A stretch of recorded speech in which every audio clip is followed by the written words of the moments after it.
Military Intelligence, U.S. Army. Matthew Hernandez, United States Navy. Keith Claxton, United States Navy. Paul Portillo, United States Navy. Robert Griego, U.S. Navy, Operations Specialist. Chris Oakley, United States Navy, United States Marine Corps, State of New Mexico Army National Guard. Melinda Medlin, United States Army. Norman Aragod, U.S. Army National Guard. Raven Nieto, United States Army. Oscar Martin Lopez, United States Marine Corps. Martin, United States Army retired. Valentino Baca, United States Marine Corps. Jeff Folgate, United States Air Force. Kenneth Quintana, United States Army, and as well as New Mexico National Guard. Combined service, 24 years.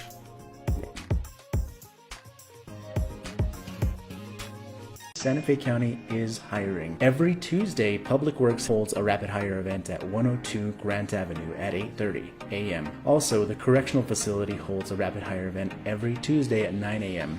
That is at 28 Camino Justicia. We have great jobs, great pay, and great benefits. Come work with us.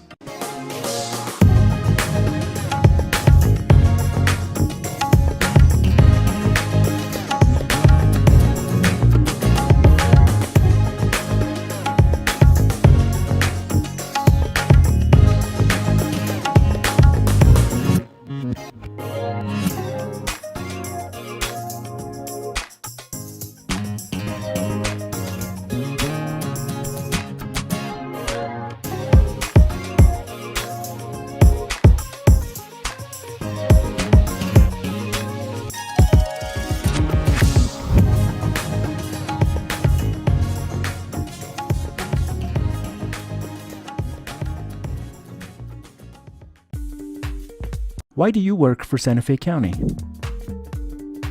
For my family. For your safety. For you. For my community. For the public. For the community. For the retirement. To serve my community. For my family. For the outdoors.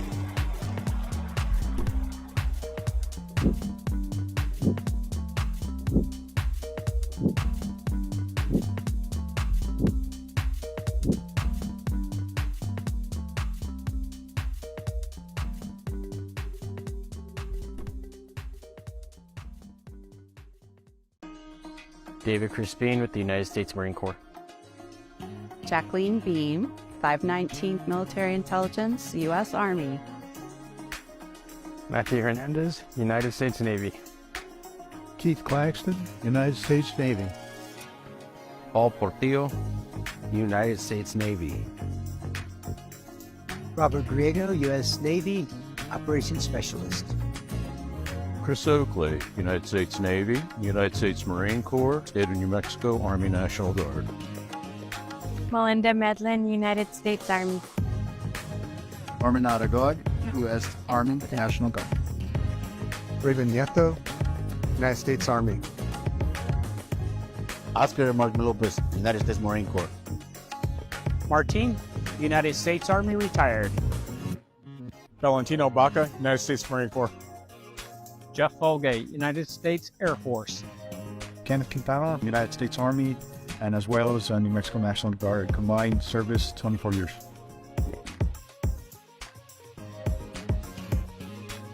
Santa Fe County is hiring. Every Tuesday, Public Works holds a rapid hire event at 102 Grant Avenue at 8:30 a.m. Also, the Correctional Facility holds a rapid hire event every Tuesday at 9 a.m. That is at 28 Camino Justicia. We have great jobs, great pay, and great benefits. Come work with us.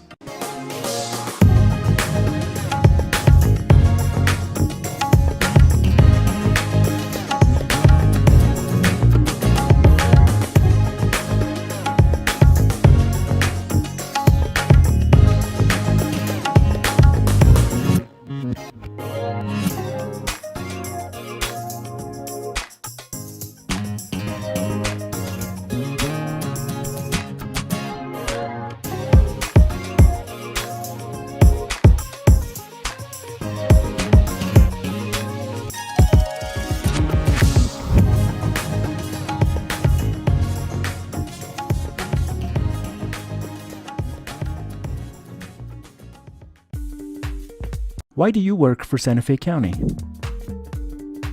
For my family. For your safety. For you. For my community. For the public. For the community. For the retirement. To serve my community. For my family. For the outdoors.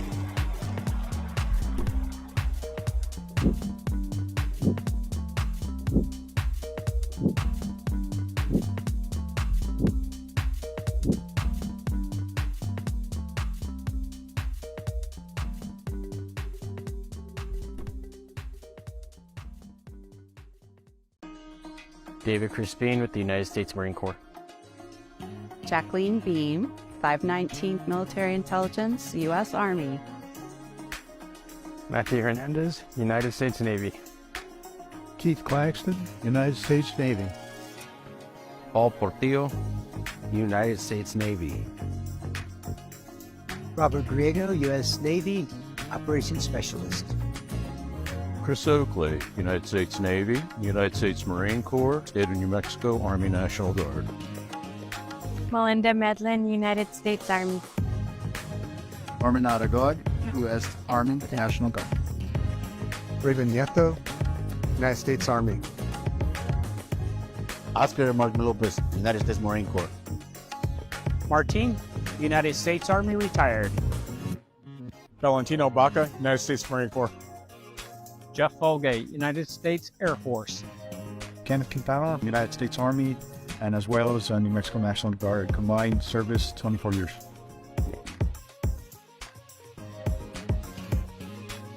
Santa Fe County is hiring. Every Tuesday, Public Works holds a rapid hire event at 102 Grant Avenue at 8:30 a.m. Also, the correctional facility holds a rapid hire event every Tuesday at 9 a.m. That is at 28 Camino Justicia. We have great jobs, great pay, and great benefits. Come work with us.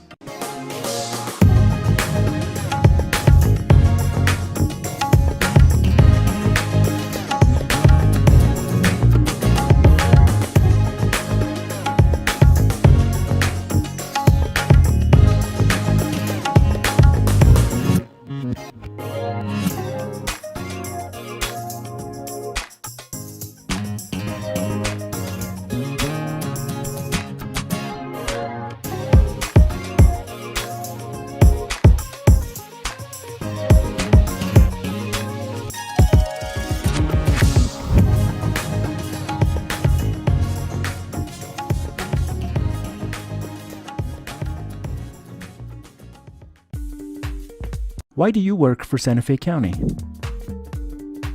For my family. For your safety. For you. For my community. For the public. For the community. For the retirement. To serve my community. For my family. For the outdoors.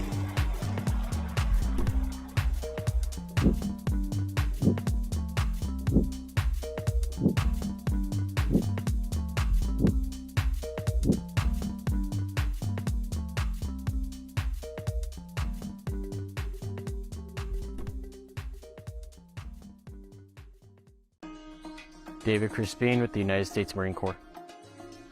Jacqueline Beam, 519th Military Intelligence, U.S. Army. Matthew Hernandez, United States Navy. Keith Claxton, United States Navy. Paul Portillo, United States Navy. Robert Griego, U.S. Navy, Operations Specialist.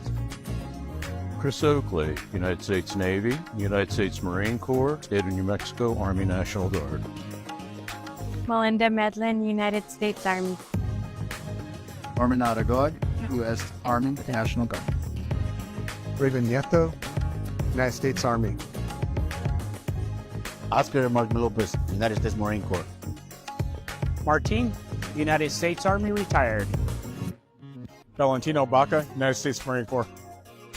Jeff Folgate, United States Air Force. Kenneth Quintana, United States Army, and as well as New Mexico National Guard. Combined service 24 years.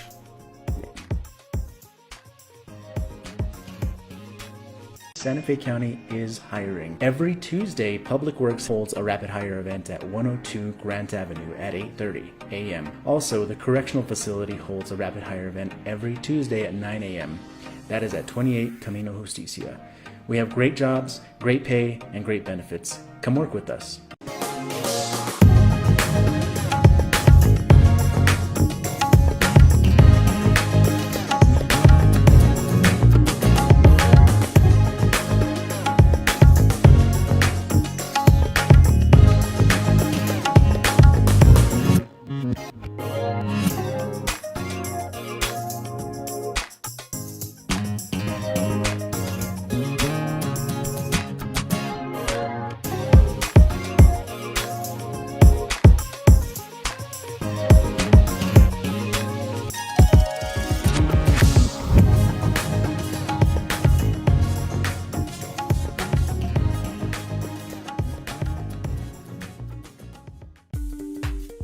Why do you work for Santa Fe County?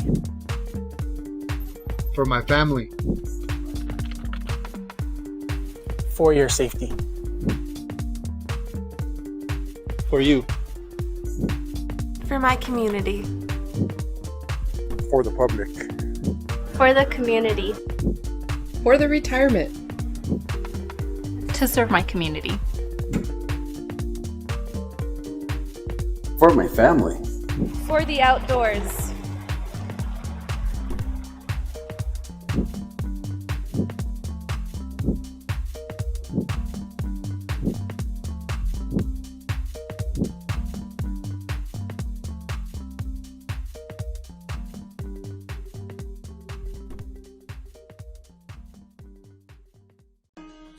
David Crispin with the United States Marine Corps.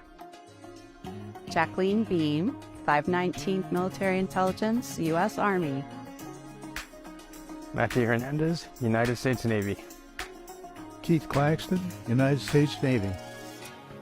Paul Portillo, United States Navy. Robert Griego, U.S. Navy, Operations Specialist. Order, this is the regular BCC meeting of June 27th, 2023. May I please have a roll call? Of course, Madam Chair. Commissioner Camilo Bustamante. Present. Commissioner Justin Green. Here. Commissioner Hank Hughes. Present. Commissioner Anna Hamilton. Here. And Chair Anna Hansen. Present. Okay, and next we will go to the Pledge of Allegiance, State Pledge, Land Acknowledgement, and Moment of Reflection in that order. So would everyone please stand? Pledge allegiance to the flag of the United States of America and to the republic for which it stands, one nation, God, indivisible, with liberty and justice for all. I salute the flag of the state of New Mexico and the sea symbol of perfect friendship among united cultures. I want to acknowledge that we are on Tewa land, that we are on Ogapowogi, Owingeh, the city of White Shell, and that we are honored to be able to be here and respect our traditional owners of this land.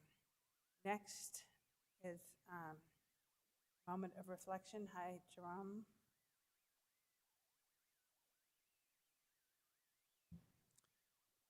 Madam Chair, members of the Commission, please let us take a moment to reflect on the importance of reflection.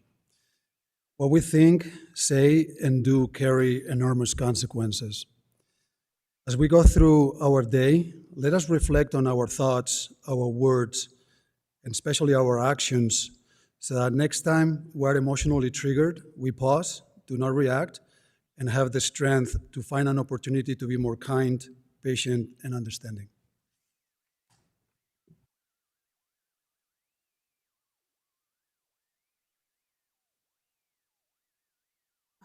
Thank you. Anyone have any? Okay. Everyone may please be seated, and we will move forward.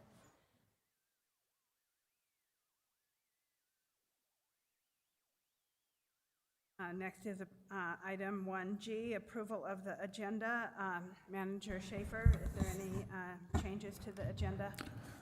Thank you, Madam Chair and Commissioners. Our initial agenda for today's meeting was posted last Tuesday, June 20th, and the final amended agenda was posted on Friday, June 23rd at approximately 5:06 p.m., which is more than 72 hours in advance of this meeting as required by the Open Meetings Act.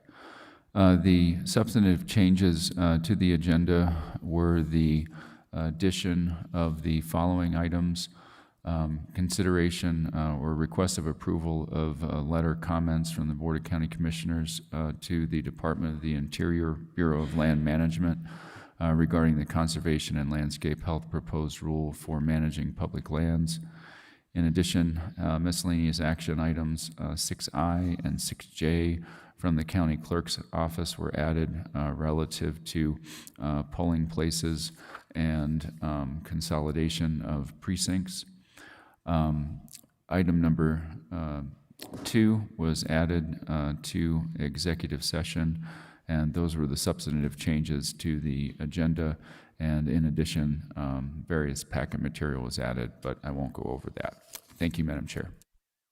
Thank you, Manager Schaefer. What's the pleasure of the board?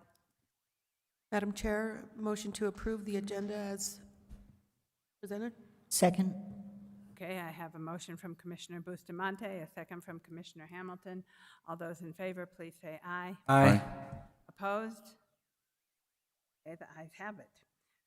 Next, we are going to go on to item 1H, years of service, retirement, and new hires.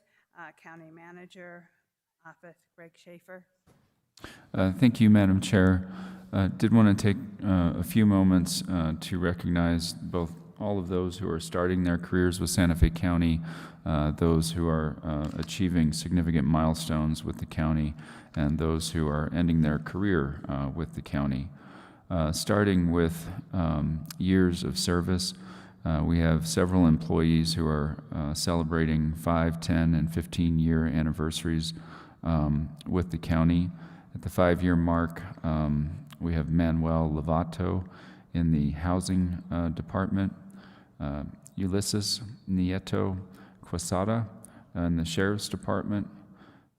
We have 3 who are celebrating 10 years with the county: Ana Laura Hernandez in Project and Facilities Management, Manuel Gallegos in the Fire Department, and Michael Judge also with the Fire Department. Finally, we have 2 individuals who are celebrating 15 years with the county. They are John Arnold in the Fire Department and Jason Dixon in our Information Technology Division. So again, congratulations to those employees on achieving those milestones. On June 30th, so Friday, we have 1 retirement, Juan Rios in the Sheriff's Department. He's the Public Information Officer for the Sheriff's Department, and we wish Juan all the best in his retirement. Looking forward to the month of July, and I mention this only because he may be present for an item later today, or 2 items. Robert Griego in Growth Management in the Planning Division will also be retiring during the month of July. So please wish Robert all the best if he is in fact present today for some open space related issues. In terms of new hires, pleased to announce that we have 4 people join the Corrections Department in various roles, ranging from case manager to admissions release recording manager, as well as a detention officer. They are Lori Borrego, Emeterio Chavez, Guadalupe Gallegos Torres, and Aaliyah Henderson. Eric Lucera joined the County Assessor's Department as an appraiser trainee. Scott Blanchard joined the County Clerk's Department as an election supply tech messenger. Sophia Garcia joined the fire department as an accountant. Desiree Maestas joined the Health and Human Services Department as a driver cook's assistant. Trista Turner joined the Health and Human Services Department as a certified prevention specialist. Pleased to announce that we hired Lasaida Archuleta as the new Deputy Growth Management Department Director. Project and Facilities Management, we have a Project Manager 2, Robert Walton, and finally a sign technician in Nicholas Lujan. So again, we welcome the new hires to our team. Thank you, Madam Chair. Thank you, Manager Schaefer. I want to wish, at this moment, Juan Rios, who I think I've known for 25, 30 years, congratulations on his retirement. I'm going to be sad to see him go, but I wish him all the best. And then, of course, Robert Griego, who, when I said I was sorry that he was leaving, he said, "Oh, don't be sorry, be happy for me." So I'm trying to be happy, but I know that we will miss him in planning, and we will miss all his knowledge and the important things that he has offered and done for the county, and I look forward to seeing him in a little while here in the chambers. I also want to congratulate all the new hires. Welcome to the county. And then I also want to congratulate all of the members of our staff for their 5, 10, and 15 years. Thank you very much. It's a pleasure to have all of you here working with us. We could not do this job without you. You are the most valuable asset that Santa Fe County has, so thank you to all the employees. And with that, I'll go on to approval of the meeting minutes. I would like to 2A, request approval of the May 30th Board of County Commission meeting minutes. Madam Chair, I move to approve the minutes. A second. I have a motion from Commissioner Hughes, a second from Commissioner Green. All those in favor, please say aye. Aye. The ayes have it. So next we will go on to item 3A, which is request approval of a letter comments from the Board of County Commissioners to the Department of Interior Bureau of Land Management, the Conservation and Land Health Proposal Rule for managing public lands. I was going to have this letter just on consent, but I am extremely happy that it is actually not on consent, because this is an incredibly important rule. But there has been a number of things happening recently on BLM land that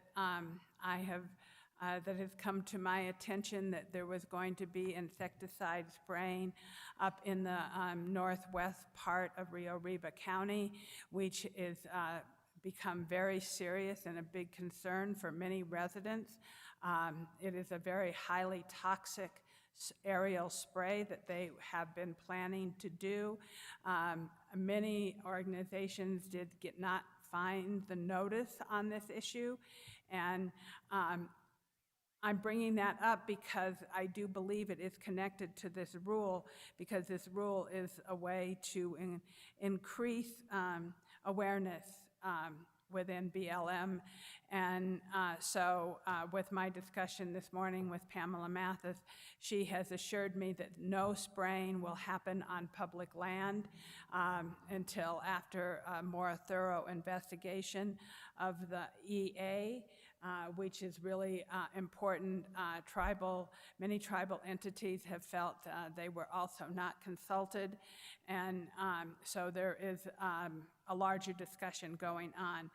But then I'm going to go on to my resolution, which they are seeking comments and on this rule, this proposed rule, and the attached letter expresses the Board of County Commission's support for this rule. The new rule proposes new regulations allowing BLM to prioritize the health and resilience ecosystems across certain public lands and add conservation as a use within the framework of the Federal Land Policy and Management of 1976 multi-use framework.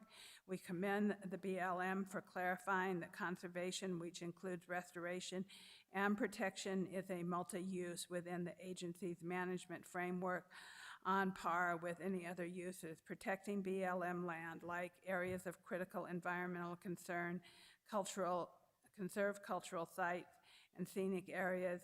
For example, the Caja del Rio, which is located on 106,000 acres of BLM and U.S. Forest Service public land in north central New Mexico, contains a dense concentration of sacred public Pueblo sites, structures, petroglyphs, irrigation systems, and other indigenous cultural resources.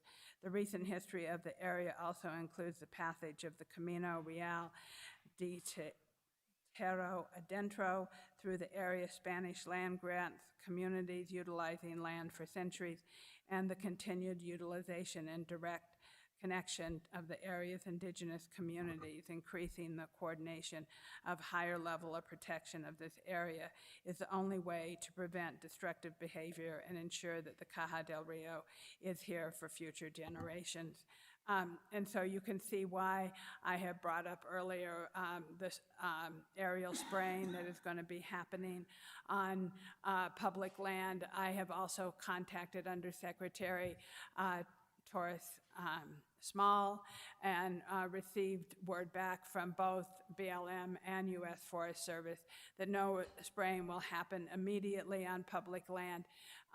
This is the toxic chemical that they were planning to spray to eliminate grasshoppers would be going into the Rio Chama, which the Rio Chama flows into the Rio Grande, and the Rio Grande is where we take our drinking water from. And so it is a vital concern to Santa Fe County also.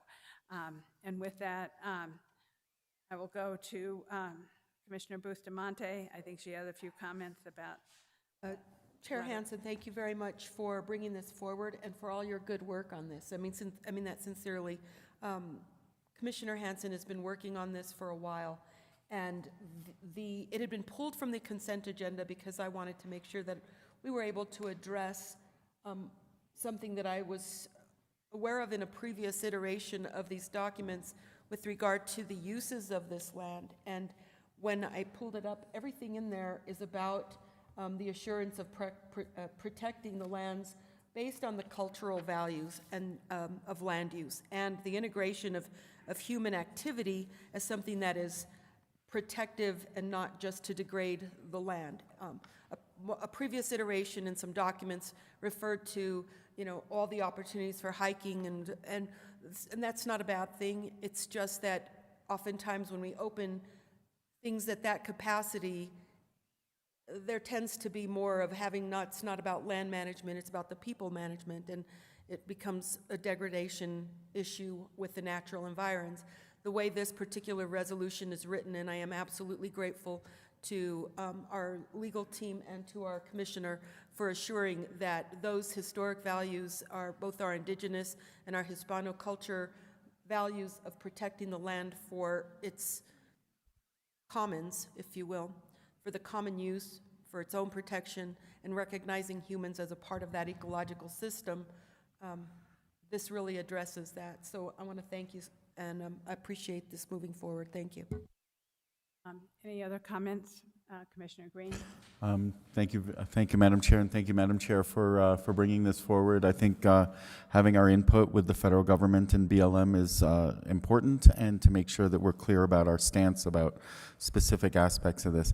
I have just one question. Given the this emergent issue of spraying on there, if there might be space for some comment regarding these sort of actions, like that the BLM, when proposing these things, go seek comment from downstream and watershed communities that may be impacted, to always look at the greater, So this, just to give you a little background, so the U.S. Forest Service was the people who were going to do the spraying, but that had to go through BLM to get approval of their EA, and Pamela has said she does not approve their EA and will not allow the spraying to happen on public land. So we are extraordinarily lucky to have the Taos Field Office's Pamela Mathis, who is really committed to working with local elected officials on issues like this. But it was noticed and in March in the New Mexico Journal, and it seems that a number of organizations, including the Sierra Club and New Mexico Wild, missed this. And so I think it is incumbent upon all of us. And if you, I don't know if that fit, because it came from the Forest Service, it's not really relevant to this rule at the moment.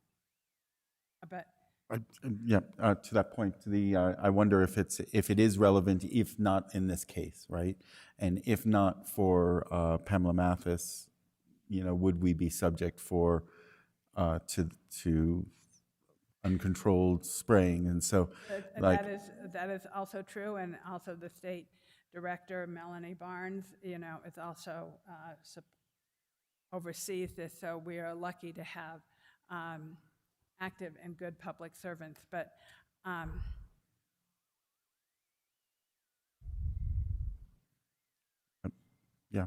fine. If there was a paragraph that spoke to spraying and other environmentally impactful things, that there was a requirement that downstream, some sort of downstream and downwind. That doesn't fit with this rule, which is talking about conservation. And would you agree with me on that,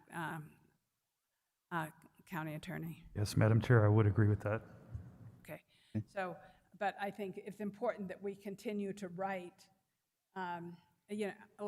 One of the questions that was asked to me last night was, what is the difference between a city councilor and a county commissioner? And the biggest difference that I have understood, there are many differences, but one of the big differences is the fact that we interact directly with federal agencies such as BLM, DOE, DOI, housing. We have the ability to directly interact with federal agencies because we have a larger landmass and a larger area to be able to interact with. And I think that is a really valuable tool that we as county commissioners have to be able to take advantage of that. And I encourage all my commissioners to follow my lead and continue to participate in NACO and engage with your federal partners on housing and everything that we possibly can do. Commissioner Hughes? Yeah, I just want to thank you for taking the time to write the letter. I wanted to do it and I didn't get around to it, and so now you have done it for me, so thank you very much. Well, I can't take all the credit. I have to give the credit to the county attorney, who I did give him a good amount of information to go from, and he did use our resolution from 2022-8-830 that Commissioner Garcia and myself introduced last year, so thank you.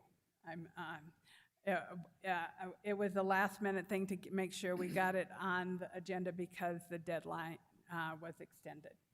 So, and with that, can I have a motion from the board? Madam Chair, I'd like to make a motion to approve the resolution as written. Second. Okay, I have a motion from Commissioner Bustamante, a second from Commissioner Hamilton. All those in favor, please say aye. Aye. All those opposed? No one's opposed. I appreciate everyone's support on this. I consider this an incredibly important issue. I consider our relationship with BLM and DOI as extraordinarily important. So thank you very much. And with that, we will go on to item number 4, the consent agenda. Is there anything on the consent agenda that anyone would like pulled off? Madam Chair, I'd like to talk about item 4B separately. 4B, okay. Anything else? Seeing none, could I have a motion to approve the consent agenda without 4B? Yes, Madam Chair, I'd move to approve the consent agenda with only items A and C. And I'll second. Okay, I have a motion from Commissioner Hamilton, a second from Commissioner Green to approve the consent agenda with A and C. All those in favor, please say aye. Aye. Okay, now we will go to item B. Commissioner Hughes? Thank you, Madam Chair. I was just wanting to ask staff if we have any data on the success rates yet for the Santa Fe Recovery Center, or if we could maybe in the future have a little, I think it's great that we're funding them and that we're funding recovery. I also know, I know just enough about recovery to be dangerous, which is dangerous, but I would like to know that we're doing, you know, the up-to-date practices. I know that there's some disagreements about what the best methods are, and also I think it'd be good to know if there's a way to measure the results of the money we're putting in on the people who, you know, suffer from substance use disorders. Alex, thank you. Madam Chair, Commissioner Hughes, thank you for that question. And foresight for that, we have been working with Santa Fe Recovery, and I know that under their new leadership, they've come up with a lot of new objectives regarding not only detox, but the continuum of care when it comes to substance use disorder treatment. So today, we're fortunate enough to have the presence of Chief Executive Officer Martin, who oversees Santa Fe Recovery, and Chief Operating Officer Laura Grant here with us that are more capable or better equipped to answer those questions for you. So with that, I'd like to bring them up here and have you answer some of your questions. Thank you.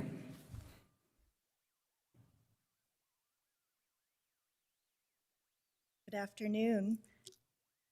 And thank you so much, Commissioners, for the partnership with the Santa Fe Recovery Center. It is a critical partnership, not simply for the Recovery Center, but for the community, in the community's ability to help some of our most vulnerable neighbors to work against those rates of recidivism you were discussing earlier, and to ensure that people are on the right path also to get out of emergency rooms. So that's part of why this partnership is so critical that we have with you and with Kristen St. Vincent Hospital, who's one of our referral sources.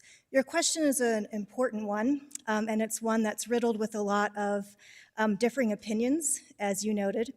For the Recovery Center, part of why the funding is so critical and why we're so grateful for this possible increase in funding is for us to have an ability to get a better line of sight into those outcomes. So we have a new EHR system, which sounds, I know, super exciting, but it's critical to figuring out what those outcomes are. It's part of our strategic plan. We're also looking at navigating services beyond treatment into both prevention and recovery, which we know will help with those outcomes. And we've elevated the role of the medical director to a chief medical officer to do just as you've suggested, in looking at best practices both in the medical sphere and also the clinical sphere to get a much more integrated look at what is happening in treatment so that we've got some tools and levers in recovery. It's also going to position us to be a much more robust partner with critical entities like the county, other organizations in the community, to work on all of the social determinants of health, to see how we can either be a partner or look at ways to increase access to affordable housing that you were talking about earlier, and also areas of transportation that are so critical to recovery. To your question, at this time, we have about 30% of the people who come into detox have a successful completion, and that's 5 to 7 days. And of that, about 50% go into residential treatment, which is a decent number, and 4% of those go into intensive outpatient. Part of our strategy is to increase access for the outpatient. Residential care is not always feasible for everyone.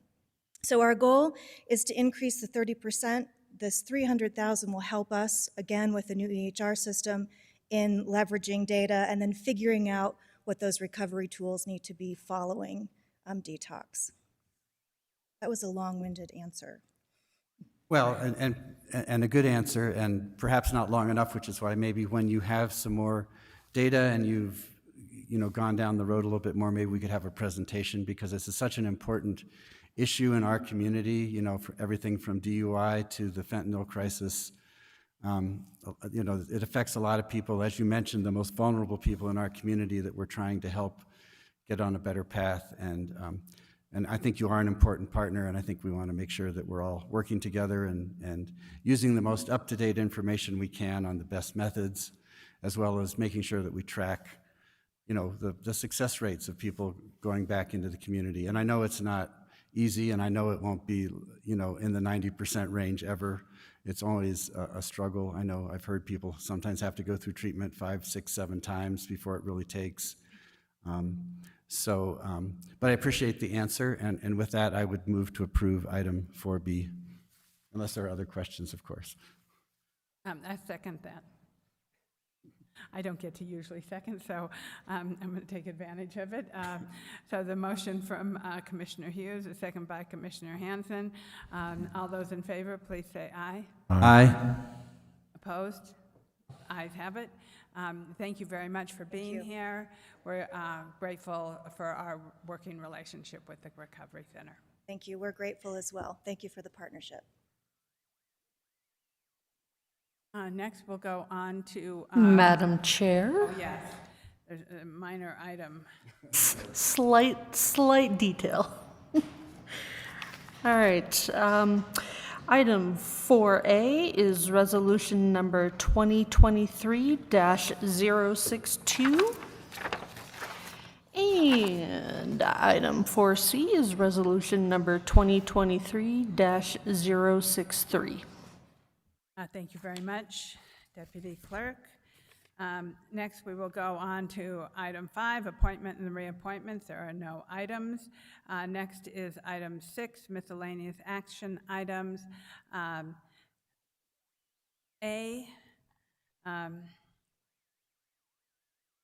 Looks like it is Bill Taylor.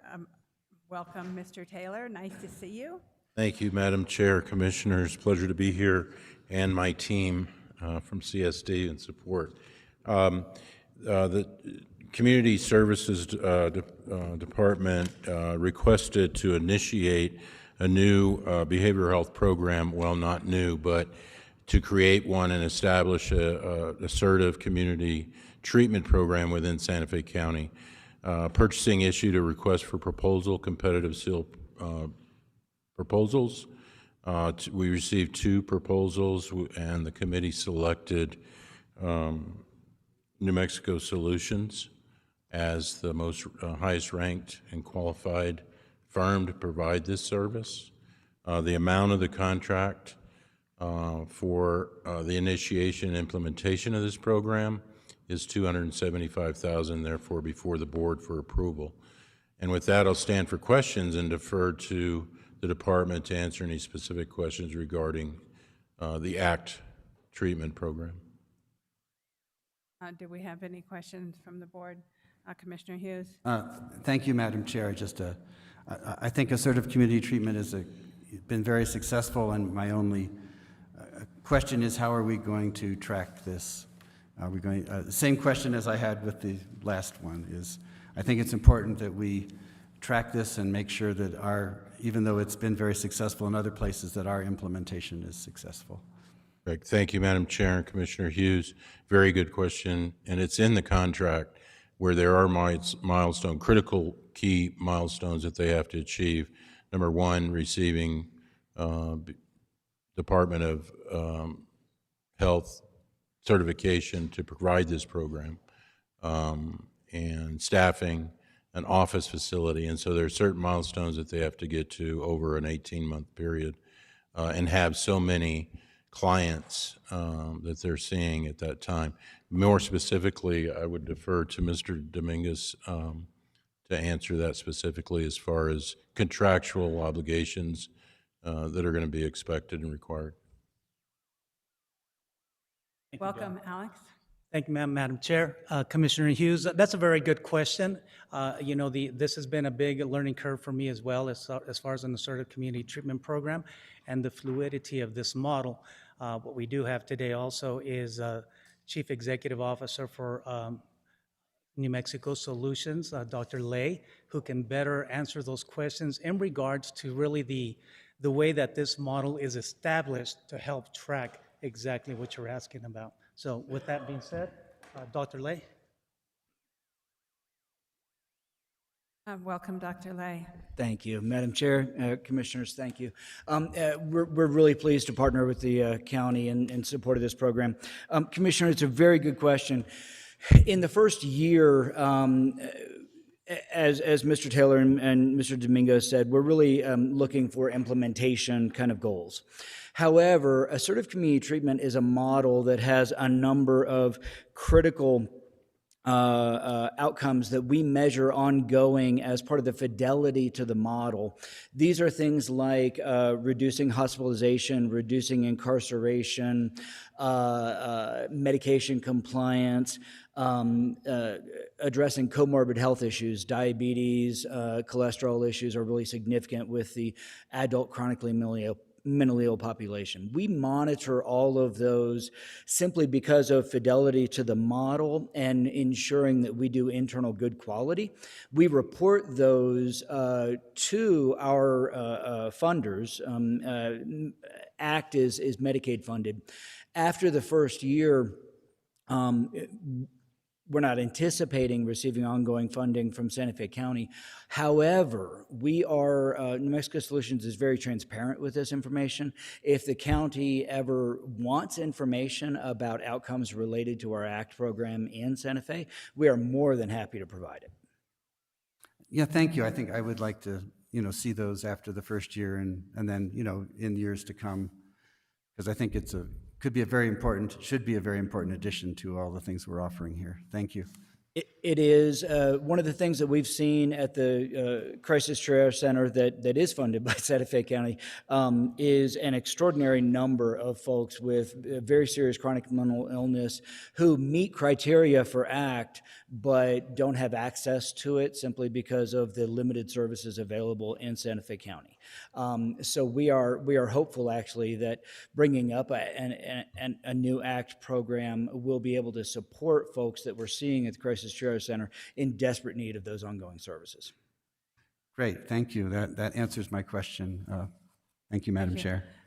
Commissioner Bustamante. Madam Chair, Commissioner Hughes, and Dr. Lay, and possibly Rachel O'Connor, the opportunity, I guess the question that I have is how people get referred into ACT, but then the opportunity to use the tool of the Santa Fe Connect, the Unitas system, which is both FERPA and HIPAA compliant, and how once an individual is, if this is a tool that can be used with this particular endeavor with ACT, and then be able to track a person through the program. Is this something that has already been considered to be integrative? It's a great question. I hadn't really thought about that because we will be doing referrals, at least initially referrals from the Crisis Triage Center to the ACT program. I don't see any reason that we wouldn't go through Unitas. I will say also that I know that Unitas is in development works with one of the large managed care organizations here in New Mexico to potentially integrate with some Medicaid kind of tracking and services, which we and our ACT program would be part of. So it makes perfect sense. Madam Chair, Commissioner, if I could just add a little bit to that. New Mexico Solutions, as part of their contract with Santa Fe County with La Sala, is required to and does use the Unitas system. So many of the people that we serve through the outlying agencies who will go into ACT are in our United system. And I agree with you, we would want to continue that throughout the time period that we fund New Mexico Solutions to provide that service. Thank you very much. And if I could just double back 2 seconds, I don't want to take too much of your time, but I also wanted to add that we do collect monthly data from both Santa Fe Recovery Center and New Mexico Solutions. Commissioner Hughes, to get back, I didn't want to leave you with the impression that we didn't. We do look at monthly data that comes in, and that data is required as part of their contract. It's some of it is anecdotal, and so it's implementation data, and some of it is outcome data. And so I just wanted to follow up with that comment that we will and plan on continuing to look at what kind of outcomes we're getting from our behavioral health programs. Thank you. Commissioner Bustamante and Rachel, we're always happy to see you and answer any of our questions, and we are happy to take the time to listen to you. Thank you. Yes, so thank you for that. It leads to a next question. So within that closed-loop referral system, is the data not sufficient within that system to show who you're providing services through Santa Fe Connect? So you mentioned that you do get data from Santa Fe Recovery and the other, but I'm wondering to what end the data coming out of the closed-loop system is adequate for that purpose. Madam Chair, Commissioner Bustamante, it's a timely question because we just had a small data pull done from in cooperation with Aspen Solutions to look at that issue in terms of how we're using our data. And I think we have some work to do to refine that data so that it can be outcome-based. But I also think that the data that's provided to us monthly, while it's much more mundane, is able, for example, to tell us how many beds do we have available at Santa Fe Recovery Center? What number of clientele are referred to us at La Sala from the city's alternative response unit? How is the 911 system or the Santa Fe Sheriff's Department doing to get people that are in the county over to La Sala? Those kinds of answers we can generally answer monthly. But absolutely, you are correct in that in the long run, Connect should be the tool to tell us how we're doing in services. Thank you, Rachel. Thank you. Okay, I'm going to read the request approval of agreement number 2023-0133 CSD/BT between Santa Fe County and Behavioral Health Service, Inc., doing business as New Mexico Solutions, to plan, develop, and implement as assertive community treatment program in Santa Fe County for a total sum contract of $275,000, inclusive of New Mexico GRT, and delegation of signature authority to the county manager to sign the purchase order. What's the pleasure of the board? Madam Chair, I'd like to propose approval for the agreement number 2023-0133 as written. Second. I have a motion from Commissioner Bustamante and a second from Commissioner Hughes. All those in favor, please say aye. Aye. Aye. And thank you, everybody, for your time. Rachel O'Connor, David Lang, and Alex Dominguez. And Bill, I'm going to probably see you again in a few minutes.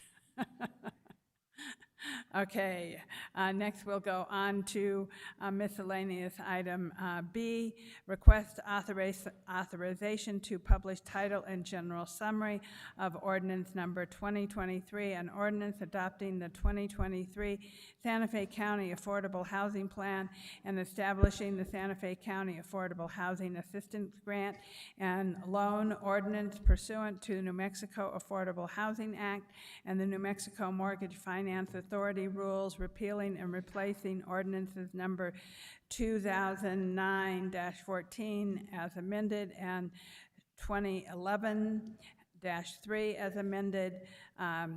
Welcome Denise Benavides from the Community Development Department. Thank you so much, Chair, Commissioners. Before I get started, I just wanted to introduce Carlos Gamora with Site Southwest. He's on via Zoom, and also Justin from MFA is with us today in case that there's any questions regarding any of the verbiage language within the ordinance, and also we've got legal here, of course, with us. I'm just going to give a quick background. Back in May of 2021, staff put together a resolution that allows us to create an affordable housing trust fund. But before we could do that, we had to either update or adopt a new affordable housing plan. So in November of 2021, we moved forward. We created a group of stakeholders of over 30 individuals, some of which were entities, and they assisted in compiling data, reviewing data, and just giving us recommendations of what they wanted to see within that plan. There are several areas that comply with the Act that are part of the housing plan. Some of those are community profile, an assessment of housing needs in the county. There's a lot of those, as we all know, right? Goals and objectives to overcome these gaps to further create housing affordability, recommendations for future program and regulatory changes directly related to housing affordability, and of course, recommendations for funding and capacity building in order to achieve those affordability goals. In addition, the housing plan will allow us to put together several programs that we are currently working on today. Some of those, just to name a couple, are the home and rehab program, the affordable housing loan program, down payment assistance, which is really important to us, and developer incentives, which we're currently working on today. So with that, we respectfully request authorization today to publish title and general summary of the ordinance to adopt that housing plan. So it's been a long time coming. Yes, it has. We're excited. Almost 2 years? Yeah, 2 years. Okay. Yes. So comment from the board. Commissioner Green? Thank you, Madam Chair. Thank you, Denise. Thank you for everybody done the hard work to get it this far. Maybe we're ready to get it over the finish line. So the question I have is, in a previous presentation, one of the concerns I had was how the ADU, the accessory dwelling unit, fit in this. And in an offline conversation with Carlos Gamora, he said that there were some updates to it. And could you specify how those, how that fits into this plan right now? And I'll go ahead and defer to Carlos. We have had several meetings. We're currently meeting regarding some of the suggested changes to code that are within that housing plan. And a lot of those do refer to ADUs, and we are looking to incorporate a lot of those in the programs that we're currently working on. But I think Carlos is online, and I can defer to Carlos a bit for that. Yeah. Okay, good. Yeah, can everybody hear me all right? Yes, we can hear you. Thank you. Right. Commissioners, thank you very much for having us here. Commissioner Green, I think to your question about ADUs, the housing plan documents different ways that ADUs can be used to fill in some of the affordable housing needs for the county. Those suggested changes in the code, just as Denise was saying, the county's moving forward right now with creating some of those code updates, those amendments to SLDC. And so we're hoping to have those in the next couple months, have some actual code language that would follow the plan. The plan, however, is really that foundational document that's identifying what some of those needs are and what some of those strategies are. But I think a lot of the work after this plan is actually creating that implementation. A lot of that's been done by staff, and there's a lot more that's being worked on right now. Thank you, Carlos. Thank you, Denise. Just to reiterate, the ADU as a typical typology for northern New Mexico for multi-generational housing and the opportunity to provide local equity in the rental market. When we approve a 200-unit project, those are typically owned by Wall Street, and whereas a house with an ADU is typically owned by a local landowner, and so it keeps some of the equity and some of the money local.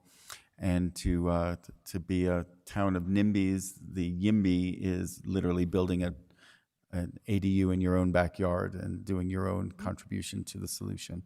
So thank you for incorporating that. I look forward to finding more solutions that we can do to update the SLDC to encourage ADUs, all the way to the point of maybe including ADUs in development plans that come forward for large developments so that they can be built at the time of construction, and so that we can get the economies of scale of building those units, those rental units, at the same time as building a whole bunch of single-family homes that we seem to favor in our community. But thank you.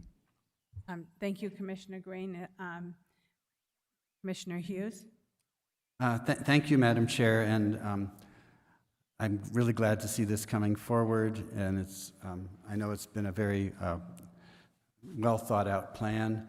Do I understand then that the four things you list here, the housing and rental rehabilitation program, the affordable housing loan program, down payment assistance program, and developer incentives, those are all still being worked on and will come before us at a later date? Is that correct? That's correct, Commissioner. There's actually a total of 9 programs that we're working on. So these are just a few that are currently in the works. The rehab program is ready for the team to review. Down payment assistance is also ready for the team to review, and the loan program is also ready for the team to review. So once we make our way, through those, we'll get them to legal, and then they'll be ready for presentation. Okay, and so mainly today we're just approving the plan overall. Correct. Okay, thank you, and good work. Other questions from the board? So one of my major concerns with this affordable housing plan is making sure that residents can access this to put in sewers and grinder pumps and ability to improve their quality of life in the county. And so I want to make sure that that has been addressed in this plan. Thank you, Madam Chair. Absolutely. All of those issues are being currently addressed, and they are addressed not specifically within the plan, but they are going to be addressed. It's really important to us, as it is, I know, to commissioners, that quality of life is big for us with those individuals, especially those of lower incomes.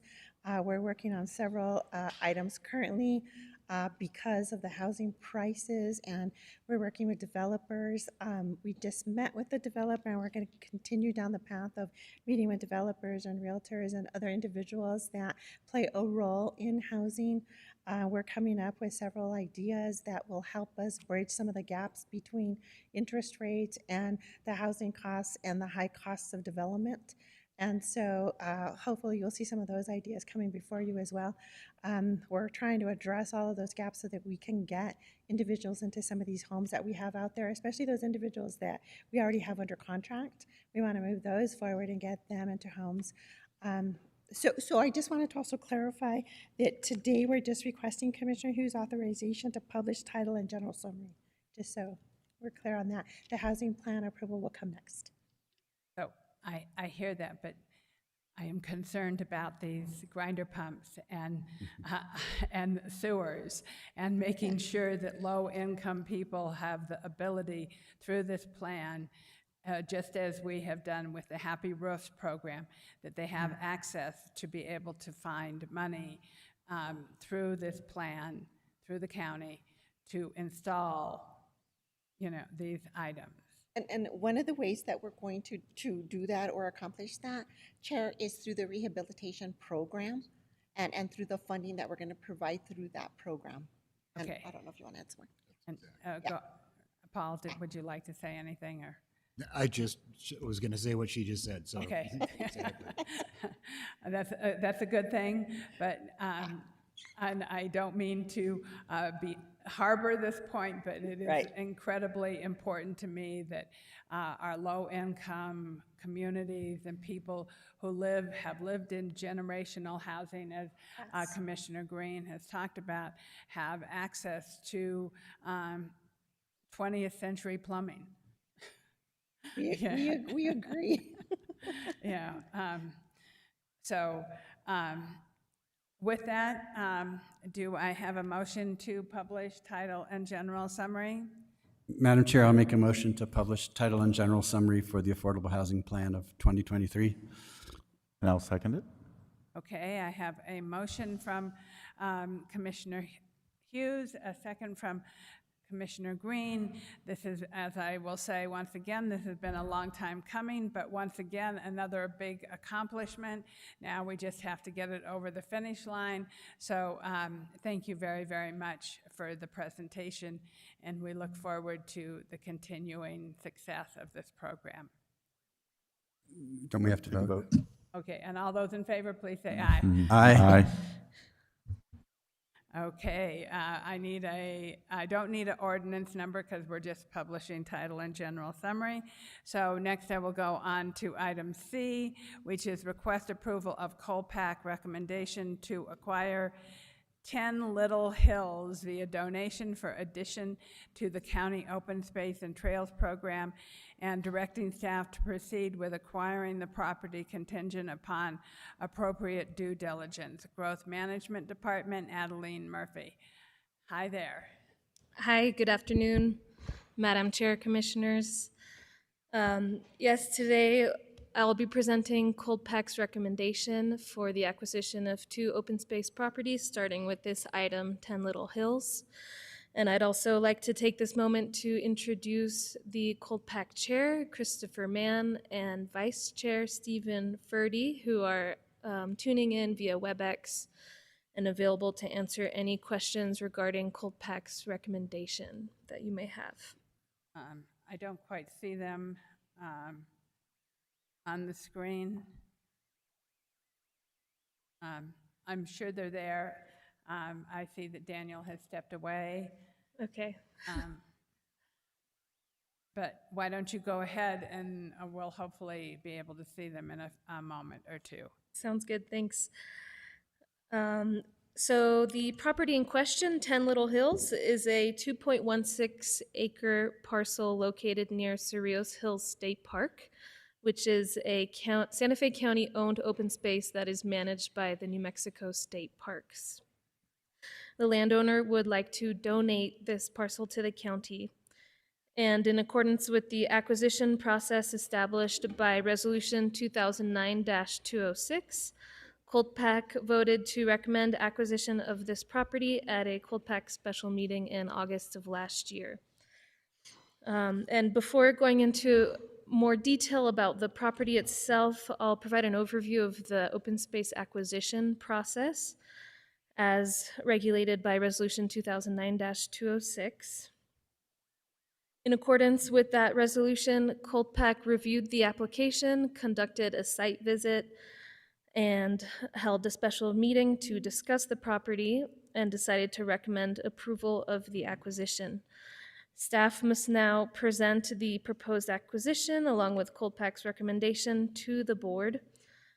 And if the board is to approve this acquisition, then the resolution directs staff to move forward with the process to acquire the property and proceed with negotiations with the property owner to enter into a binding commitment to acquire the property, but that is contingent upon any and all due diligence that staff and the county attorney's office deem prudent.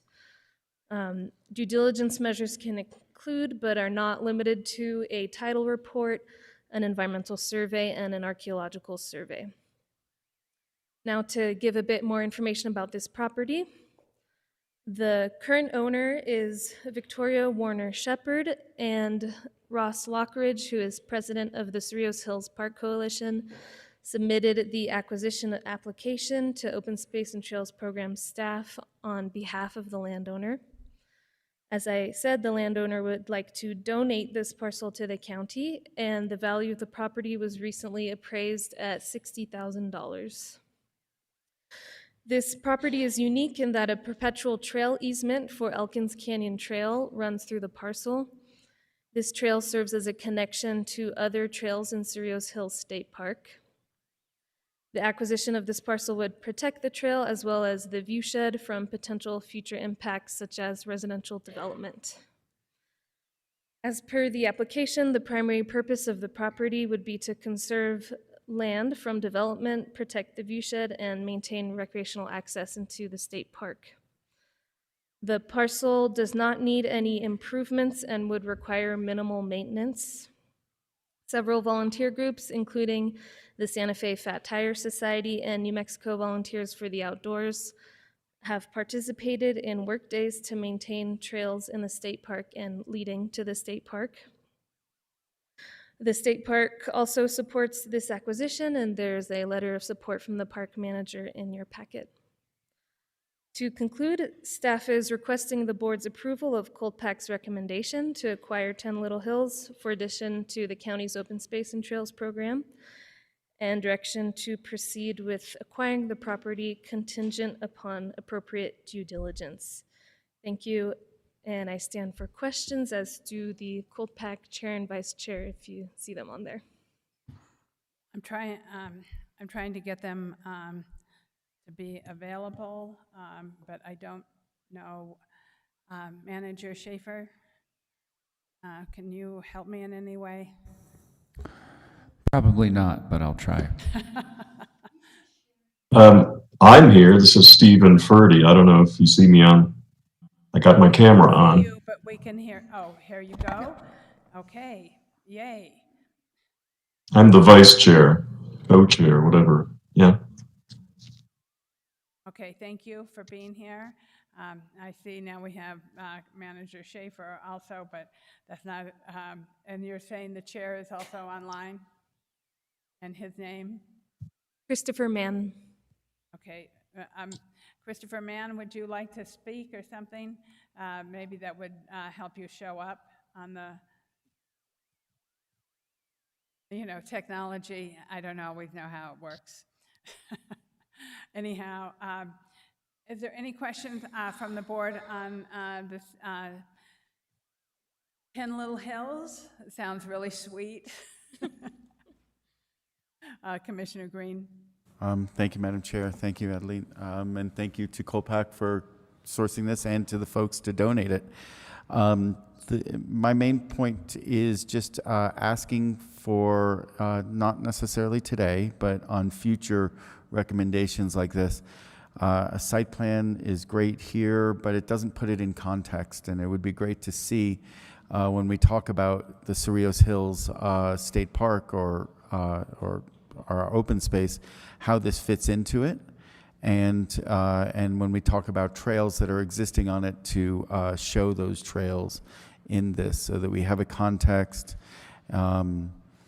And although it's not necessarily as pertinent to this, but this one is to the next case, to also to talk about an access plan, to make sure that we're not just us taking over land without an access and a management plan, to understand what the impacts would be, both for maintaining the land, but also that how people can get there. So if this is part of the trail system, that's great. If it's not part of the trail system, not so great. So this is a donated piece, so it's more about management plan and understanding what the ongoing cost might be for us to keep this.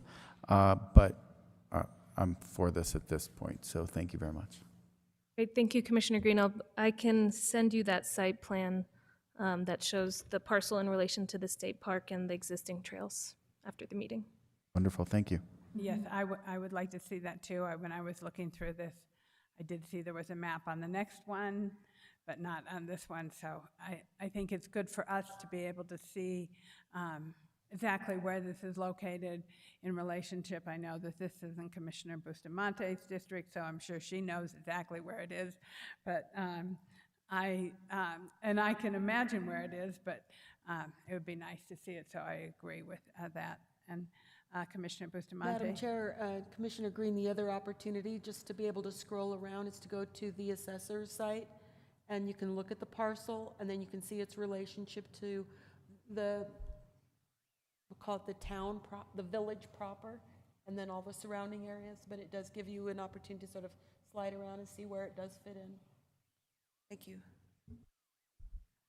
Okay, so what is the pleasure of the board? I'm going to go to Commissioner Bustamante since it's her Madam Chair, district. I'd like to motion to approve. Second. I have a motion to approve from Commissioner Bustamante and a second from Commissioner Hughes. All in favor, please say aye. Aye. Okay, on we go. Next is to item D, request approval of Colpack recommendation to acquire the San Pedro expansion via purchase for the addition to the county open space and trails program and directing staff to proceed with acquiring the property contingent upon appropriate due diligence. Ms. Murphy. Thank you, Madam Chair, Commissioners. This property, known as San Pedro Expansion, is comprised of 2 parcels north of the existing San Pedro open space, which is located near the town of Golden. One parcel is 40 acres and the second is 120 acres. The current landowner is Campbell Farming Corporation, and they would like to sell these parcels to the county. In accordance with the process established in the acquisition resolution, Colpack voted to recommend this property for acquisition at a Colpack special meeting in January of this year. And since the acquisition process is the same for this one and 10 Little Hills, if you're okay with it, I'll move on directly to more details about the property.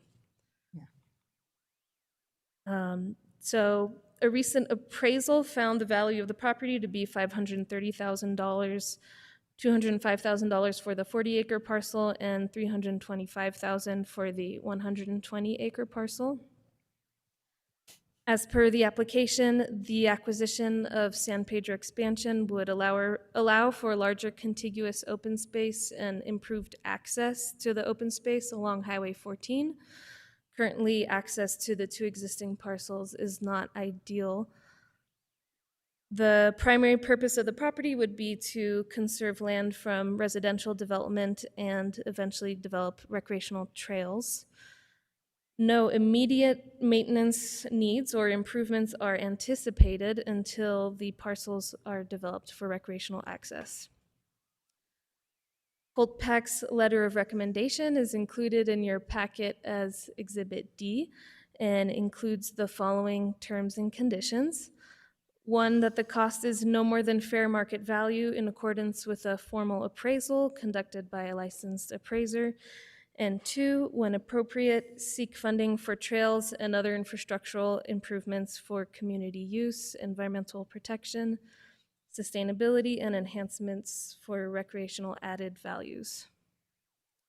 Due to its high aesthetic value and protection of view sheds in adjacent rural communities, as well as its potential to provide improved public recreational opportunities by providing access to adjacent BLM and county open space land, Colpack recommends that the Board of County Commissioners acquire the parcels.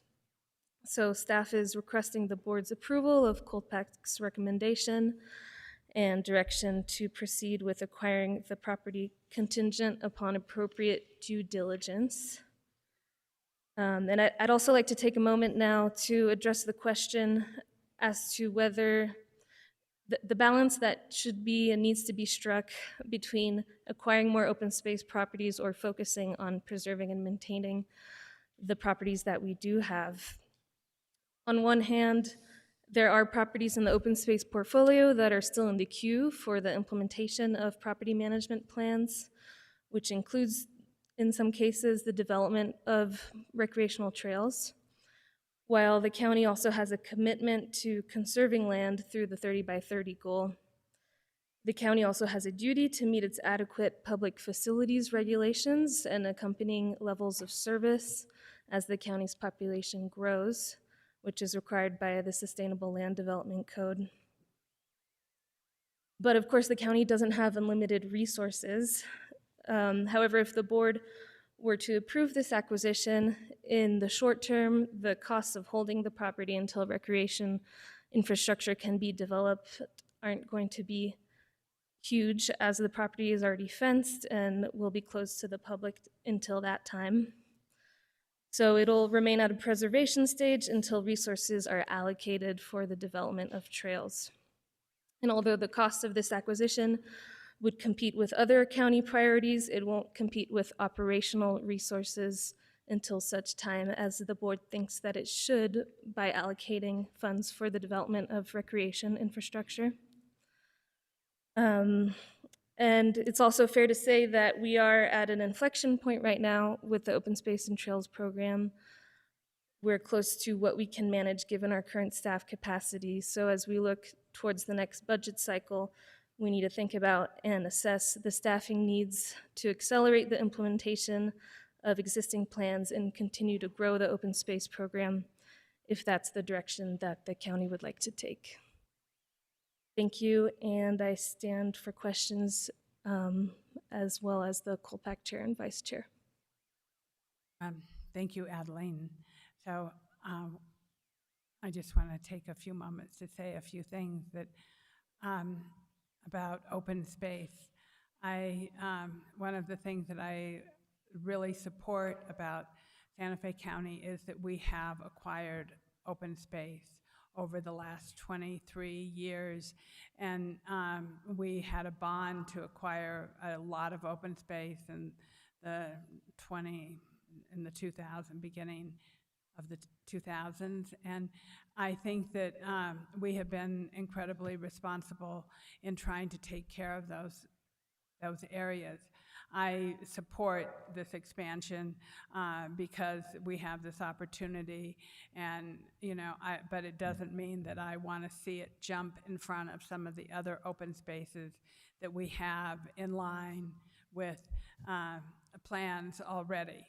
Because I think that is really important, that the things that we are committed to, and which is what we talked about earlier, even in the housing department about Acequia, Nueva Acequia and Galisteo, that other projects don't get put in front of projects that we have been planning for quite some time. I think it is really important that we have that respect for the plans that we have worked on.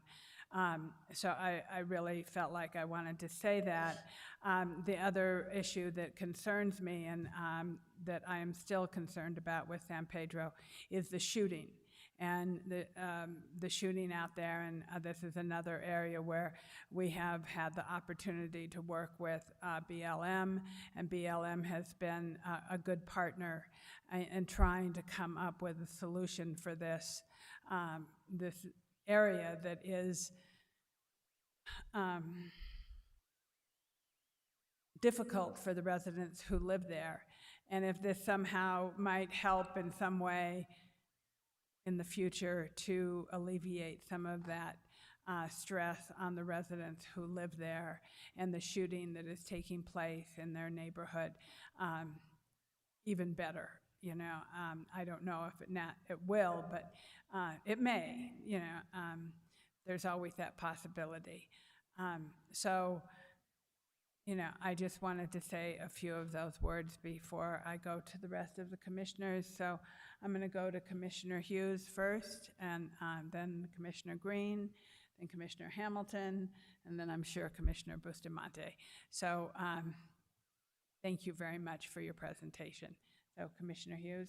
Yeah, thank you, Madam Chair. I have a question and then a couple quick comments. So my question is, are there any cultural resources on this site that we're proposing to buy, or the adjacent county property that this would make more accessible, or even the adjacent BLM land, such that this would be another opportunity for co-management with San Felipe and the other pueblos? Yeah, thank you, Commissioner Hughes. It's my understanding that the adjacent land, specifically the San Pedro Mountains, is culturally significant to San Felipe Pueblo, and possibly this area that we're considering as a space that they would pass through to reach those areas. So consultation at San Felipe Pueblo is warranted. Okay, thank you. And I just wanted to say that I attended one meeting of Colpac where this was discussed, and with quite a bit of enthusiasm. And so I think Colpac has done a good job. We appoint them to make recommendations. This is the first time that, since I've been a commissioner, that they've actually asked us to approve a purchase that cost money, and I want to respect that they were careful about this and that this is an important parcel. Thank you. Thank you, Commissioner Hughes. Commissioner Green. Thank you, Madam Chair. Thank you, Adeline. The question I have is, first it starts from a comment. When all you have is a hammer, everything looks like a nail. And for Colpack, everything looks like an open space project.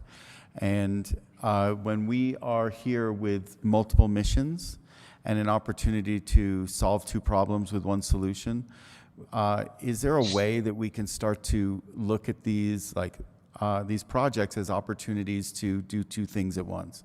And so what am I talking about? We come here and we put an affordable housing proposal or plan in front of us, and that same group has the goal of dealing with affordable housing and not dealing with open space. And at the same time as your group has open space but not affordable housing. But when we're dealing with 160 acres adjacent to a small village, it doesn't mean that we have to put housing on all 160 acres of it, but there is the opportunity to find a cluster of homes that could help bootstrap this project and get the amenities built for the entire community as opposed to banking the land. And so an example would be if on 160 acres, if we put a small cluster of 2 to 4 acres and 15 homes on it, that could be, politely and properly sited on this, not to damage too much of the land, but to solve some housing issues for us. At the same time, maybe generate some income for the county to be able to develop the trails and open space amenities that everybody in the area wants. Then maybe we're able to solve this in a proactive way of, we're paying hard money for this, over $500,000. We're probably going to need another 500 or who knows what the number is to actually put the trails and amenities on here. Is there a proactive plan that Colpack or some part of growth management or could come forward with these proposals in a proactive way to say, this is how we actually do this faster and more cost effectively for the county, solving our housing needs, solving our open space needs, and solving our budgetary constraints. It's not necessarily for this project, but maybe specifically for this project, asking, is there a way to look at maybe the areas adjacent to Golden for a cluster of homes that might help the Golden community grow appropriately at the same time as we reserve 98% or 95% of this property to be open space. And this is sort of rhetorical, but it's a way to look at how our open space planning can actually solve our housing need and our budgetary constraints at the same time as getting us some open space. So trying to think of solving two things at once. Maybe there's not an answer at this time, but I'm wondering if we think in those terms when we look at land. Yeah, thank you, Commissioner Green. That is definitely an important point, and there is a nexus that exists between open space and affordable housing, particularly through the Transfer of Development Rights Program. And that is a recommendation that Colpack brought forward in November of last year to transfer development rights off of open space properties in sending areas, so outside of the sustainable development growth areas, and then transferred those development rights to the county's identified growth areas to allow exactly for higher density housing and more opportunities for housing in Santa Fe County. And I'd also like to mention right now that Colpack is concerned about the funding element of the program. And they are currently drafting a memo that they would like to bring forward to the board with some of their funding ideas. If I may, just along those lines, if Colpack came to us and said, we recommend this, it's going to cost us $500,000 now up front, but we have a solution that solves a housing problem. It only disturbs 10 acres of 160 acres and solves the funding, the housing shortage. It's starting to plan holistically as opposed to with brute force and I advocate for open space versus somebody that advocates for housing. It's like, work together and let's solve this. And it's not only affordable housing, right? This might not be the perfect place for affordable housing. This is just providing housing to increase our stock and to allow for Golden, the small community, to grow appropriately in what is right for that. So I ask us to think in these holistic terms as opposed to in these singular siloed ways. So if there's a way that we can do that, I look forward to that. Thank you, Commissioner Green. Commissioner Hamilton. Thank you. That's actually quite thinking out the box. That's a very interesting concept. I think open space is hugely important. It really is. And there are periods, and I think it was well done by the county for the last few decades of acquiring a fair amount of open space. But I also kind of feel like you get to a point where you need to put, we can get ahead of ourselves, and that's been a complaint. We've been kind of ahead of ourselves for a while, and in your presentation you just mentioned that kind of at that point of reflection where you go, the threshold where you go beyond what that you have, where you can accomplish what needs to be accomplished to actually manage and develop. So what we already have, which we need to do both of. We need to manage what we have. I mean, we have some places that are just hanging out, just like this place would be. We need to do plans and we need to do development. But actually, I also think we need to put money where we haven't really put money before. I mean, when people say climate change, one of the first things people do is go, yeah, I'm going to put LED lights in, right? Or solar panels on my house, all of which is critical. But there are other things we need to do. I think we actually need to put more money into the management we do in our open spaces to do restoration, to do restorative soil management, to do water retention. And, I think, sustainability did an absolutely brilliant job picking a rain garden project for this year. It was hugely timely. It was incredibly instructional.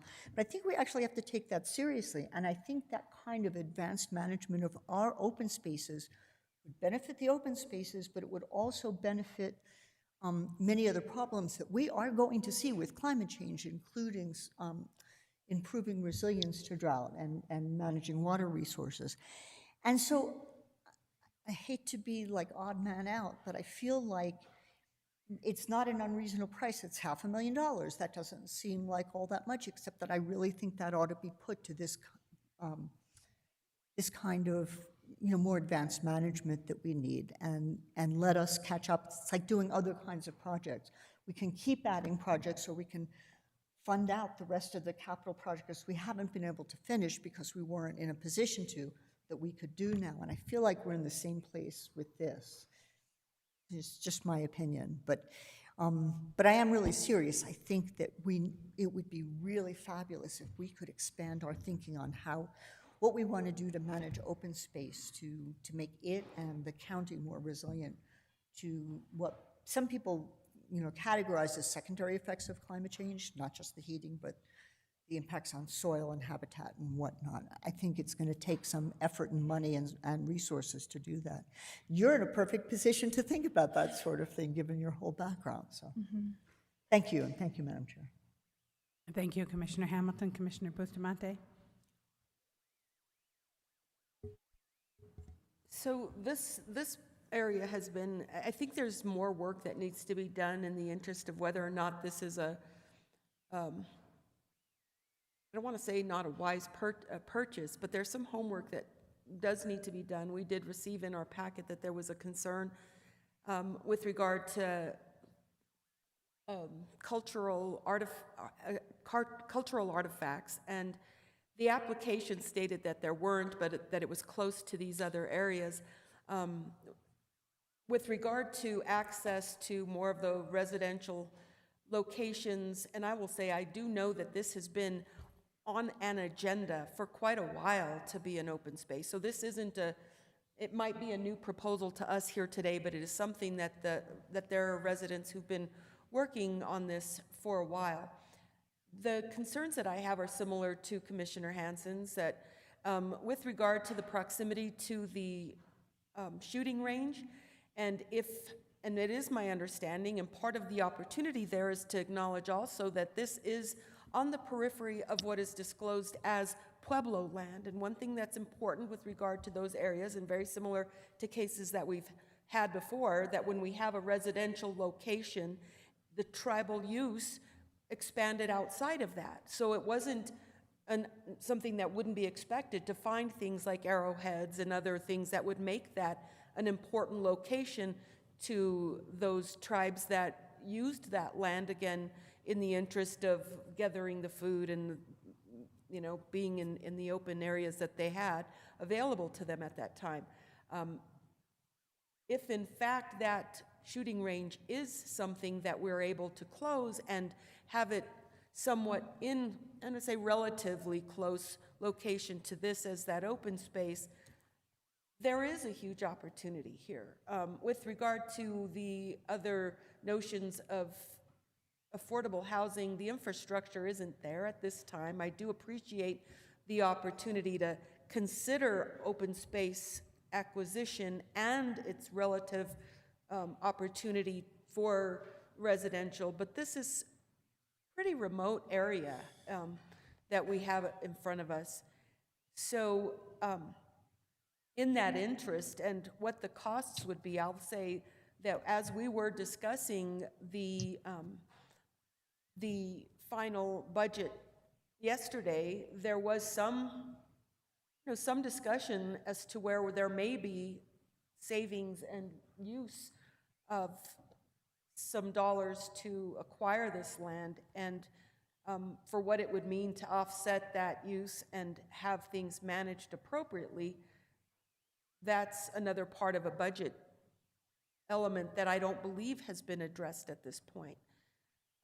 My general sense is, and as much as I'd hate to do this to some of my constituents in the area who said, you know, this is something we've been working on for a long time, is to not necessarily move on it immediately, but make sure that the study of, in fact, what the tribal interest might be, what the, for acquisition, if it's going to be a protected site, the neighbors, and some are in favor of more hiking trails along that area, and I'll just say those who I had been in communication with were very in favor of it. There are others who may not be. I've not heard anything from them.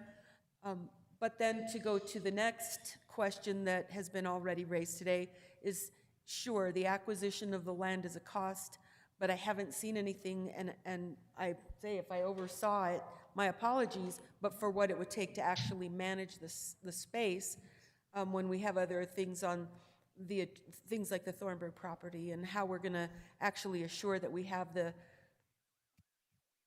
finances allocated for that purpose. So I say that not to sound, it's not about being wishy-washy. I'm going to say I don't feel like we have enough information before us to make the final call on whether or not this would be a smart acquisition at this time. But that's just my general sense at this moment. And I would say possibly the next moment if given the opportunity. I don't know if Commissioner Hughes has already spoken. My general sense is I would make the motion if you're open to hearing a motion to table this. I'm going to say a few things. Okay. Mm-hmm. I hear what everyone is saying, but I also go back to a resolution that I brought forward in 2020 was to protect 30% by 2030, and this to me is part of that. I'm sorry. I'm going to go back to a resolution that was that I brought forward in 2020 with Commissioner Hughes about protection of 30% of the land. And so I think that it is important that we follow that resolution in protecting the land. I also know, and I have sat at meetings with members of San Felipe Pueblo about this land, and when we were talking about the shooting range, and there are areas definitely in this, in the BLM land, which they are interested in acquiring that does have sacred sites.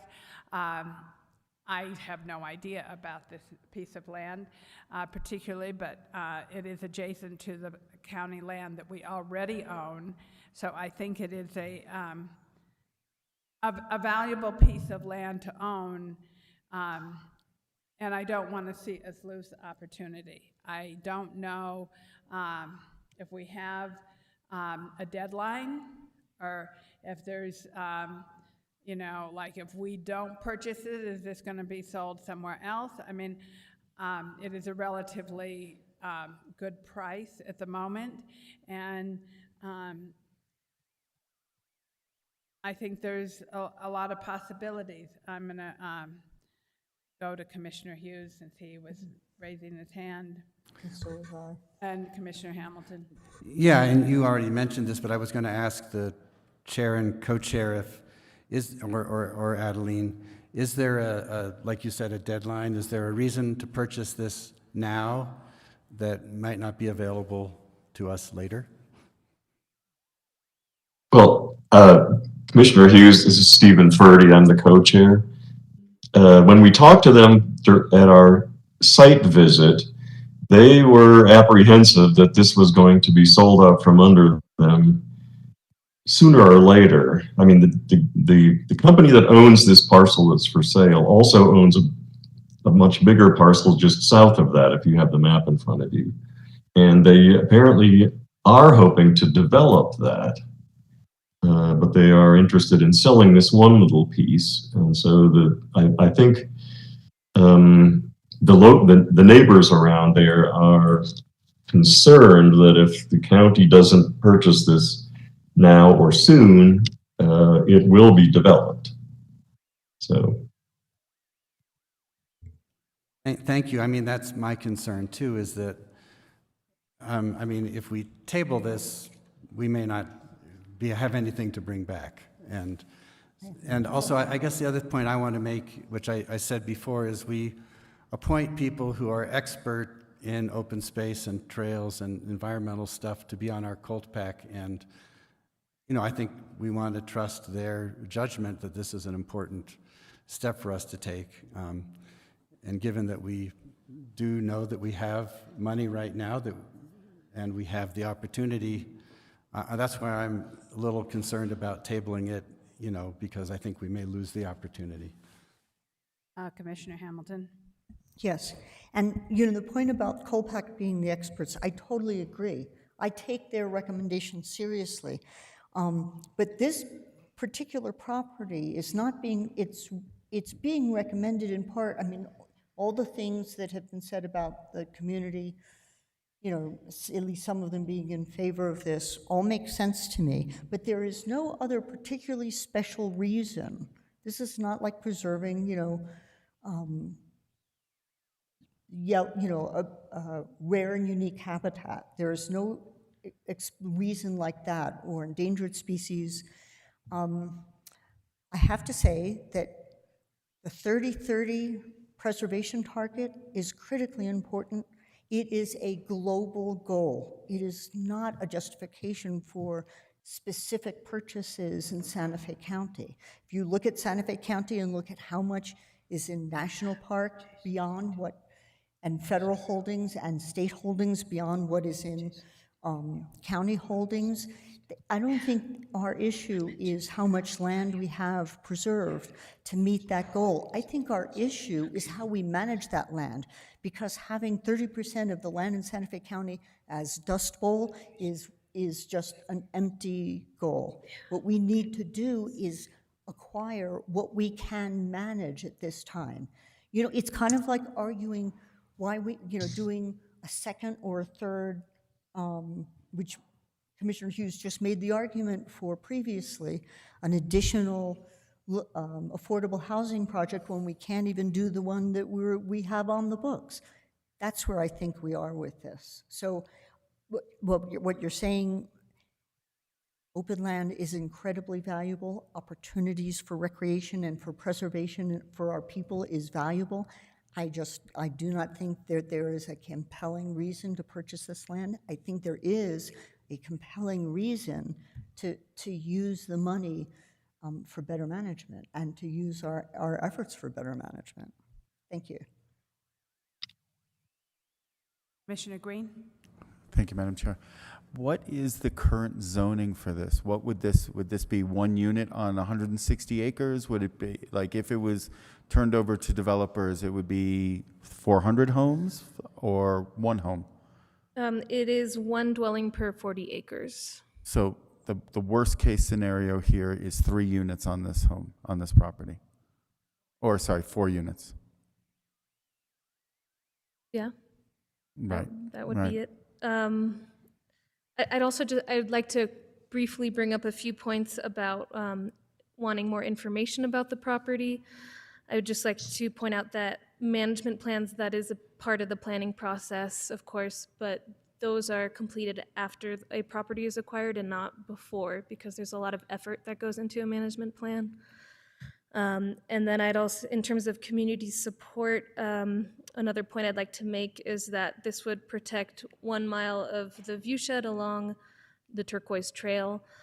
And the vision for the area, the whole regional area, is for a regional trail hub and also for the Rio Grande Trail to pass through that area.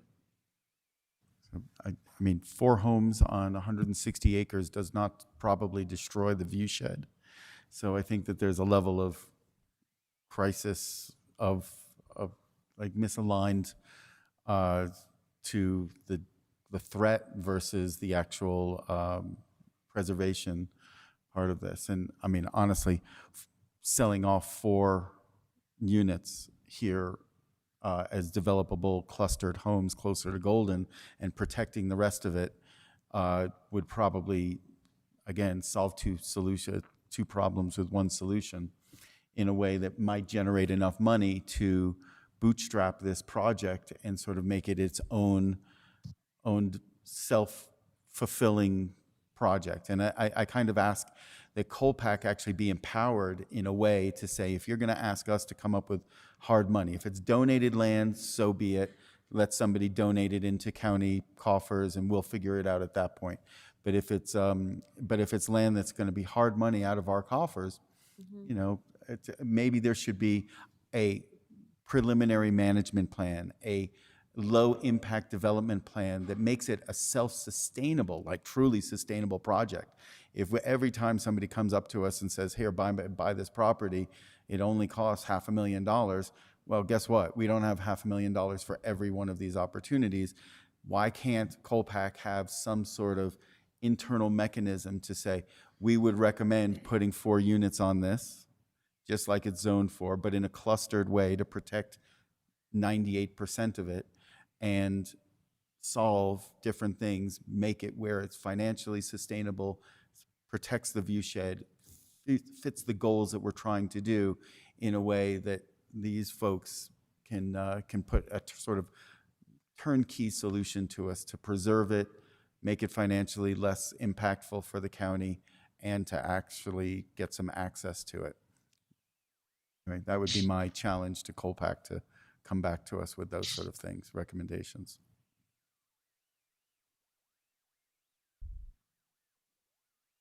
And I would support Commissioner Bustamante. It's in your district. If you're willing to table, I'd be willing to table to second that.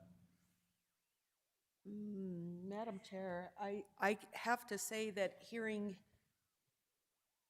the planning that would come after, and that the chairman has, you know, we do have experts who are working on this. I love your idea, and I don't know, you know, the idea of when we do for future projects, and I don't know that there's anything that can happen with this one at this time, that when we acquire lands, to have a cluster development that protects the rest of it, and that things could be, you know, to assure that there's a housing availability and not to have the sparse, 4 houses out there over, it's a kind of thing where there are going to be these really high-end, the person who could afford that big, it's just not the right way of doing things. And out of absolute sincere respect for the plan to protect the land, I would have to say that I understand that other information has come forward in my timing to table it. It seems as though that if we did, we could lose an opportunity to acquire something.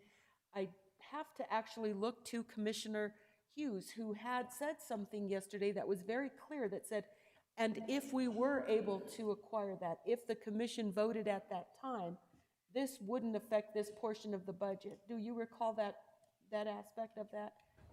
Yeah. Commissioner Hughes. Yeah, thank you, Madam Chair. What I was saying was that in the plan, the capital plan we were presented yesterday, the $1.1 million for El Dorado roads hadn't been applied to Encantado Road in the chart we were given. But subsequent to that chart being made, we learned that ECIA did want to apply that 1.1 million. So it puts another 1.1 million back into the pot, so to speak. So that I know the staff was really wanted to make sure we had, I think it was 13.5 million in reserve. So that would bring it up to 14.5, and then if we did this purchase, it brings it down to 14. So So I have. Well, just let me finish real quick. So it was just a saying that those two things, while not really related, they all relate to the capital budget. Thank you. Thank you, Madam Chair. Okay. Commissioner Hughes, thank you. I'm going to ask Jeff a question. Is it possible, if we bought this open space land, that we could take 10 acres and develop it at the far end north of the property and make it available for housing? Because that is right near the town of Golden. There's a little, at the top of the iffy triangle, I want to Find the goals in between what we're talking about here and use this as an opportunity. We can make a compromise. Yeah.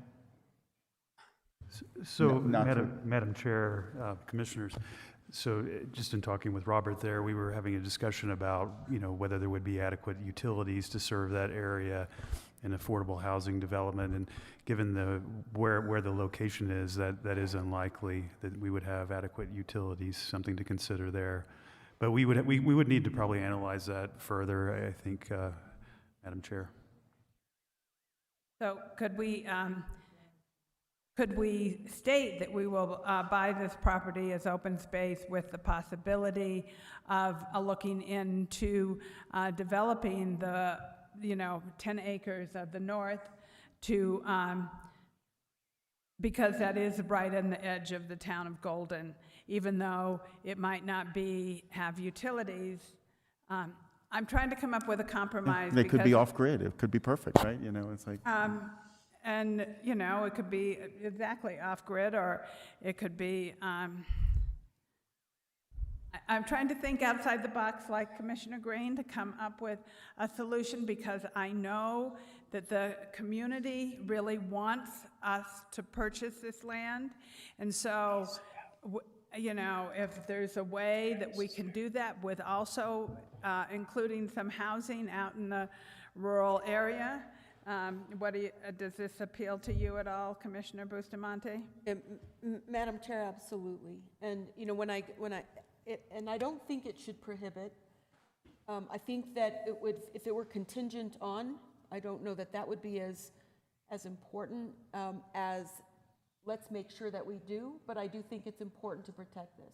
And when I think back on the earliest conversations in when this was going to be preserved is probably at the time, and I apologize for not having the dates. I do think it's important to bring it up, but I believe that it was Chair Javier Gonzalez when it was the first time this area was being discussed as open space.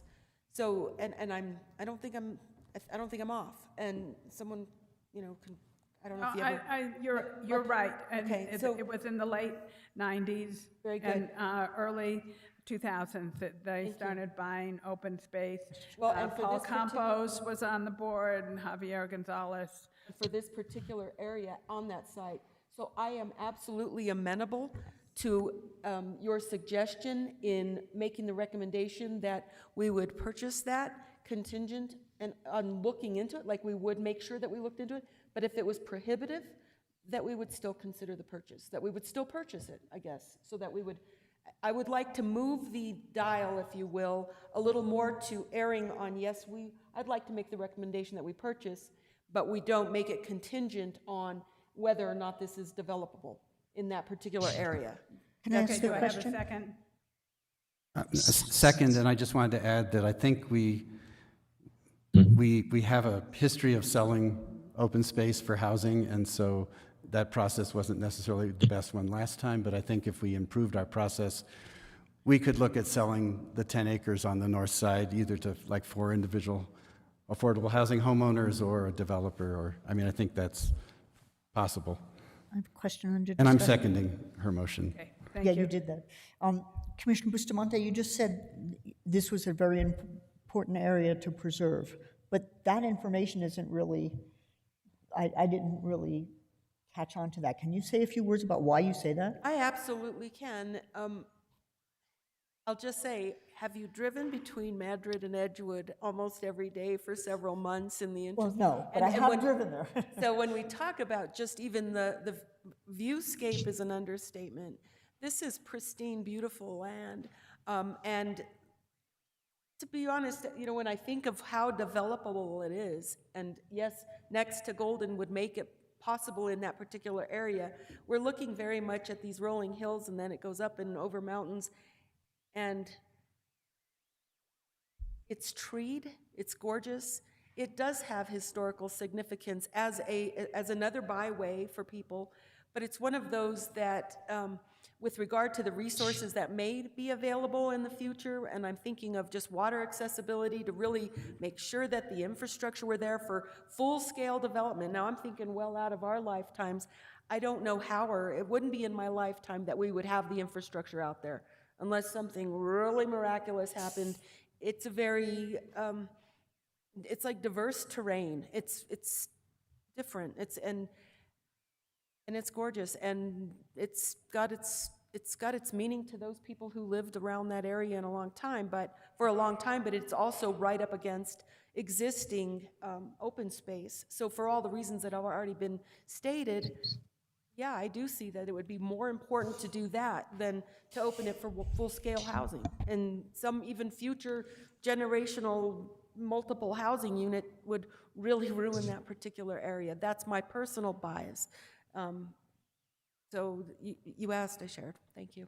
Okay, so I have a motion and a second. Under discussion.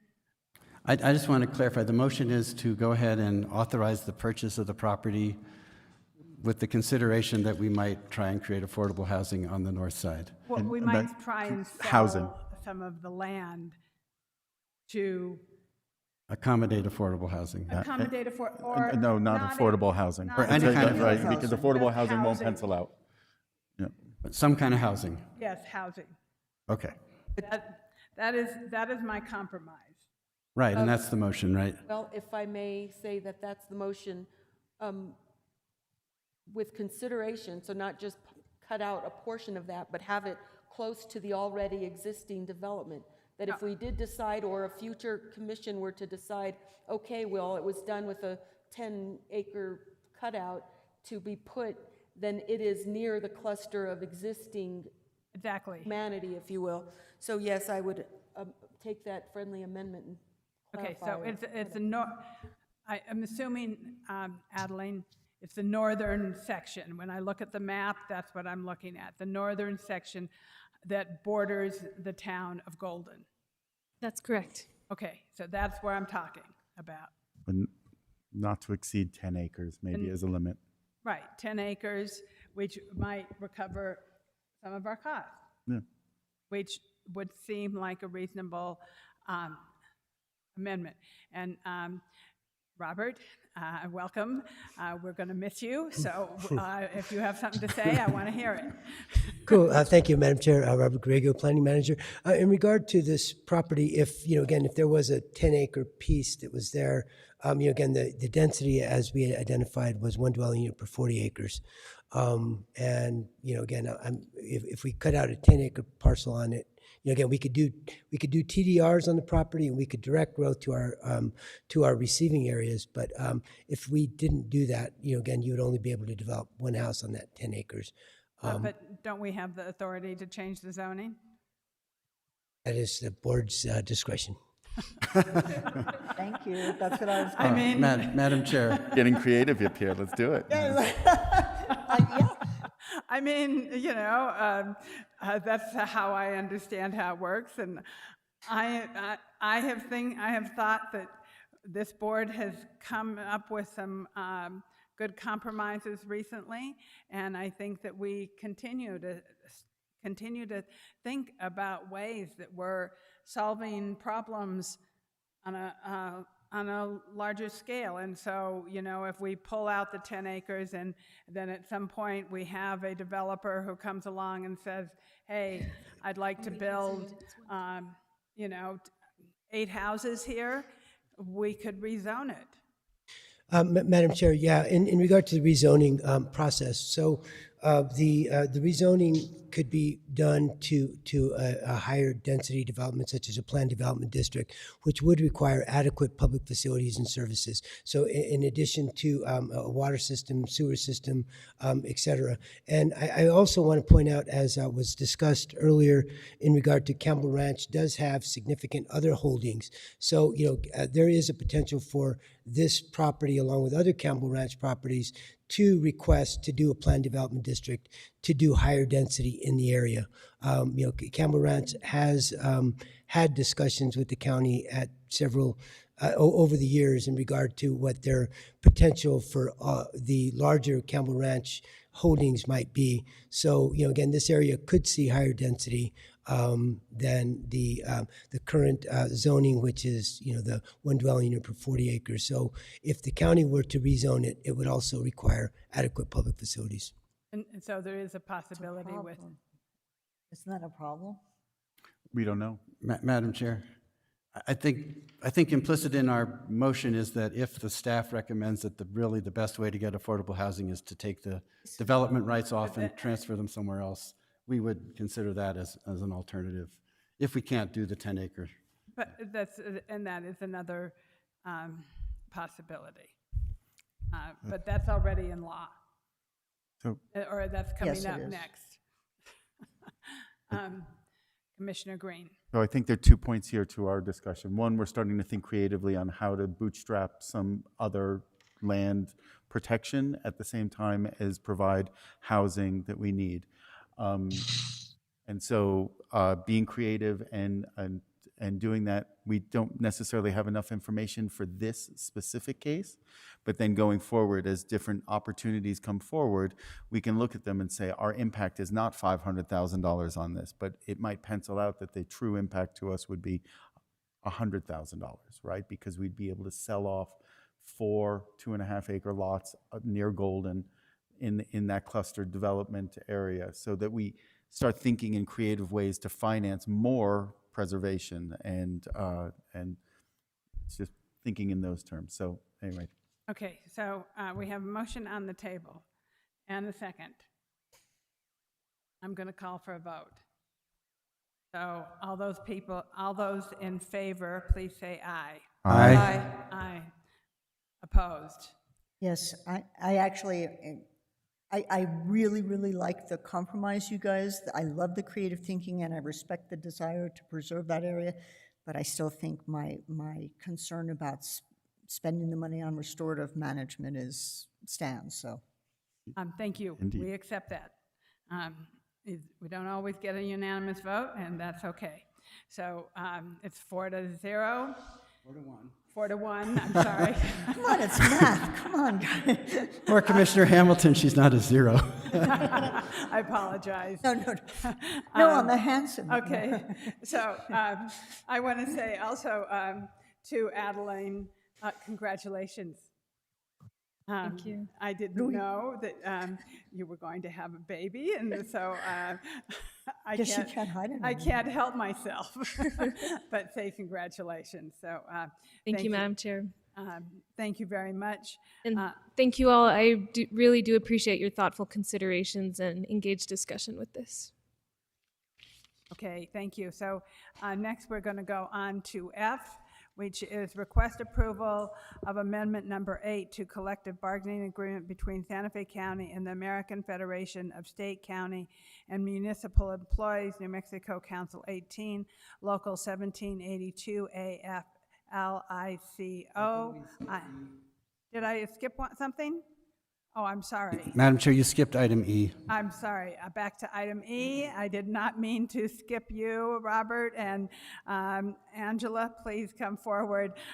Request authorization to publish title and general summary, an ordinance amending the Sustainable Land Development Code, ordinance number 2016-9, to amend section 12.14, transferable development rights, to amend the TDR ratio to increase the number of additional dwelling units allowed per TDR, to establish TDR transfer ratio for dimensional standards, to make minor technical and grammatical changes, to provide procedural standards, and to add new section to allow a density change option in lieu of TDRs.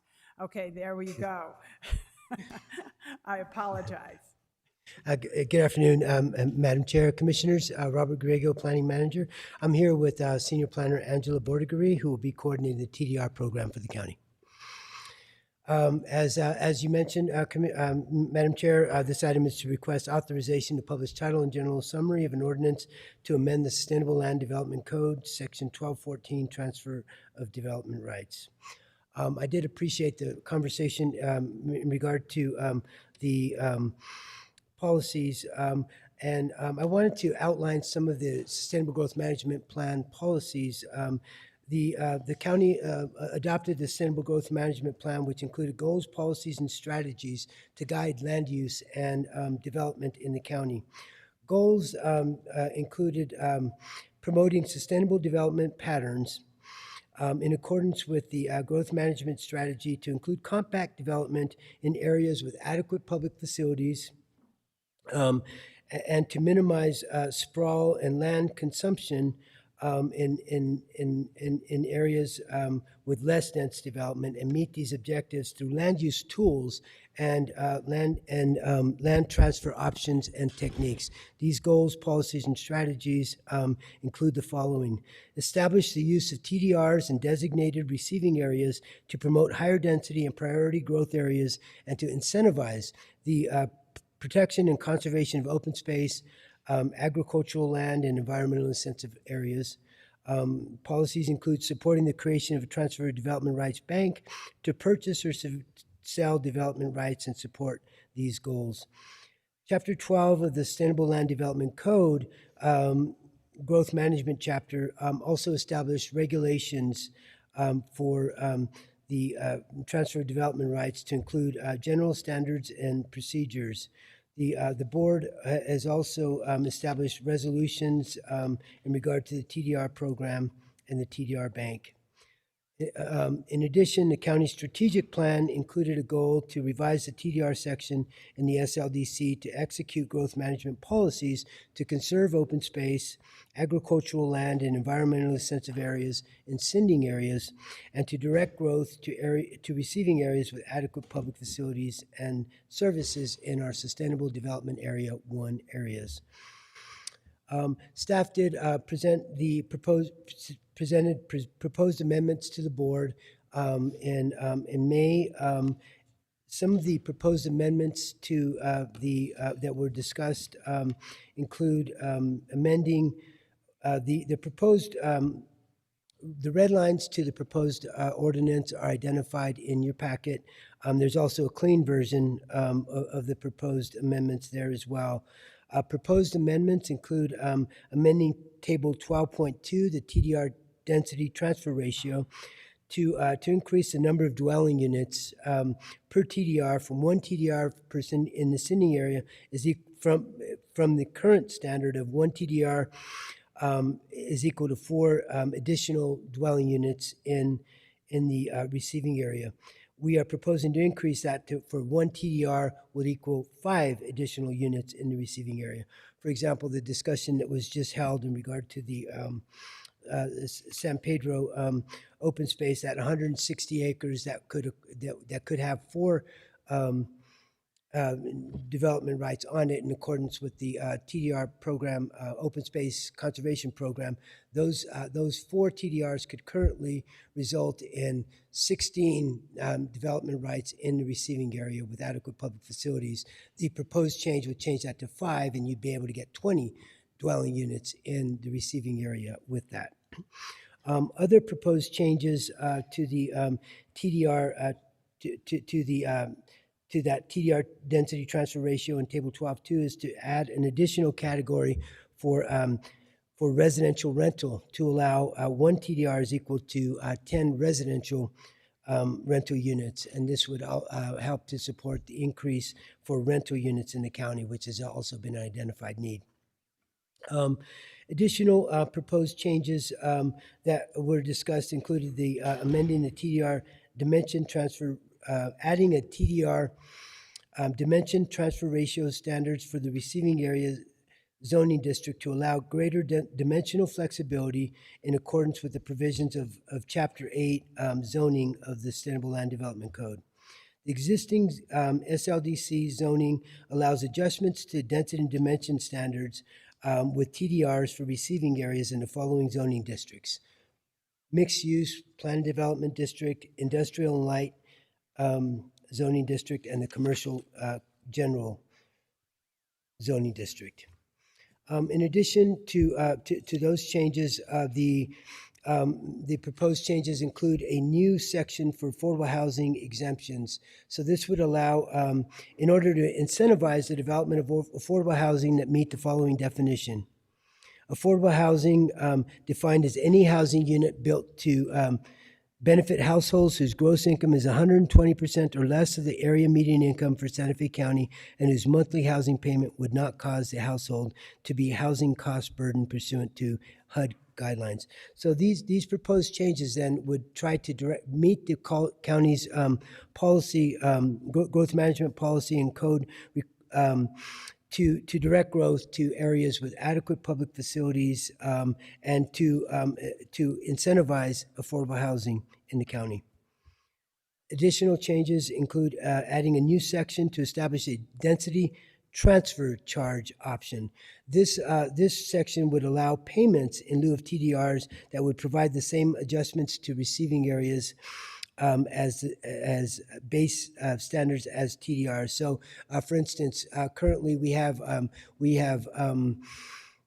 developed the TDR program has preserved 214 acres, give or take, of land in the county, and those have resulted in TDRs that have been sold to developers.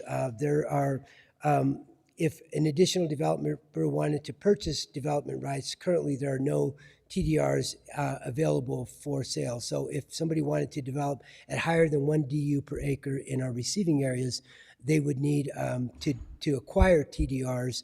They're not required to purchase the TDRs until the final development plat. However, developers have expressed concern or reluctance to move forward with the development without assuring an adequate supply of TDRs. They don't want to go through a process to submit for a development without assurances of that there will be development rights available when they move their process forward. So this new section would establish a process to for the county to establish a price for development rights that developers would then be able to purchase, and then those funds would go directly into the TDR bank, and that would allow the county an opportunity to go out and purchase development rights from property owners in accordance with the TDR program goals. Additional changes include proposed amendments to clarify language regarding the TDR bank and to provide the TDR bank administrator the authority to negotiate sale of the development rights subject to approval by the board. And finally, the program, the technical changes, when the code was originally established, we did not yet have a TDR program. Since that time, we've developed qualifications and certification processes, and we have technical changes that are in the red line version in your packet that identify changes in procedural standards based on TDR program operations. So these are the main proposed changes that we are proposing to move forward with, and with that, I stand for questions from the board. Oh, thank you, Robert, and this is the first time I've got to chair the meeting, but only for about 30 seconds. So I'll ask if there are any questions from other board members. Commissioner Green. So thank you, Robert. Thank you, Angie, too. So just as a sort of fundamental question just at the beginning of this, we have these receiving areas that have, in theory, adequate facilities, water, infrastructure, and so on. Why shouldn't we just rezone those and just rezone the land use map to just jumpstart those areas? The TDR program, to me, at a fundamental way, is meant to do what we just talked about with the preserving land within that, in the San Pedro area. We've got 160 acres. We want to encourage cluster development to preserve 150 of the 160 acres.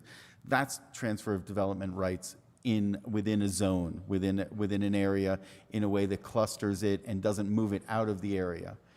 But if in the area of the community college or any of these areas that are in these receiving areas, why aren't we just going with a fundamental, hey, let's look at this map and take everything that's at one dwelling unit an acre, let's move it up to 2 or 3 or 4 or 25. I mean, exaggerating, but I mean, in this proposal here, we're in theory actually getting to 20 units an acre, right? So if we're willing to talk about allowing somebody to do 20 units in an acre, let's do it, right? Instead of making somebody go jump through hoops and go find a house somewhere outside of this area.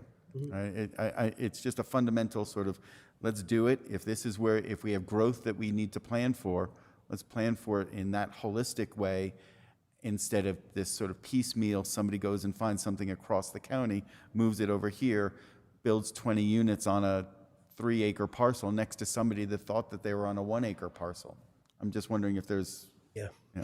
Well, thank you, Madam Chair, Commissioner Green. I think that was the work that was done when we established the Sustainable Growth Management Plan and the Sustainable Land Development Code. So, initiated in 2008, the Sustainable Growth Management Plan did go through an extensive process with the community to identify how we wanted to grow in the county. So we had gone through a 2-year plus process to establish that general plan, which identified what we wanted to do and where we wanted to direct growth with adequate public facilities. Again, I think one of the main fundamental premises at that point was to reduce land use sprawl in the county and to direct growth to areas with surface water as opposed to groundwater. And so with that, we identified areas where the county could serve, and those are our sustainable development areas. We have SDA 1, SDA 2, and SDA 3. Our sustainable development area 1 is the area where, as you mentioned, we currently have the ability to provide services again, it's either in place or planned. So for instance, any developer who would come in with an SDA 1 would not need to rezone to get to higher density. Again, if we, in other areas in SDA 2 or SDA 3, those areas, again, they can develop at the zoning densities established through the land use planning.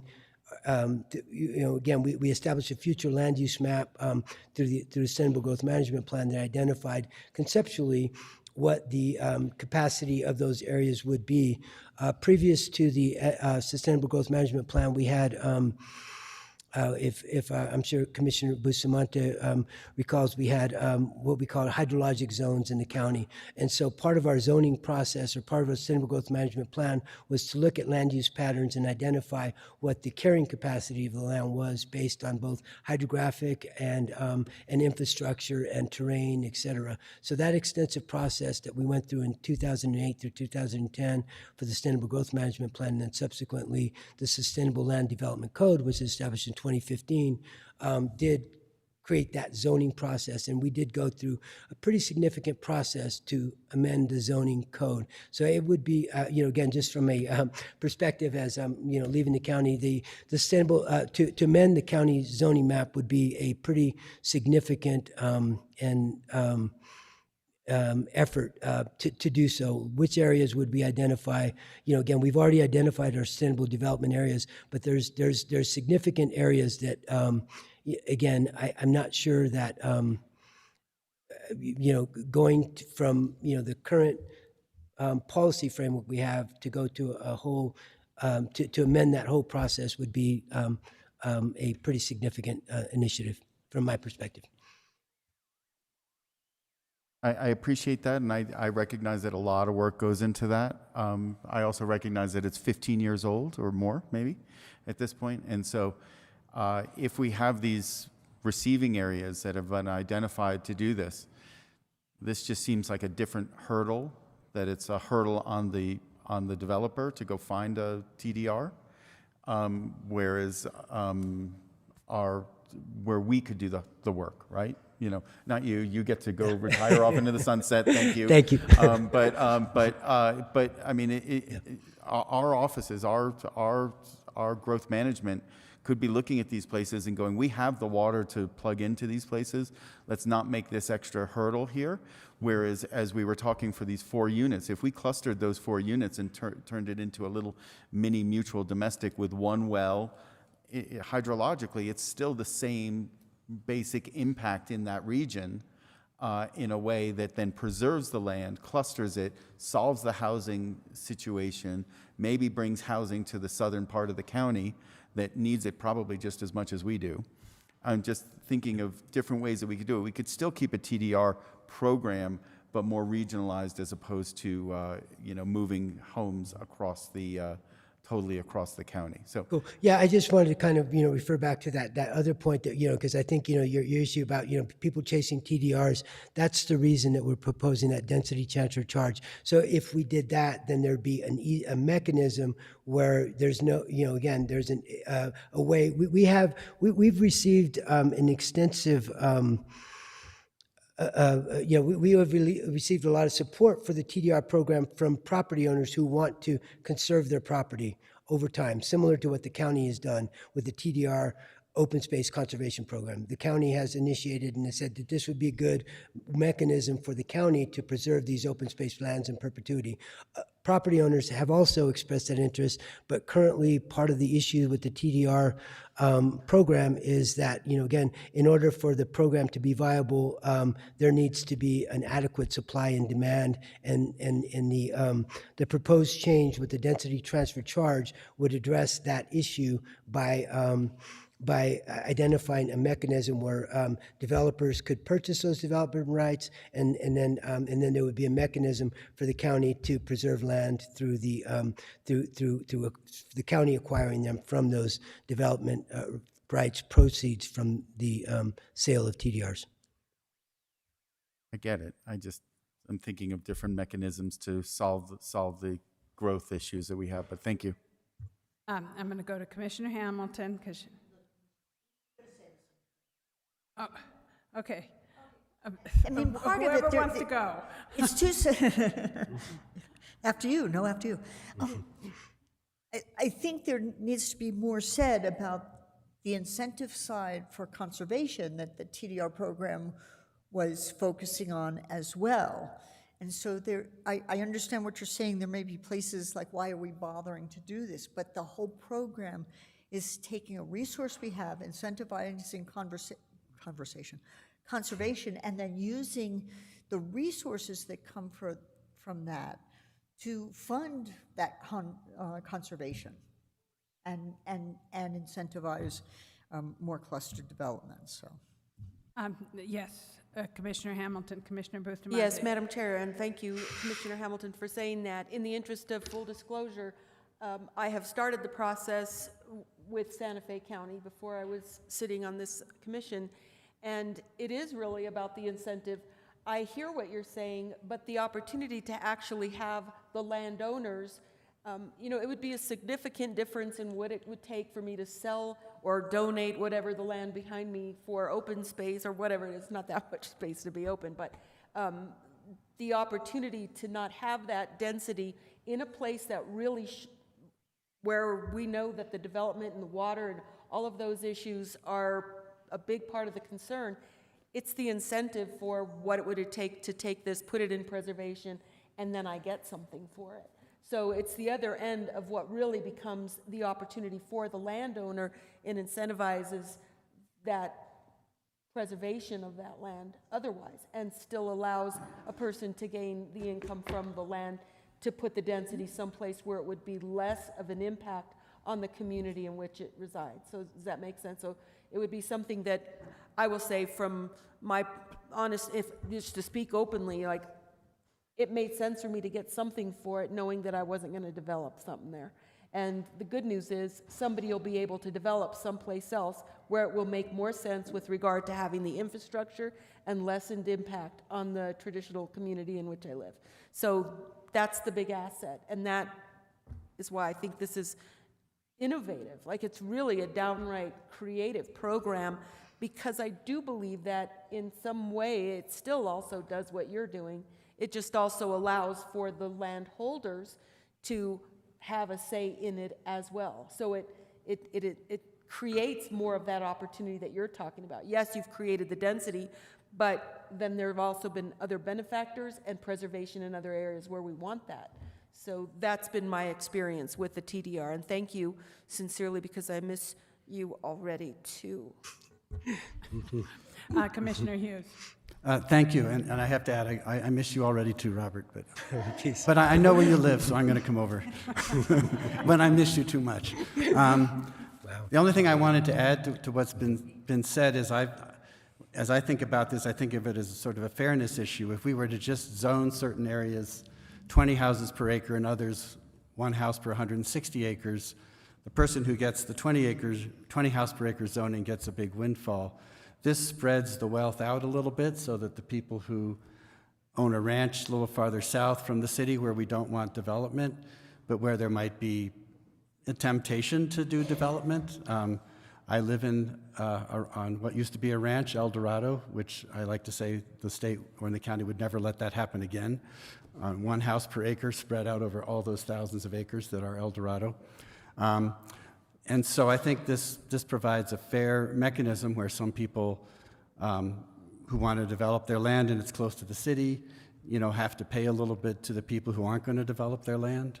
And I think it also I think the preservation part is very important. I think we're going to be able to preserve a lot more land this way than through buying open space, which we only have, we only approved buying 160 acres today, and it cost us $500,000. We can't buy 30% of the county that way, but we can preserve a lot of agricultural land. And one of the things people in my district ask me is, like, when is it going to stop, right? Because they understand the community college district is all zoned, and some of the other areas are zoned for high density, but they do want to have open space, further south of them. And some of those ranches, would be the next thing to be developed if they were, just open for development. And so some of those are potential targets for us if we, if we sell a bunch of development rights and we have some money, we should probably start approaching some of those ranches that are in areas where it's worth, making sure that they're preserved. So I think there's lots of interesting things. My other reason for supporting this today is that when I first became a commissioner, I talked to Manager Miller about all the ideas I had, and she said, well, the first thing we got to do before we do any of your ideas, Commissioner Hughes, is fix the transferable development rights program, because we've been sitting on that for years. And so I want to get this done so that I can move on to all my other priorities. Thank you, Madam Chair.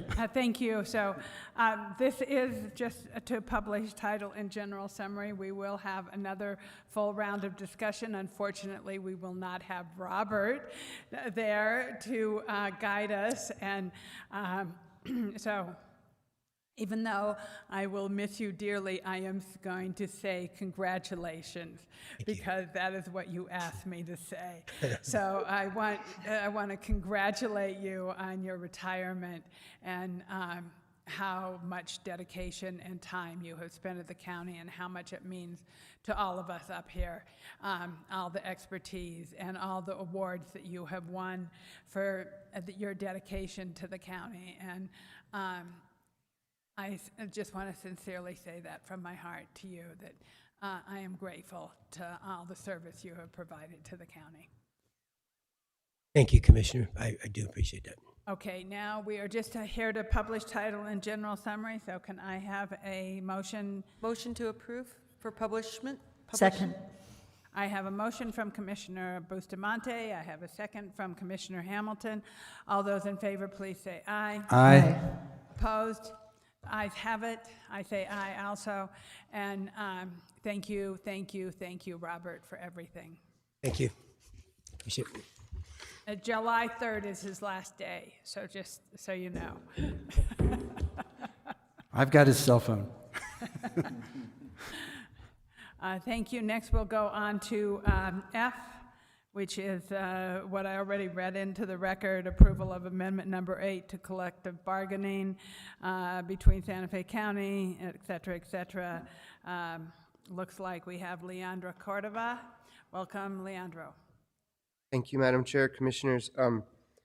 We're here today to request approval of amendment number 8 to the collective bargaining agreement between Santa Fe County and the American Federation of State, County, and Municipal Employees. As you all may recall, back in January, the board approved our comp and class that went into effect for all of our AFSCME members on January 14th.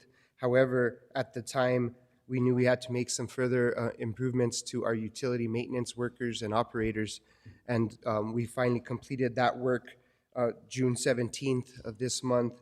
And what we're here today to ask for is approval of a retention incentive being proposed for those utility workers. During the time when the pay structure is being evaluated, we were still working on this, and we're now proposing a 6-month temporary retention incentive through this amendment to encourage employees to remain in the utilities division while their vacancy rates remain high. We want to reward their dedication in staying with Santa Fe County. And that's the basics of this. The memo gets into more detail, and I want to thank Rachel and Sonia for all the hard work they did. But I'll stand for any questions if there are any at this time. I want to just say thank you to Rachel, Sonia, and yourself, because I think this is a really, really good solution to our utility operators and how important that they know that they are to the county. And with that, I'll go to other comments or questions, or what's the pleasure of the board? Madam Chair, I move to approve. Second. Okay. All those in favor say aye. Aye. Okay, thank you. Thank you, Rachel. Thank you, Leandro. Thank you, Sonia. And Madam Chair, And thanks to everybody, AFSCME. and AFSCME and all the operators for agreeing to this. Absolutely, thank you. Next, we're going on to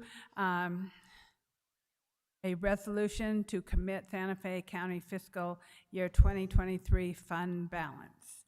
Yvonne, welcome. Thank you, Madam Chair, Commissioners. The resolution before you is to commit fund balances for fiscal year 2023. I'm sorry. Okay. So we're requesting approval of the balances to commit based upon the county's fund balance reserve and budget contingency policy, which is in Resolution 2019-7. Within the policy, it establishes various reserves for the general fund as well as the special revenue funds, and enterprise funds, as well as the one self-insurance fund, or internal service fund, excuse me, which is the self-insurance fund. They range within the general fund. We have contingency, disaster recovery, uninsured losses, major infrastructure repair and replacement, all with ranges between 10 and 15% of two different populations, either the operating budget of the succeeding fiscal year and or the prior year unrestricted fund balance. In addition to that, the special revenue funds for corrections, operations, fire operations, emergency communication operations fund requires a minimum of 25%, and this is due to the significant support that these funds receive from gross receipts tax, which we all know is highly susceptible to market conditions. All other special revenue funds that support operations require 10%. The county's utility enterprise fund requires a minimum of 50% of the operating budget. And then all other enterprise funds, which is basically our housing enterprise fund, requires a 10% reserve. And our self-insurance requires a minimum of 20%, 35, if not a little bit more, depending on what we see as far as claims go with medical care. For the general fund, which has ranges for the four different reserves, there were no changes to the amounts that were presented to the board in the prior year. And with that, Madam Chair, I stand for any questions. Okay, questions from the board? Madam Chair? Yes. Yvonne knows, she was expecting me to ask at least one question, so I won't disappoint you. How much of an increase is this over our last year's reserve? Madam Chair, Commissioner Hughes, I'm sorry I don't have that number, but I can get that and provide that to the board. I'm not exactly sure. I didn't bring the copy from last year. I apologize. Okay, but it is an increase since our budget has increased. Is that correct? Right. It would be based upon the estimated fund balances that we calculated for fiscal year 23. We did see increases in most of the funds, and that's mostly due to the number of vacancies that we had, as well as some issues with purchasing toward the beginning of the year. Even though we've seen increased costs, most of the funds, if not all, actually saw some kind of increase.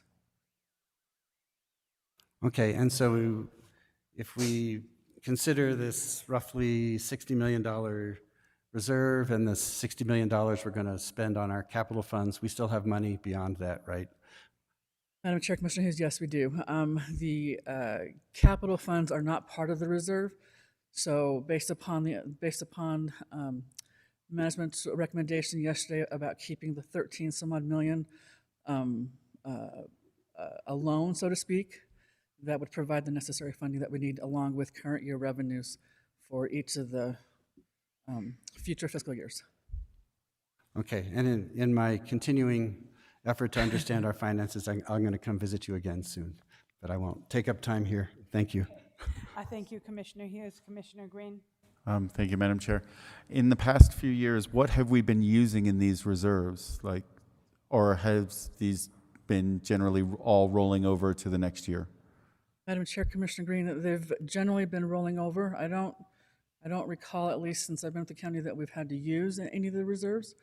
Because we do budget some budget contingencies, we've been able to use those amounts whenever anything unexpected has come about. Thank you. And is our resolution based on statute or anything that we have to meet or exceed, or is this our own internal guidance? Madam Chair, Commissioner Green, this is based upon GASB standards.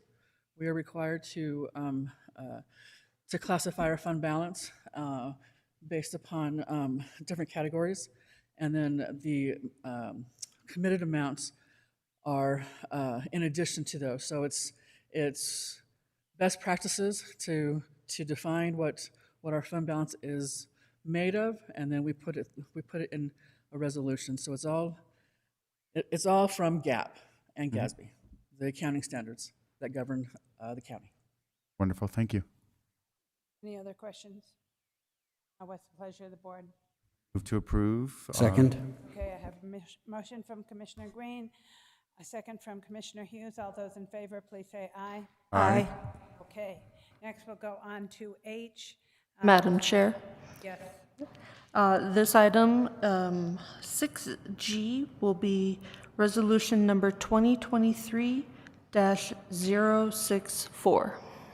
Thank you very much. So item H, a resolution requesting adoption of the final budget for fiscal year 2023-24 FYI 2024. Welcome again, Yvonne. Madam Chair, thank you. I'm going to sit, please.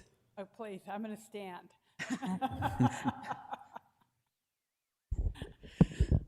Madam Chair, Commissioners, I am here to beg you to please approve the fiscal year 2024 budget. I don't think you need to beg us.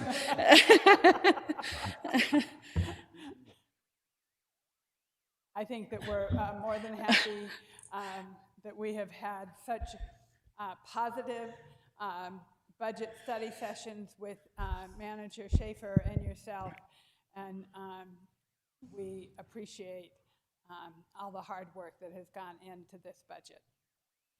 Madam Chair, Commissioners, back at you. We really want to thank the board as well as Manager Schaefer. Yes, I said it right this time. County Manager's Office, as well as the finance staff and the county departments for all the support and contributions to the creation of the 2024 budget. With that, so yesterday we had our final budget study session or budget hearing to go over the capital projects. So back in May, the board approved the interim budget. From the interim budget, additional adjustments were made to do some technical corrections. In addition to those, we made some additional adjustments regarding during the balancing of the budget, we needed to include some additional transfers for debt service and also to reflect the direction of the board to not budget some recurring revenue so as to be able to address issues raised by the class and comp refresh that we plan to do in the fall of 2023. In addition to the capital that is going to be included in the budget, there were additional adjustments that were detailed within the memo, and a separate exhibit was also provided for all those various adjustments. In addition to the operating budget, capital project and maintenance budget, we also included budget contingencies that were equal to the amount that we budgeted in fiscal year 23. In addition to that, we also included a recession revenue replacement in the amount of $12 million, temporary employees, contractors for implementation capacity, and grant matching requirements of $10 million. With all of that, our final budget is $487,426,764. And with that, Madam Chair, I stand for any questions the board may have.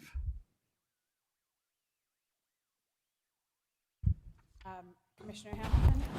Not a question, but I really have to say, you guys, I mean, I know we did it together to some extent, but you guys did the lion's share of the work. You did an outstanding job. You and the county your office, your office, and the county manager's office, and I'm both impressed and incredibly grateful to be able to make decisions based on this kind of, just clear, concise, and dynamic information.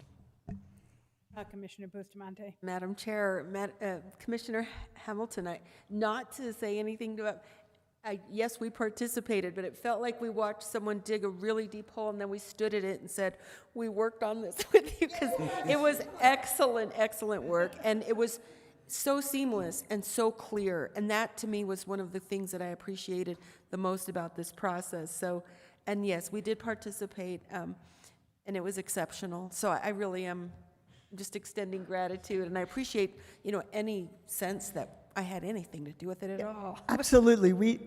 They dug the hole and we held the shovel afterwards and looked in. Yeah, thank you. Commissioner Hughes. I was just going to make a motion to approve the budget, Madam Chair. Okay. I'll second it.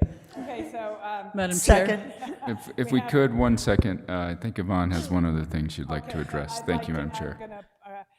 Just let me make a comment. We have a motion from Commissioner Hughes, a second from Commissioner Green, under discussion. Yvonne. She did it. Oh, well, maybe we both did. Oh, Yeah, I'm yeah. sorry. No, that's fine. If you I did saw also, him. as long as he. I saw these two on this side, but we had multiple seconds. Madam Chair, Commissioners, I want to make one clarification. In addition to the 487 million, we'll add the 500,000 for the San Pedro purchase. So the budget will increase by that $500,000. Okay. We accept that. We did that ourselves. Okay, anything else under discussion? Okay, hearing none. All those in favor, please say aye. Aye. Opposed? Ayes have it. Yay. We have a budget. We can send it to DFA. We have a couple days. I want to thank everybody in the county, the staff, everyone, for your incredible hard work, because getting a budget done is challenging.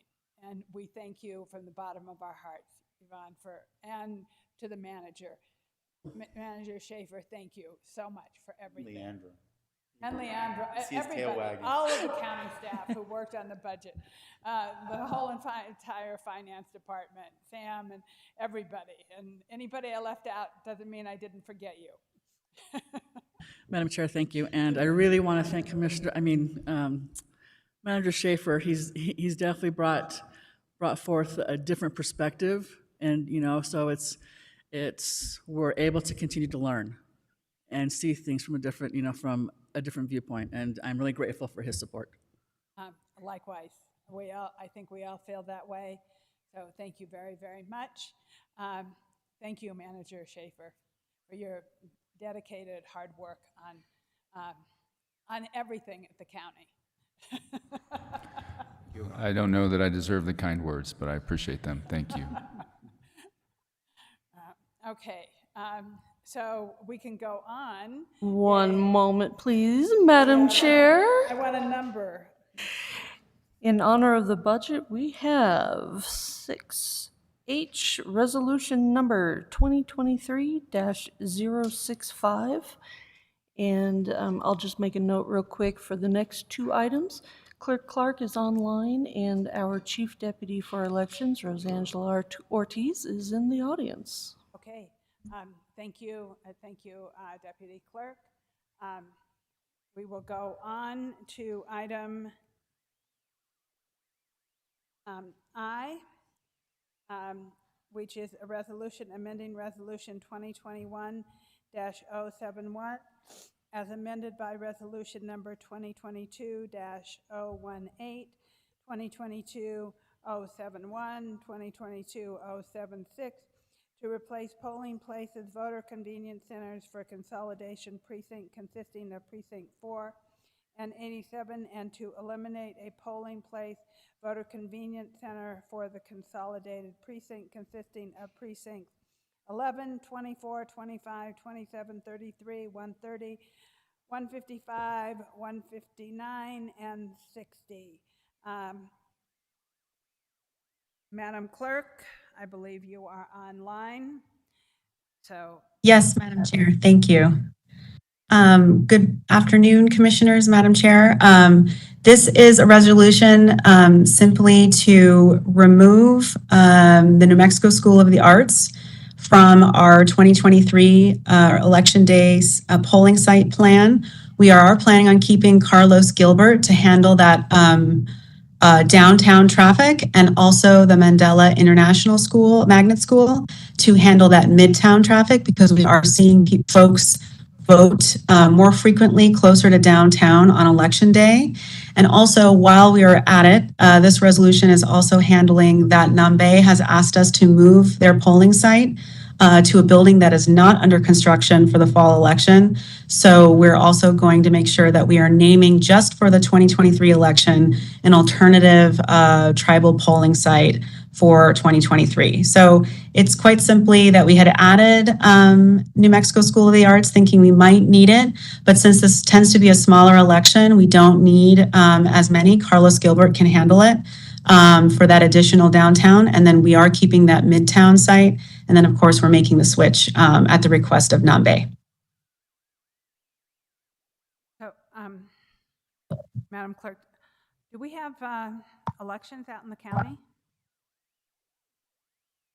I'm sorry, what was the question? It's very faint on my end, so. Okay, so do we have elections in the county? I thought it was a city election. Are there also So the soil and water districts that we are voting? Yes, ma'am. Also, because I think it's important that people know that. So the regular local election is our statewide election, and it's our consolidated election. About 3 election cycles ago, we started adding the local elections together so that it just made more sense to have more people voting. It's supposed to increase turnout with having these different kinds of elections. So we have our municipality, which is Santa Fe, and our town of Edgewood races. We have our school board races. We have our community college races. We also have our soil and water and conservation district races. I also expect several entities to put bond questions, which are really important for funding their initiatives. And those we will see on the ballot in the regular local election as well. Okay, thank you very much. Any other questions from the board? What's the pleasure of the board? Commissioner Hamilton? Madam Chair, I would move to approve. Second. I have a motion from Commissioner Hamilton, a second from Commissioner Hughes. All those in favor, please say aye. Aye. Opposed? Okay. Thank you. I need a resolution number. Yes, ma'am. Item 6I is resolution number 2023-066. Okay, next we are going on to item J, a resolution designating the polling places of each precinct in Santa Fe County, New Mexico, and consolidating precincts, amending the boundaries of voting precincts by combining two precincts and creating one new and separate voting precinct required by section 1-3-1 parentheses B and parentheses C and MSA 1978. Madam Clerk. Thank you, Madam Chair. Commissioners, this is to adjust the boundaries as allowed by law. So what we're seeing is that in precinct 4, we're seeing less and less voters voting in that precinct. And so we are proposing by statute, because there's less than 100 voters in 2 consecutive elections, to combine that outside of tribal boundaries with precinct 3. And then because the numbering would be unusual, we are also splitting precinct 113, where we're seeing significantly more than that 750 high water mark, and splitting that precinct and then putting 4 down where the other side of 113 would be, so that we can have contiguous numbering of precincts. We've also, because all polling sites are going to be consolidated, right, we had to reconsolidate some precincts to make sure that we had evenly spread out polling sites. Now, voters don't necessarily now vote all where they live. They tend to actually, we see in Santa Fe County, almost 20% of voters are now using mail-in ballot, and some are tend to be voting after work. So there are some polling sites where we've added additional polling sites to accommodate that. So for instance, at Turquoise Trail, we typically have an extra polling site to handle both those who like to vote close to home and those who like to vote on the way home. So we're trying to adjust for voting behavior that we're seeing in our county and making sure that everyone has very convenient and accessible polling sites in Santa Fe. And this resolution is reflecting both the requirement to split and consolidate precincts, as well as maintain a good spread of polling sites throughout the county. Okay, what's the pleasure of the board? Madam Chair, I would move to approve. Second.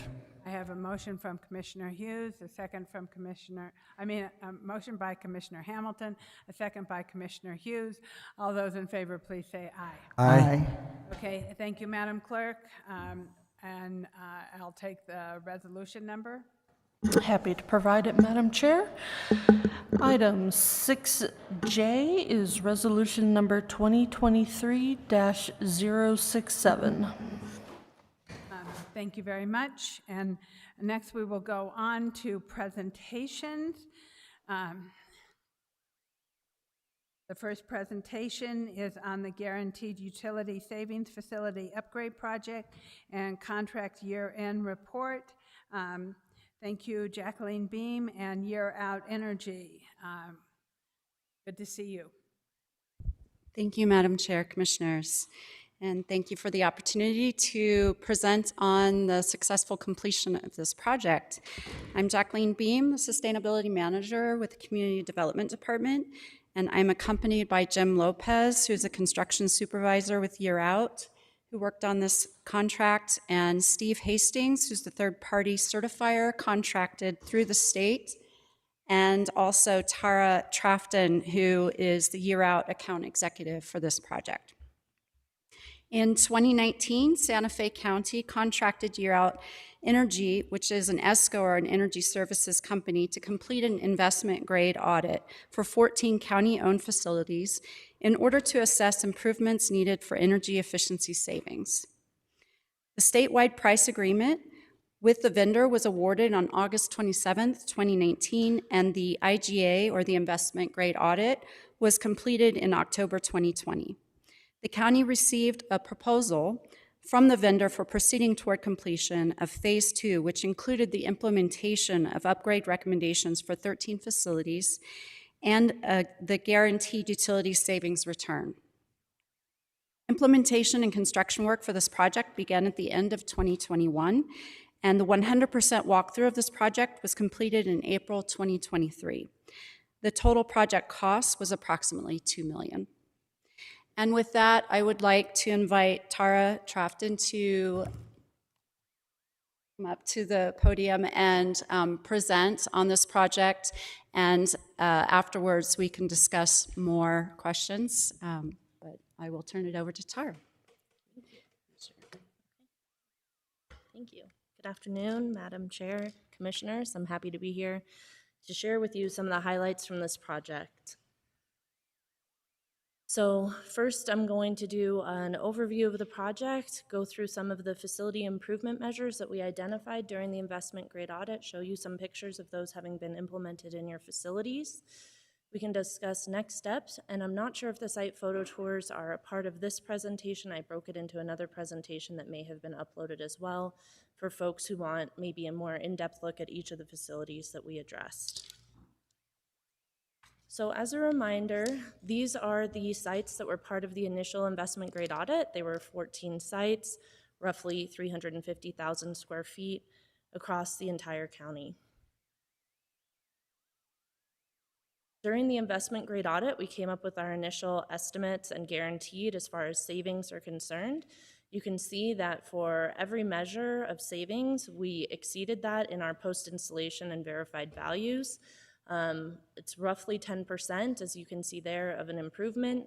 One thing that is particularly notable here is that our team that works with all of your public utilities, as far as rebates are concerned, they managed to achieve 4 times what we had initially estimated, and so we're particularly proud of that.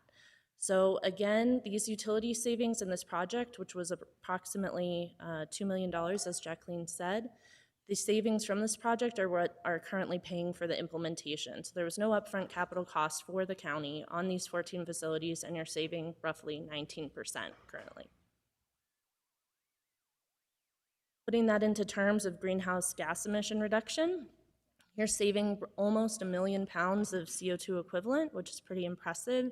You can see there are some equivalencies to put it into terms that are more easily understood.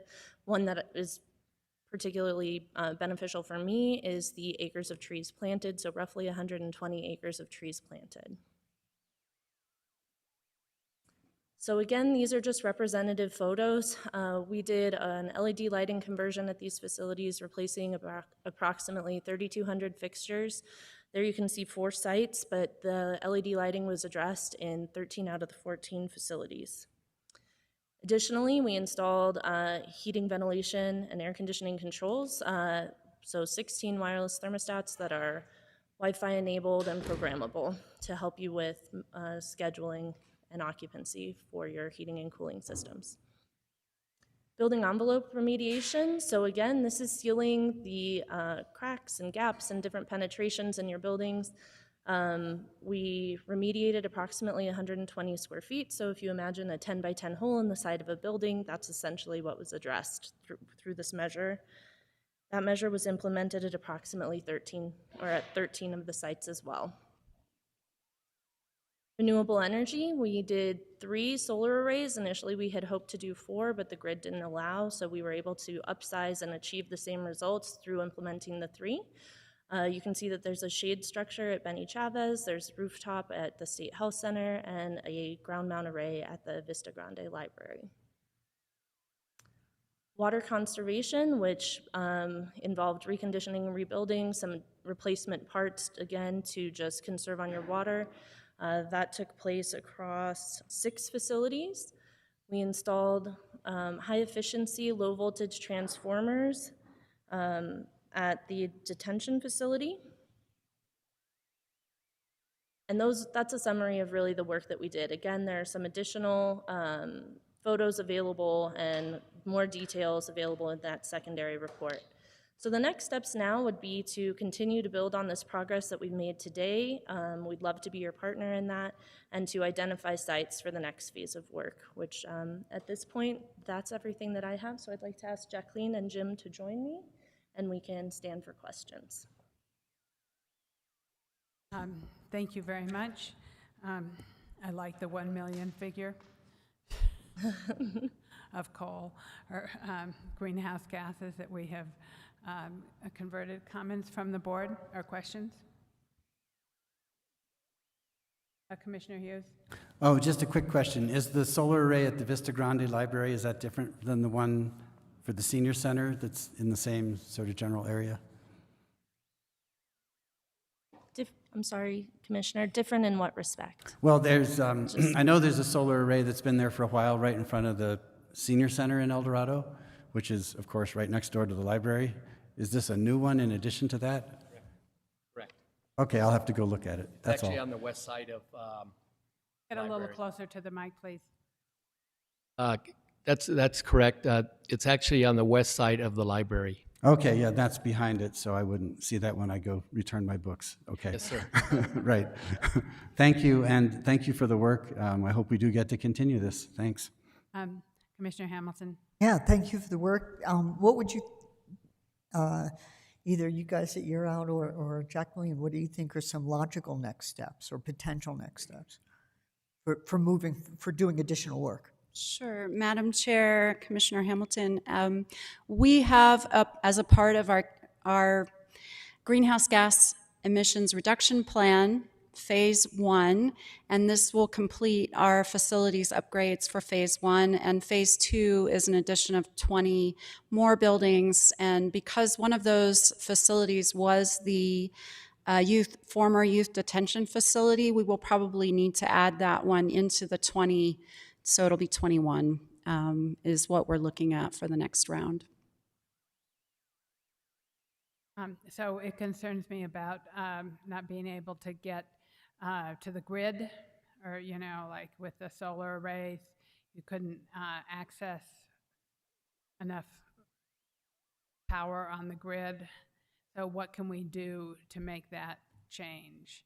I mean, who do we talk to? Do we need to talk to the governor? Do we need to talk to the PRC? You know, like PNM? Madam Chair, Commissioners, are you referring to the cap of solar? Yes. Right, arrays, correct. Well, we do have, now with the Solar Direct program, we have 50% of all of our facilities are now through PNM, and also that means renewable. So our concerns in that area, as far as facilities go, are a little bit lower, and certainly we can advocate for increasing that cap as we look at community solar being added. We do have one project that's coming online, and I think it's all about advocacy and increasing the voices. Right, I mean, I know that La Cienega has a shortage of access to the grid. And so if there is some way we can increase that for them, I think that would be important. Madam Chair, thank you. It's a short of access. It's no more access, period. But I am so grateful, and I want to thank you for the work that you and your team have done, Jacqueline and team. Very nice job. Thank you, Madam Chair. And Commissioners, I do want to also add a huge thank you to Public Works. Their facilities team was essential in helping us to enter the buildings and coordinating with Jim and the rest of the team on what needed to happen and when. And so we couldn't have done it without their help as well. Yes, and Commissioner Green? Thank you, Madam Chair, and thank you, Jacqueline, and thank you, You're Out. Thank you for putting this together. Most of it's before my time, but I will happily, take credit. No, just kidding. But no. It's a question on the new technologies, and to the chair's point, are we looking at like batteries and starting to bring batteries into some facilities so that we would have backups, not have to run generators and do these other things? Is that? Sure, you can. Sure. So for the next phase, that's something we can definitely consider. Battery energy storage systems are becoming more economically viable for these types of projects. It's on a case-by-case basis. There are a lot of factors that you have to look at, your specific rates, the building usage profile, that type of thing. So there's a lot of factors to consider, but it's definitely something that on projects we're developing now, we do take that into consideration. I would, just along that point, I would recommend at least a pilot project on a facility that we could see how they run and have our facilities management know how to work a battery and know that it's working and feel confident with it. So it'd be great. Thanks. Thank you, Commissioner. That's something we'll consider.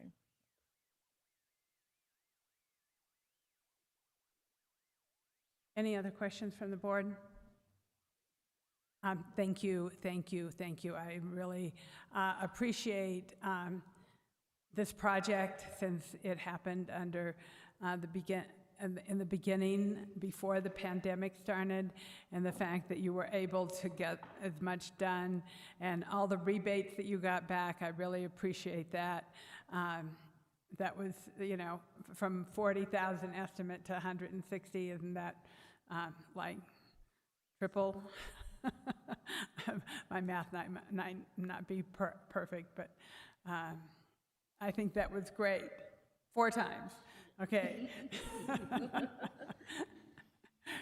I can count on other commissioners to help me there with the math. Okay, so thank you so much. And thank you, Jacqueline. Always. Thank you, Madam Chair, Commissioners. Next, we'll go to a presentation on proposed adoption of 2021 International Fire Code and 2021 Wildland Urban Interface Code. Thank you.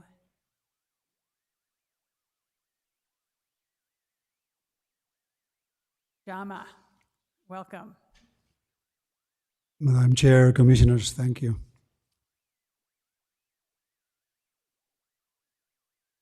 Excellent.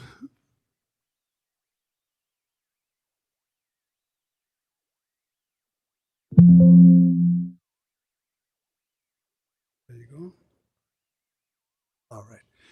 Again, Madam Chair, Commissioners, the following PowerPoint presentation provides an overview of the New Mexico State Fire Code minimum requirements that we need to meet. Also, the ISO rating impact on code adoption and the benefits our county may gain from updating the current Santa Fe County Fire Code by adopting with modifications the 2021 International Fire Code, the 2021 Wild and Urban Interface Code, regulating fireworks and excessive fire alarms, requiring fire inspections, providing for fire protection systems plan review, and providing for the issuance of permits and collections of fees.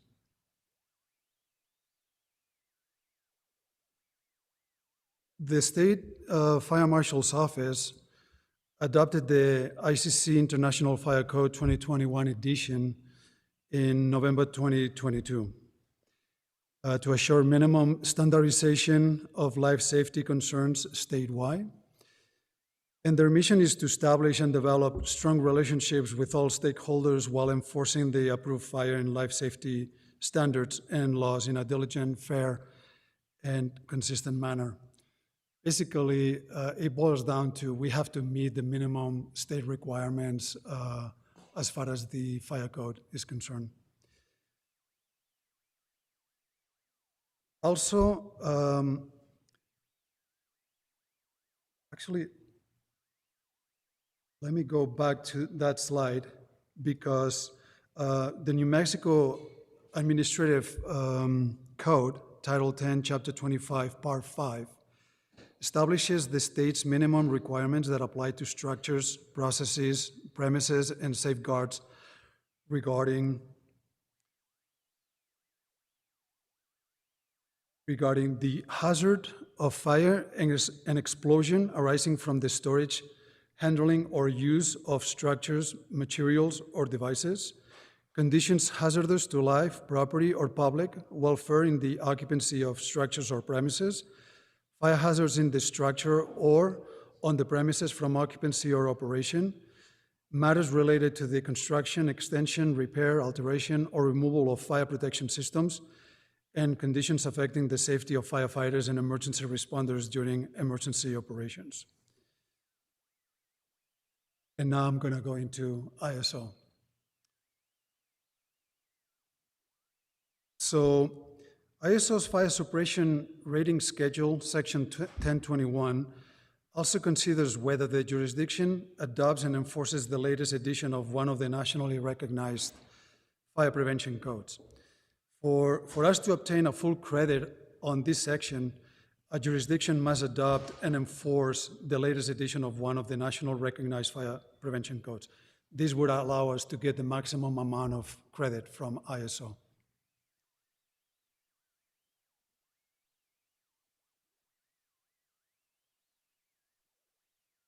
Also, some of the advantages of adopting this new fire code would be the consistent and uniform regulation among New Mexico CID, New Mexico Fire Marshal Division, and Santa Fe County. As I mentioned, the increased ISO scores in the community risk reduction section, expanded annual commercial fire inspection program for a safer community. In the recent ISO reviews that we've been conducting throughout the county, it's been brought up that we needed to do more commercial fire inspections. So by adopting this code, we are going to include 3 additional commercial occupancy groups. And also, we're going to implement a minimum defensible space for new commercial and residential occupancies for wildfire protection and insurance policy demands based on the Wild and Urban Interface Code. So main changes from previous fire code, which we adopted in 2018.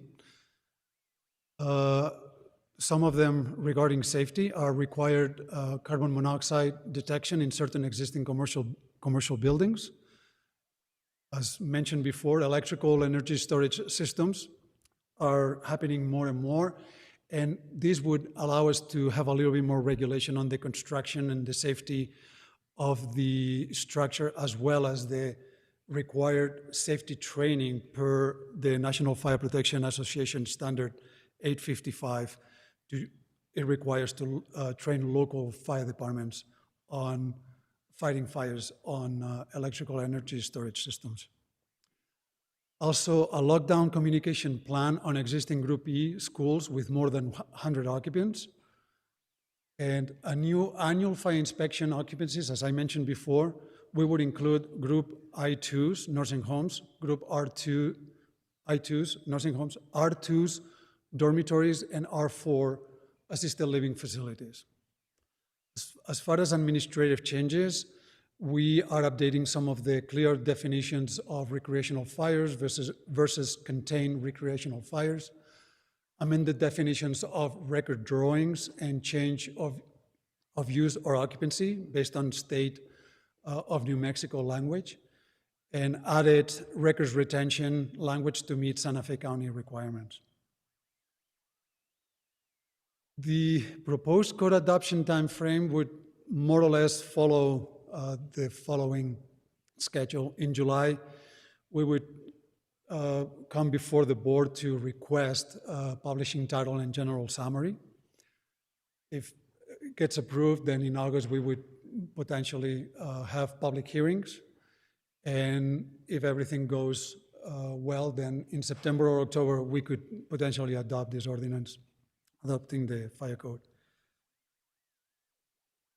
In summary, the adoption of a new international fire code would bring Santa Fe County in compliance with the minimum requirements of the New Mexico Department of Homeland Security and Emergency Management, as well as allow for uniformity and standardization among New Mexico State and Santa Fe County fire and building codes. Additionally, a modern fire code that addresses newer fire and life safety concerns, coupled with the implementation of an expanded electronic fire inspection program that we are working on, would help improve ISO ratings throughout Santa Fe County. And finally, I stand in front of you for questions, and we would like to extend an invitation to any of you, or any member of the Board of Commission, to reach out to our office and meet with us to discuss this adoption in more depth. Again, I stand for any questions. Questions from the board, Commissioner Hamilton. Thanks so much for that. Obviously, this is a good thing to do. I had a question about, one of the changes is for new buildings requiring more certain defensible space. So that's just with respect to vegetation. Correct. So is there anything included, or do you foresee this, we're proposing in the future, including fire hardening of buildings as well, like closed eaves and that kind of thing, to go with that defensible space requirement? Madam Chair, Commissioner Hamilton, unfortunately, we would love to implement construction materials that are fire resistive, but we don't have the building inspectors to enforce that. And I reached out to the state of New Mexico to see if there could be a collaboration, but they don't have the manpower either to assist us with that. So unfortunately, we have to delete that chapter 5 of the International Wild and Urban Interface Code, Really? where we can only implement the defensible space and not the materials. What do you think would need to be done to overcome that? Because there's more and more information coming out about the importance of that, and it's sounding like many of the insurance companies are moving toward only writing insurance policies if you do both. And so it's certainly, the practical considerations of acceptance of that, the building the requirements, and also the ability to enforce them is a consideration. If we can't get insurance coverage, homeowners insurance coverage for constituents, that's a pretty big that's a pretty big motivation. So what do you think would be able to turn this around? I'm trying to get us to start thinking about what kinds of things we need to do or move toward, because it looks like that's where the industry is going. Madam Chair, Commissioner Hamilton, one of the options would be to revisit with the State Fire Marshal's office, although their response is most likely going to be the same, which is they need a lot more personnel to be able to serve every single community in the whole state of New Mexico. On our side, an option would be to create a building department in Santa Fe County with building inspectors, and then we would be a one-stop shop where we could be able to implement this. Interesting thought. In regards to insurance companies, you're correct. I mean, it's getting to the point where some homes are being dropped. One thing that they really look at is, as you all know, is distance to fire stations, water supply, and defensible space. It plays a huge role on insurance, on insuring properties. So that's why we are going in that direction of the defensible space. Yeah, it does, but I'm actually, I'm trying to maybe help facilitate us getting a little ahead of the curve, because while you're right, the way information is going, the way the new studies are going, it's not just the defensible space alone, and so the discussion is that insurance companies are going to stop looking at that unless you have defensible space and fire hardening. So that's why I was trying to get your feedback, but I'm not looking for like a definitive answer now, but I feel like we need to, beyond what you've given, but I think we need to expand the discussion, because I have lots of communities in my district that are losing homeowners insurance and or on the verge of, and it's a problem.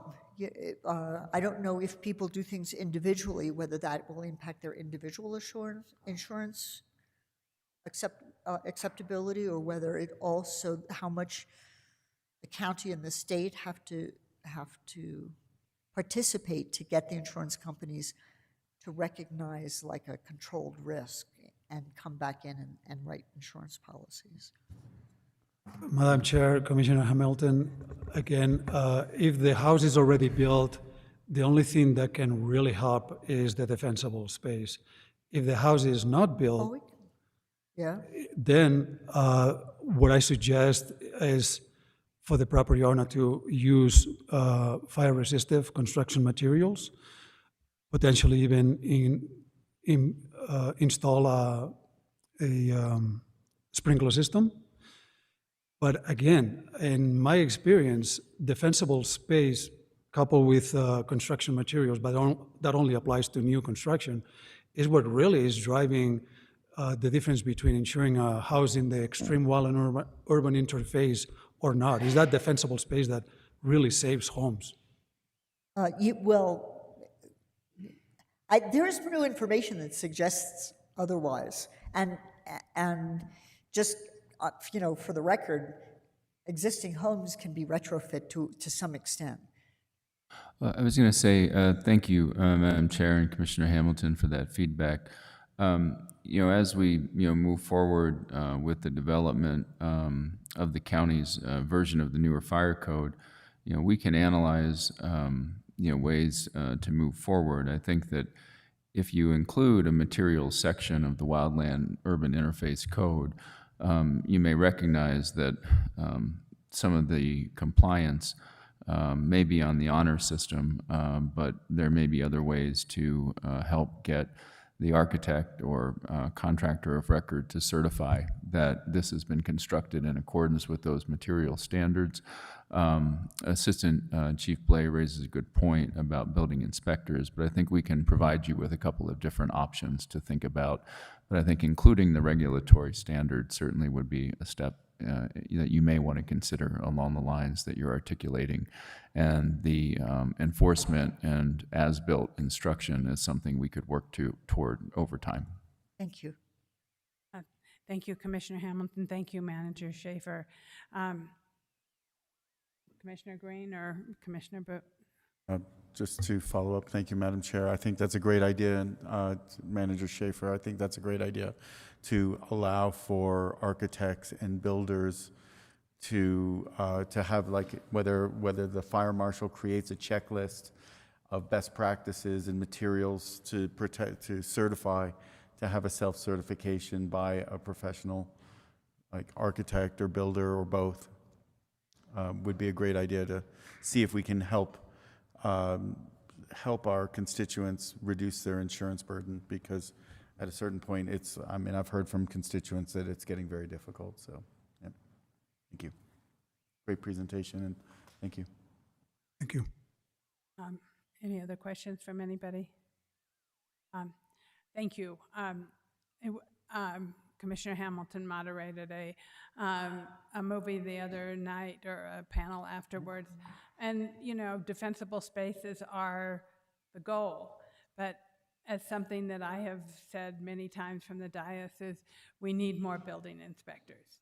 We need more code enforcement. We need more building inspectors, both at the state level, city, county. So that's just part of the reality of life. And but I do appreciate very much the presentation. And so, is there any other questions from the board? Seeing none, thank you very much, Jama. Thank you for your attention and time. Okay, next we will go to one of my favorite topics. Number C, the presentation of Northeast-Southeast Roads Connector Construction. My favorite love of roads.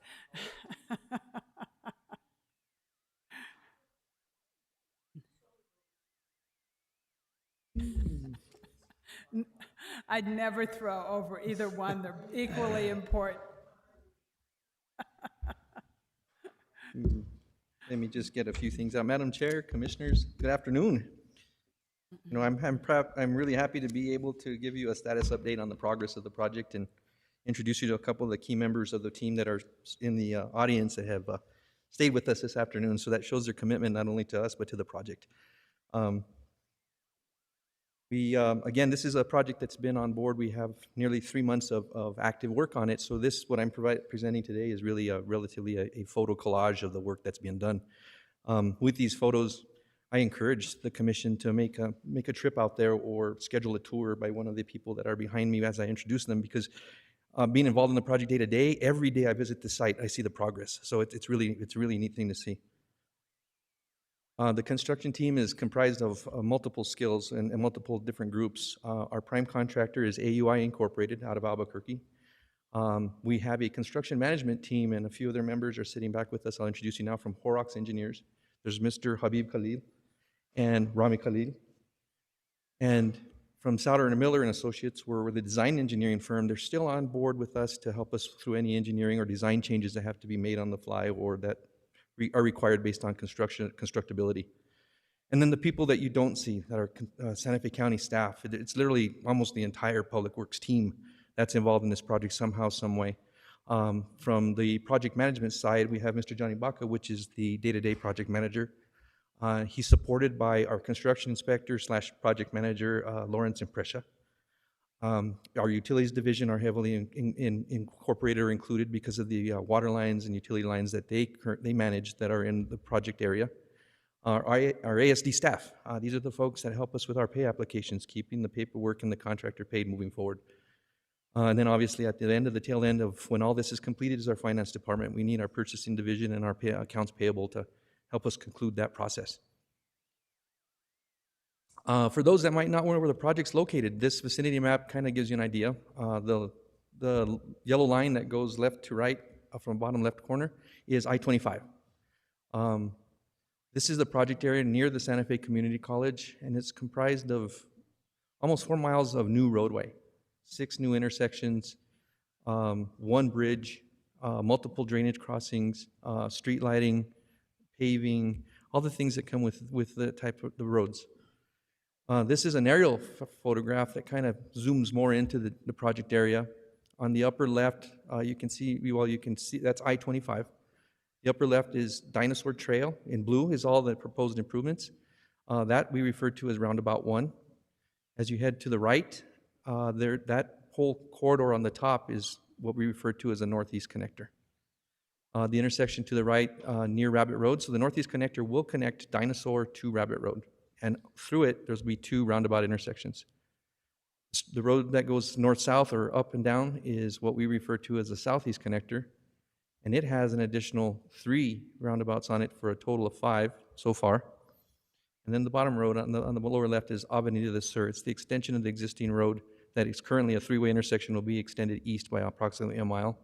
And it concludes with what we refer to as Roundabout 4. This is the project that's currently, this is the intersection that's currently underway that we have Richards Avenue currently closed. So we'll touch base on that in a little bit further. One of the first things that we had to tackle was utility relocations. And if you're not familiar with this, this is all the utilities that exist within the project area that were impacted needed to be coordinated and relocated. This is a list of many of those utilities. This is the utility-rich corridor. Richards Avenue has basically every utility known to mankind, and they were all impacted. So it's one of those things. So we start with Santa Fe County, where we have water infrastructure on the east and the west side of Richards Avenue.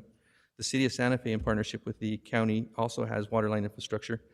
CenturyLink, Comcast, New Mexico Gas, PNM, and Plateau. These are some photos of that coordination and that effort. This is an early morning meeting with all utility representatives standing at a power line pole that needed to be relocated. Most of those utilities that we listed and identified earlier were located on this pole. So this isn't an effort just by the team that I showed you, but it's a team of utility owners, just a lot of people, a lot of things that have to be done right and coordinated. The people behind me are the ones that do that day to day and make sure this happens.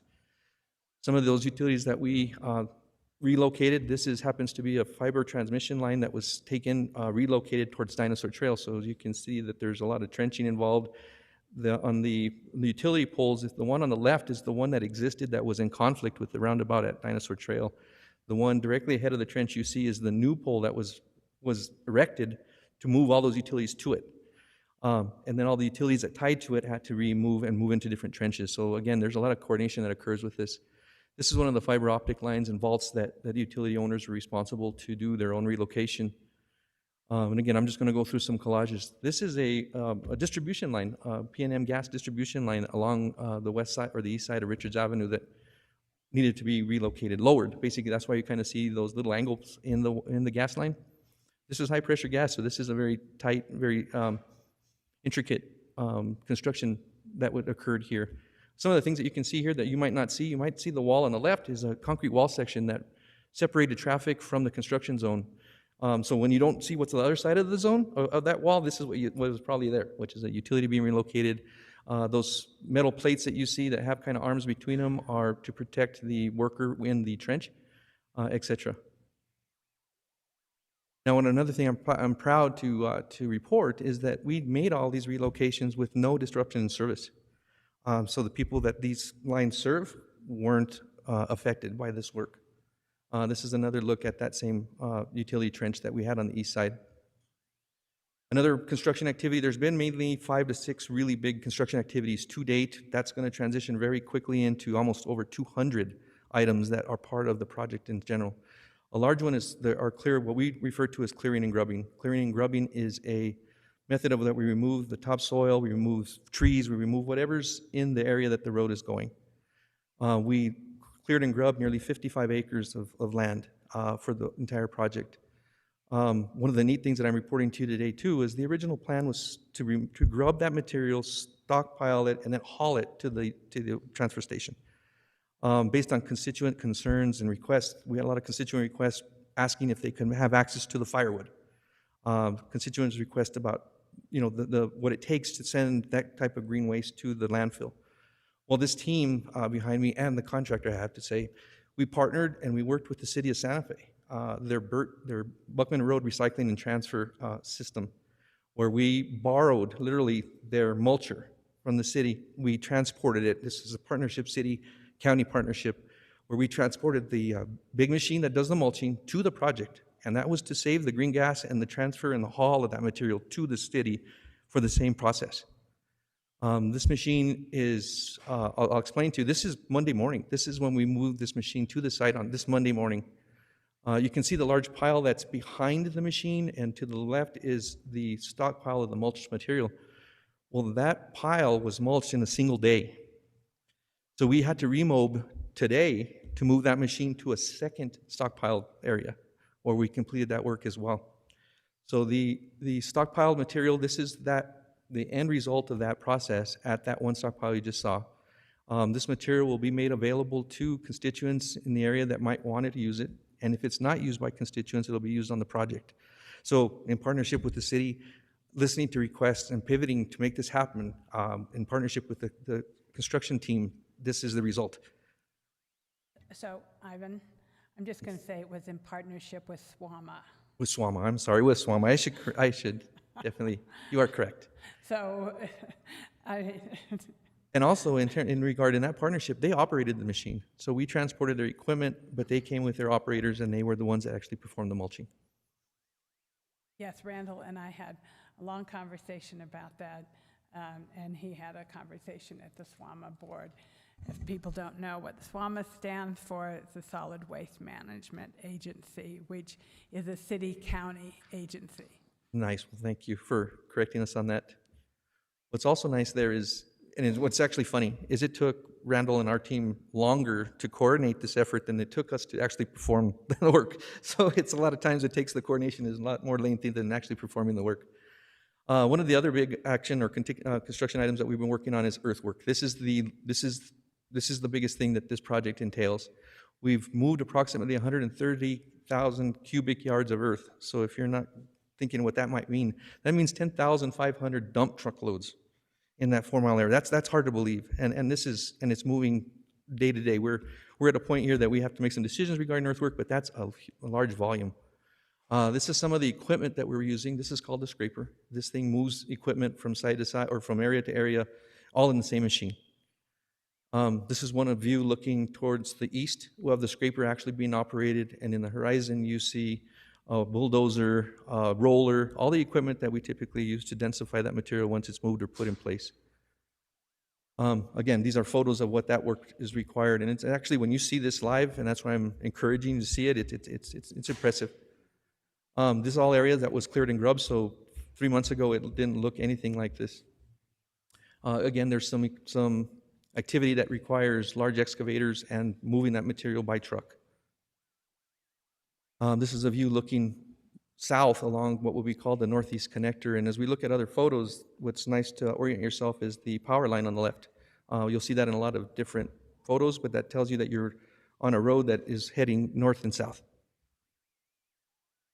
And again, this is another view, but this is, again, if you look left and right of the disturbed area, that's what that area looked like before the construction of the project.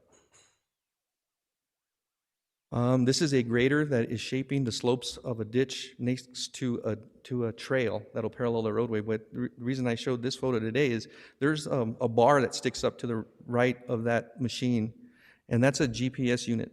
So these pieces of equipment are GPS guided. So the operator has not the ability, but he's working with AI equipment. That machine is not working just manually. So there's AI involvement with what machinery the contractor has opted to use, which is really a pretty neat thing as well. Another activity that we've been doing a lot of is installing drainage structures, and these drainage structures are culvert pipes. There are different ways that you cap the ends of them. There are some drop inlets, which are those concrete boxes with grates on top that you see on the road. And then concrete slope blankets. These are slopes that are made of concrete and normally have bars along it so you don't drive your car into them. What we wanted to point out here is typically when you see these in a road or on the side of a road or wherever you might see them is you don't realize what it takes to install them. The material that's put below the pipe isn't typically foreign or native material. It's normally imported material. So we call that a bedding material. And then it's compacted in lifts as you come up over the crown or the top of the pipe. And this is ongoing. So you're seeing equipment that's testing their installation process as well as the equipment that is actually performing the work.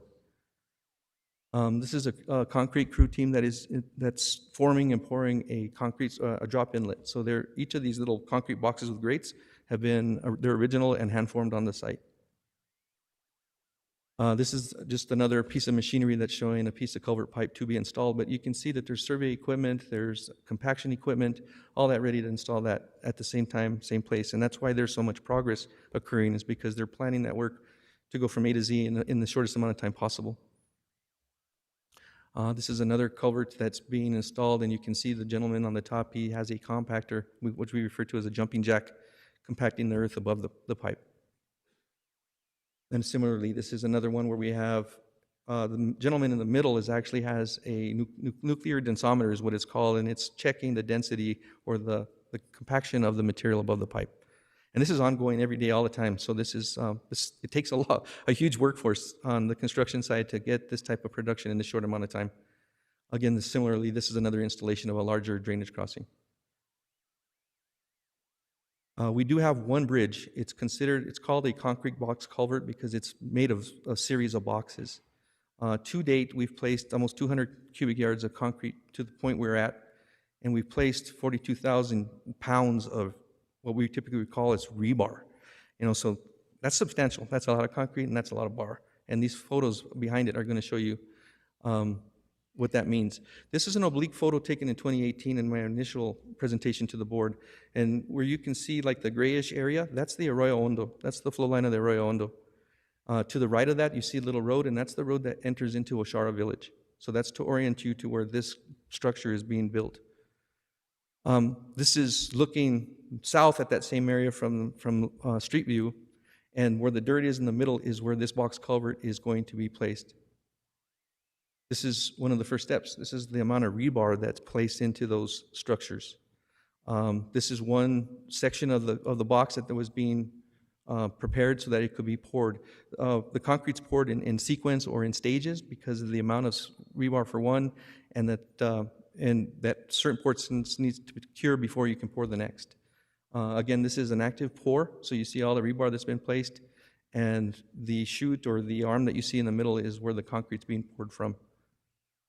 These are also just letting you know the magnitude of the amount of steel that's in this structure.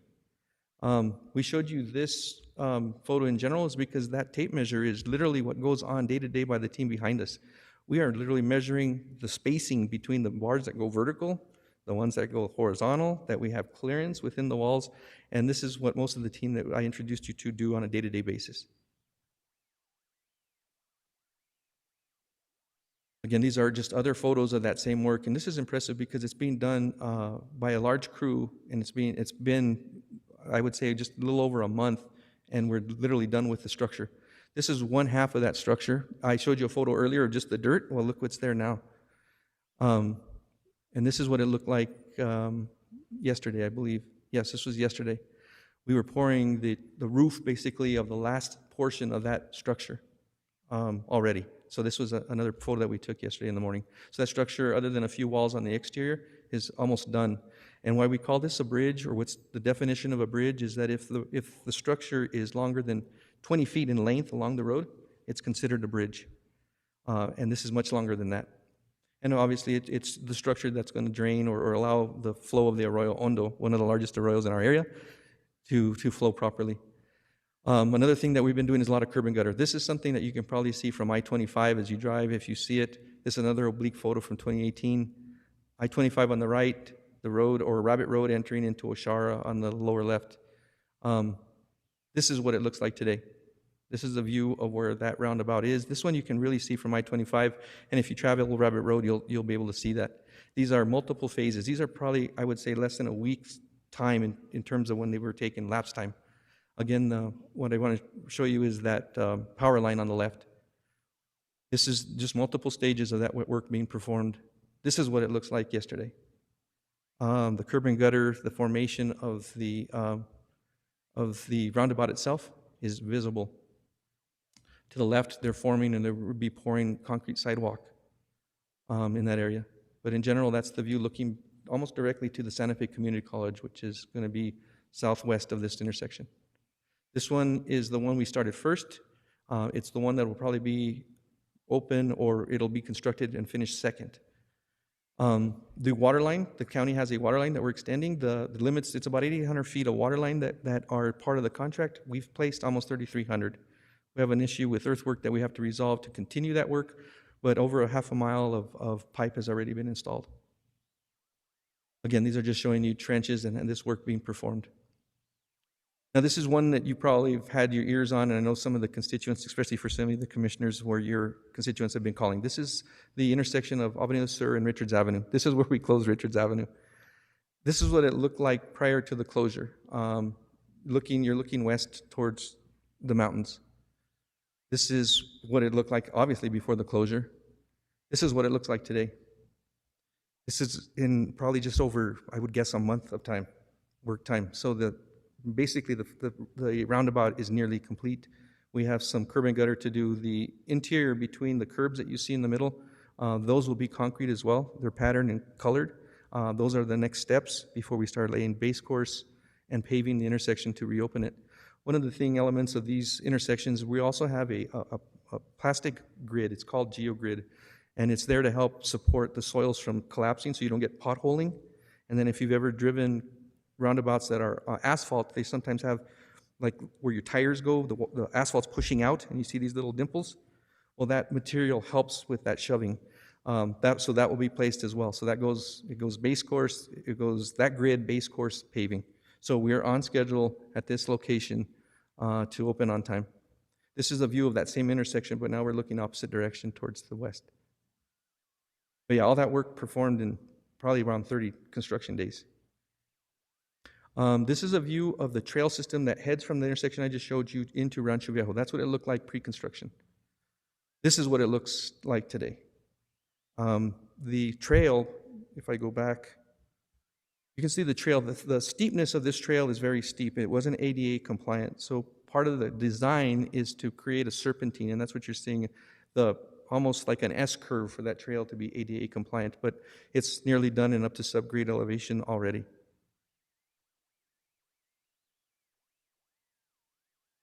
This is an interesting topic, and I'm really happy to be explaining this to you. We have Kim David Baca, which is joining us today, and she's from Hall of Fame, which is a solar lighting expert or firm that we've been working with. Early on in the construction process is that we were estimating costs to provide grid power to 6 intersection locations and 1 mid-block crossing to be well beyond what we had budgeted for the service to come to those areas. And as a response to that, the design team looked into what other options do we have available. And immediately solar became one. So for the last few months, we've been working internally to see, well, does solar work here? We believe it does. We are working on modifying the contract to bring the solar design to the project. And with that option and that pivot is we were also given the opportunity to listen to constituent concerns. We had constituent concerns, multiple, one about the intensity of the light, night sky, right? Everybody talks about night sky.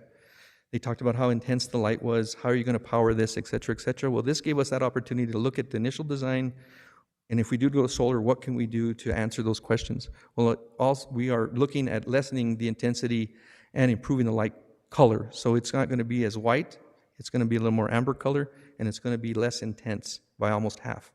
So this gave us an opportunity to also look into constituent concerns, thinking it's too late to make a change. Well, because this opportunity arose, we looked into providing those options, and we're moving in that direction. So we're really proud to say that this will be a project that will have 6 solar-lit intersections. And then just to wrap up quickly is we count on days in terms of progress called working days. It's different than a calendar day. A working day is a day that isn't impacted by weather, and it's Monday through Friday, not Saturday or Sunday or weekends. So to date, in our contract, the contractor has 240 days in its contract. We've charged 81 working days. So everything you saw from when you saw nothing to what you just saw is 81 days worth of their work. That's very productive, which leaves them a balance of 159 days remaining in the contract. And then this is the one that I think we've had most questions about, Commissioner Hughes, and from our constituents in Rancho Viejo, is the closure of Richards Avenue. Contractually, the contractor had 60 days. We've expended 36 of those days, and we have 24 days remaining. The date to reopen is July 20th, and I think today we had an arm wrestle about, is that 5 p.m., is that 2 p.m.? But we think we are on track to open that even maybe a little bit early, but we won't say that too loud because we're not sure. There's still a lot of unknown things. But that concludes our presentation, and if you have any questions, we're here to answer them. Questions from the board, Commissioner Hughes? No more questions. Just thank you, Ivan, for the great presentation and the hard work that everybody's put into this, and I think it's really cool that we're going to light the intersections with solar lighting that'll be dark skies compliant. Everybody will like that. Thank you. Welcome. Yes.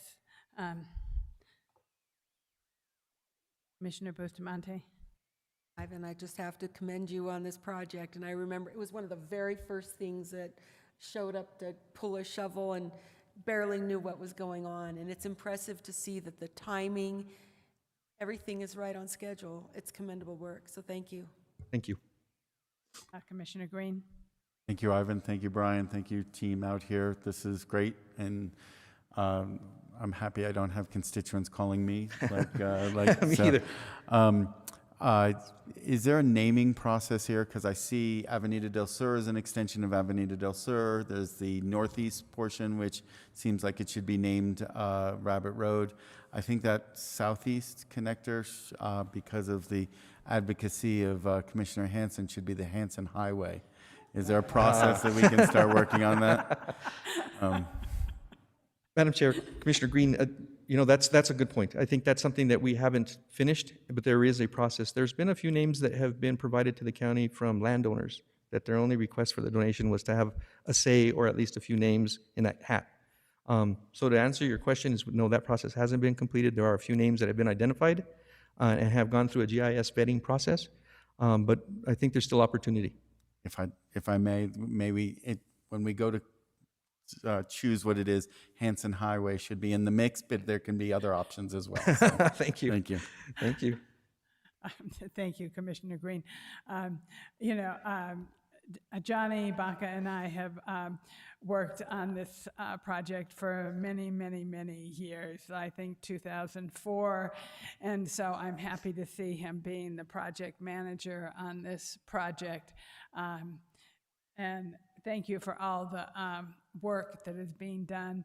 It has been a long time coming. As somebody who worked on the original designs, and to see it actually manifest is an amazing project, and it'll be done before my term is ended, and that makes me even more happy. I like to get things done. I like to have an end date, a completion, and that looks like we'll be able to do that with this project. So congratulations, everybody, on all of your hard work. Brian, Ivan, Johnny, Manager Schaefer, all of us, we've all worked, we've all cared about this project, we've all wanted to see it done. It's the growth area for the county, and I totally believe in building roads before you put houses out there, and I'm sure the people in Oshara will be grateful that the Northeast Rabbit Road going to Dinosaur they'll be very happy when that is done, because I'm sure it will take off a tremendous amount of traffic through the village. And Santa Fe has a tendency to name streets that go, St. Michael's to Osage, Rabbit to Dinosaur. I really like the Rabbit Road to Dinosaur. It seems to be fitting for that area. So thank you very, very much for the presentation. Well, thank you all. We appreciate it. Okay. Next, we'll go on to matters of public concern. Do we have anybody in the audience who would like to make comments on matters from public concern?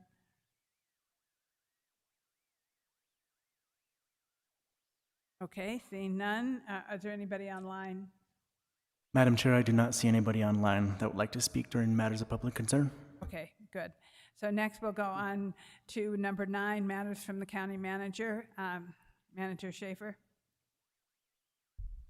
Thank you, Madam Chair and Commissioners.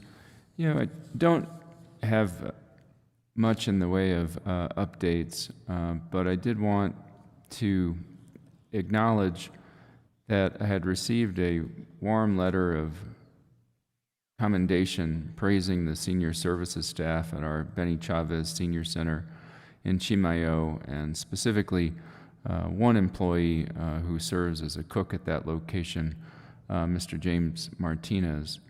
And the letter noted not only Mr. Martinez's fabulous cooking skills, but also his kindness, patience, and thoughtful attention to visitors. And the reason I bring that up is it underscored for me yet again that no matter what your calling or passion, there's a career at Santa Fe County for you that will allow you to pursue your bliss while serving your community. And so I wanted to use that letter of commendation to make a pitch to anyone who might be watching our meeting to please do reach out to our HR department, look at our job listings, because I think if you do, again, you'll find something that will, to borrow a phrase, make your tail wag, but allow you to have a meaningful impact to your fellow citizens. That's my update. Thank you. Very nice. Thank you very much, Manager Schaefer. Next, we'll go to matters from county commissioners and other elected officials. I'll start with Commissioner Green. Thank you, Madam Chair. I think Manager Schaefer, if somebody's watching our thing, they are a junkie for county work. They probably already work for us, but maybe there's someone out there just thinking about it. So, first off, on Thursday, we will be reopening the El Rancho Senior Center at 10 a.m. A few of us are probably going to be conflicted and double booked with some things, but I should be out there to help celebrate, and it's been a long time coming for the El Rancho folks out there. So come on out and show your pride in having a senior center out in that side of the county. We will have barbecue and refreshments out there, and it's from 10 to 1, I think, are the official hours. And then in a request for some information, we're now past the cutoff for STR applications, and I think that maybe in the next few meetings we could have a presentation regarding the numbers of STRs that were applied for and approved at first glance, or at least in the initial process, and then get an understanding of what kind of variances and folks that need to get that second tier review put in there. And then third on that list is maybe some ideas from staff as to what we can do for an alternative means of compliance for people to get registered for funky housing that is special or not quite compliant for homes, but whether it's a yurt, a dome, an Airstream, or a Hogan, some sort of mechanism that could be clear to the consumer that when they rent it, that they know that they're getting an alternative type of house, that it might be seasonal, it might not have complete heating or whatever the issue is, but that that we can still offer that to folks, and then it doesn't compete with affordable housing, and it doesn't compete with workforce housing, but it is a means of staying for tourists here. Also, I know that we applied for an EV grant about a month ago, and I was wondering if we could get an update as to what was applied for. I'm sure it's a pretty short presentation, but it would be great to know what we actually applied for. Besides that, I think that's it for now. Thank you. Okay, thank you, Commissioner Green. Commissioner Hughes? Thank you, Madam Chair. Just a couple of things. First of all, I'll endorse Commissioner Green's request for a presentation on short-term rentals. I'm sure that was probably in the works already, but I'm very curious to know how many people actually registered compared to how many we think are out there. And then I think we do have to start working on finalizing what we're going to have after the moratorium ends in November. Also, I just want to mention the new constituent liaison for District 5 started last Thursday, Gabe Bustos. Most of you have met him. He's doing a great job so far, and I'm really glad to have him, and I've got a lot of work piled up for him, so it's going to be great, because I think he has a lot of energy. Finally, at my most recent town hall meeting, people were still very concerned about our process for evaluating large renewable energy projects, and of course they were careful not to try to engage me in conversation about anyone that might possibly be coming up in the near future, but they do really think we should consider the development of countywide impact. And so I talked to Manager Schaefer. I think he's going to write a letter to the San Marcos Association, which is the place that requested that we make large-scale utility projects, renewable or not, into developments of countywide impact. And I may also want to bring that up in a little bit more official way, because I think it was pointed out to me that regardless of what projects may be coming forth this year, there's going to be more, and we should be organized in how we evaluate those projects.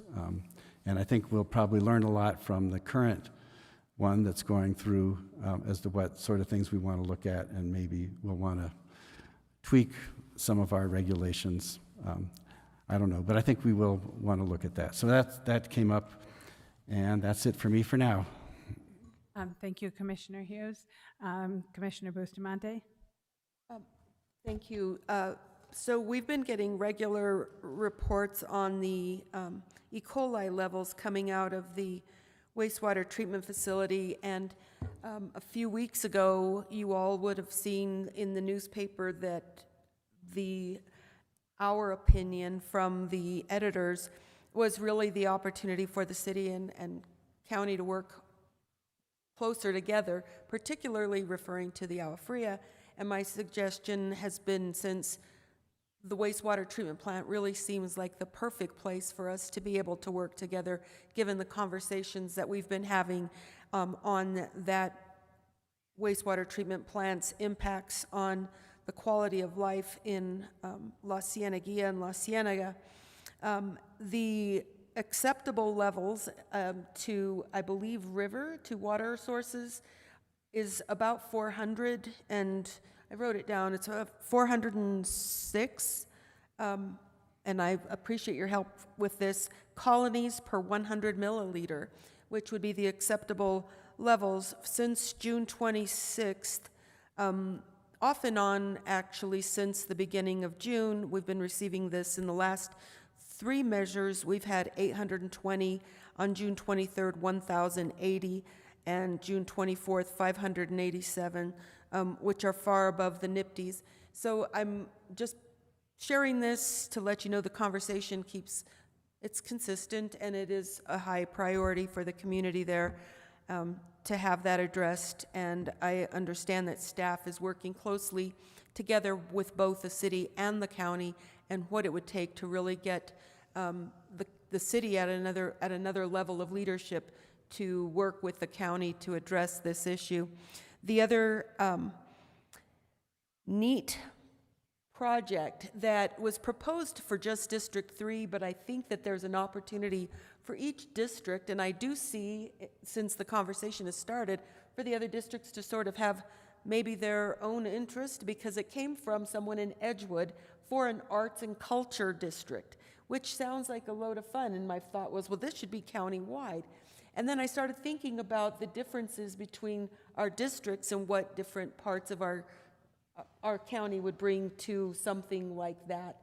And I think a neat opportunity for Edgewood to actually connect somehow with Madrid, which are really distinctly different communities, to say District 3 has its diversity, but to create something there. But I put that out there because this is a very, very new proposal. It literally just came in this week, and my thought was, well, you know, each part of the county has its own unique arts and culture aspects, and there are other initiatives that happen within our city, but it just seems like something that it's clearly within our value system, and I say that multi-generationally within our county. It's an opportunity that I hope we can investigate, and I do know and have encouraged this individual in Edgewood to, yep, let's have this conversation. It could be not only important, but fun. And then the other issue that Leandro is working on for Madrid, and you all have heard the requests to deal with their toilets. And much like Commissioner Hanson, if it's not about sewer, I don't know what to do with it. So I just have way too much fun in the sewer world. But the opportunity to sort of put out as again, as opportunity, is to assist somehow. It's not necessarily broadly accepted yet as a concept, though it has been proposed by community members in public forum, is to do something about the area and the toilet that's next to the ballpark, but to make it a national or state park that would have an interpretive center that explains, you know, I don't know how many of you all know this, I might have shared it at another meeting, but the big Peter Pan thing that's in the field was literally put there by Walt Disney. Like, he made sure, the guy himself, and I said, the guy himself? And they said, yes, the guy himself made sure that Peter Pan is there in the field. And there's just so much history there. So there's opportunity there in how, you know, the county's not necessarily in the business of buying toilets to preserve them or clean them, whatever. I know I said preserve them, who cares? But I'm sorry, I don't mean to say that. But to clean them. But to have that next to an interpretive site that is really the entryway into that community, there's something to really work with community on to create something that might be of interest and of value.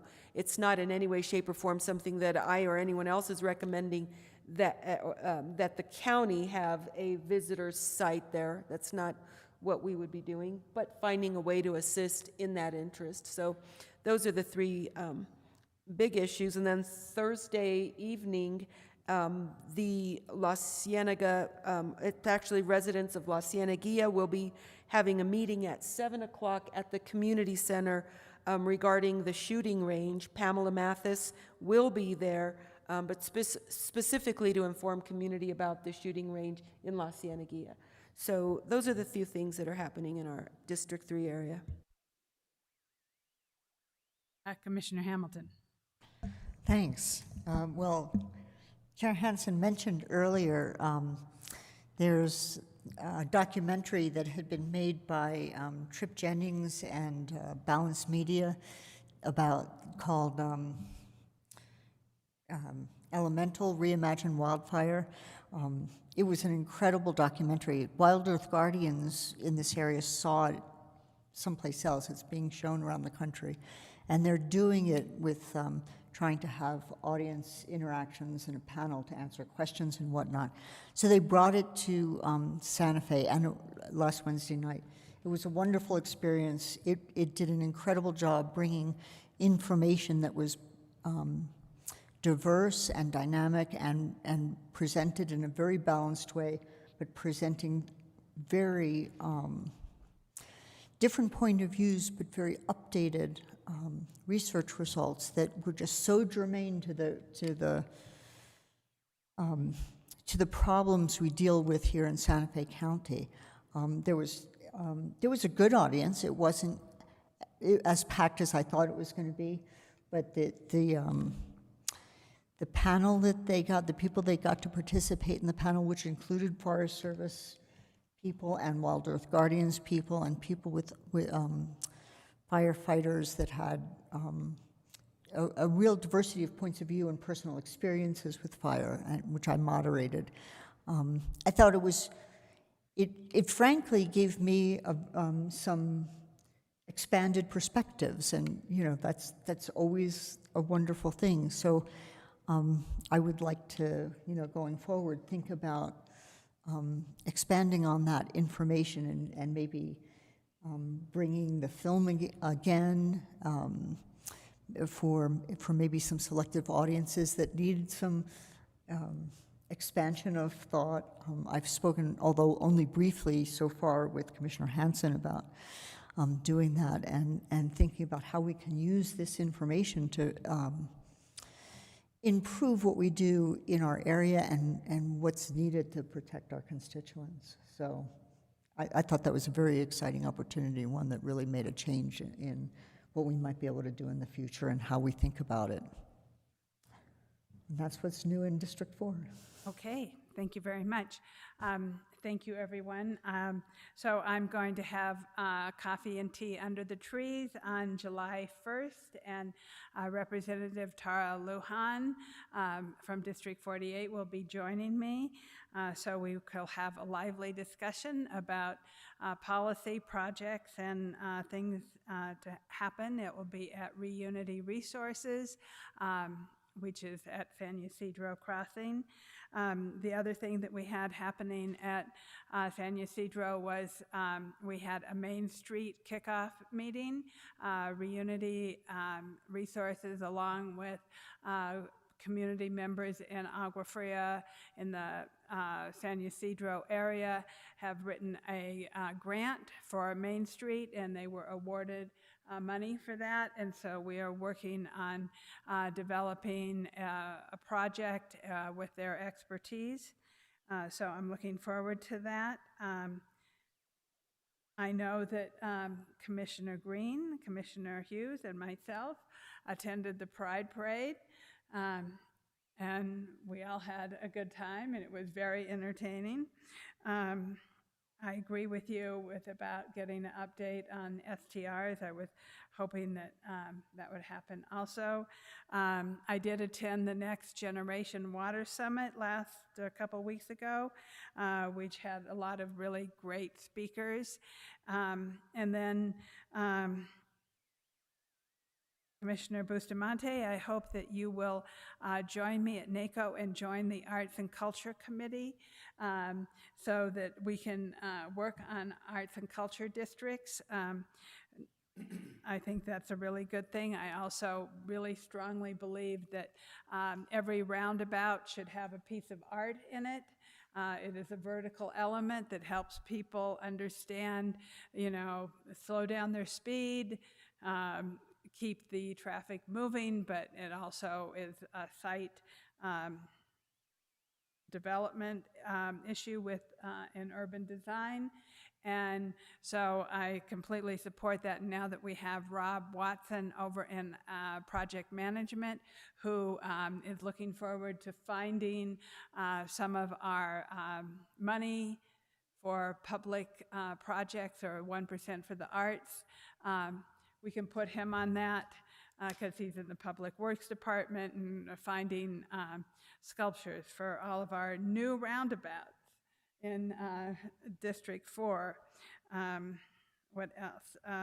I will be attending the shooting range meeting with Commissioner Bustamante in La Cienega. We'll both be there to discuss the issues out there. And I think that for the time being, I think that's it. But I'm looking forward to having coffee and tea on July 1st, so everyone please join me. Next, I'm going to go to item 10B, other elected officials, issues and comments. I'm wondering, is the clerk still online, Yvonne, or do you have any updates? Madam Chair, I don't believe she's still online, but we don't have anything else at the moment. Okay, thank you. And I don't think I see anybody else in the room or online. So next, I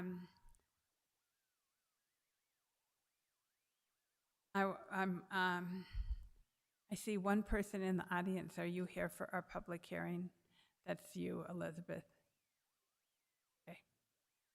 So I am wondering if we should go to the public hearing for, before we go into executive session. I see my county attorney shaking his head. So if that's all right with everybody, we'll go to. Was he shaking his head this way or this way? Madam Chair, I agree with that, with the order of events. That's how I read it. So if that's okay with the board. That's fine. Okay, so we will go on to, but I think we need some people here that don't happen to be in the audience. So maybe we do. Maybe a two-minute break to get the other people in the room, too? Yeah, Penny and usually they're here. Is it just you, Esteban? Is it just the county attorney's office? Oh, okay, so we don't need a break. I think Commissioner. Yeah, okay. So I'm going to turn it over to Esteban. You are up. Nice to see you. Welcome. Madam Chair, thank you. So we're here this evening for a public hearing on the proposed ordinance redefining public nuisance and providing a procedure for abatement and also an administrative procedure to find a public nuisance, which would repeal our current ordinances on junk vehicles 1989-2, 1999 or 1993-6, and amend our 2009-11 ordinance, which is a excessive sound and public nuisance ordinance.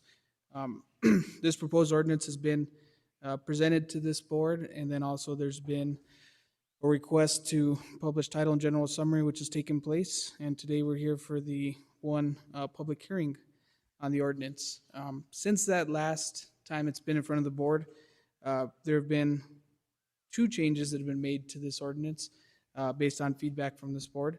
The first is that a new standard has been created for the abatement of public nuisances. So we've strengthened the standard by which we have to meet before we would actually abate a public nuisance.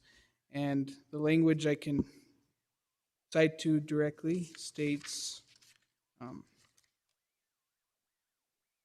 in addition to finding that the property is a public nuisance, the board must find the nuisance poses a risk to the health, safety, or well-being of a considerable number of county residents or an entire community or neighborhood in order to abate under this section. Bare technical violations of this ordinance shall not be considered substantial violations in need of abatement under this section. So that portion was added in response to concerns that the abatement portion of this could be potentially overused or used in situations in which it was not necessary. Second portion that was changed is in the abandoned or inoperable motor vehicle section. So previously we had, as an exception to abandoned and inoperable motor vehicles, antique vehicles. So that would be vehicles that are over 35 years old and are actively being restored. Previously we had a limit on antique vehicles of 2 vehicles. I'll say that, you know, that limit was somewhat arbitrary, just something that we came up with, something some other counties have done or similar to what they've done. And so in order to catch less conduct, I guess, or potentially minor conduct, we've taken away that limit. So any vehicles that are actively being restored and over 35 years old would not be considered abandoned or operable vehicles, and therefore not a public nuisance.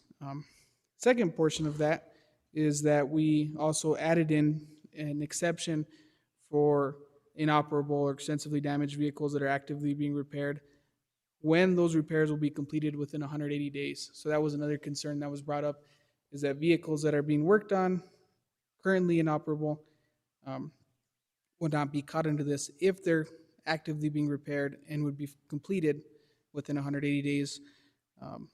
That, again, was a number we came up with by looking at other ordinances from other counties, and we thought was probably reasonable. So aside from that, everything remains unchanged from the last time we came before this board with this ordinance or proposed ordinance. So I guess now I'll stand for questions.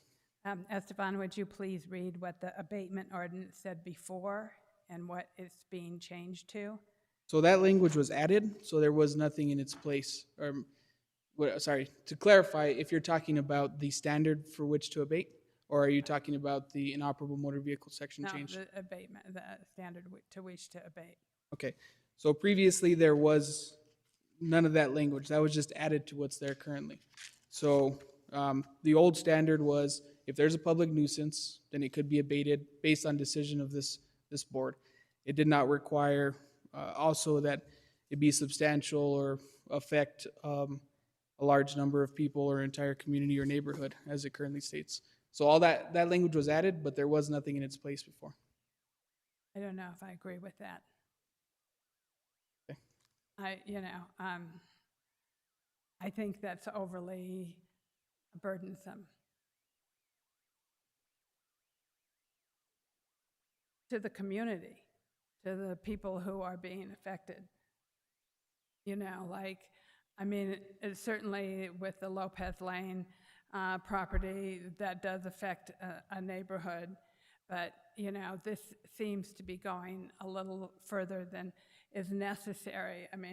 There are places where there could be criminal activity or something happening that is affecting, a neighbor or two, not a whole neighborhood.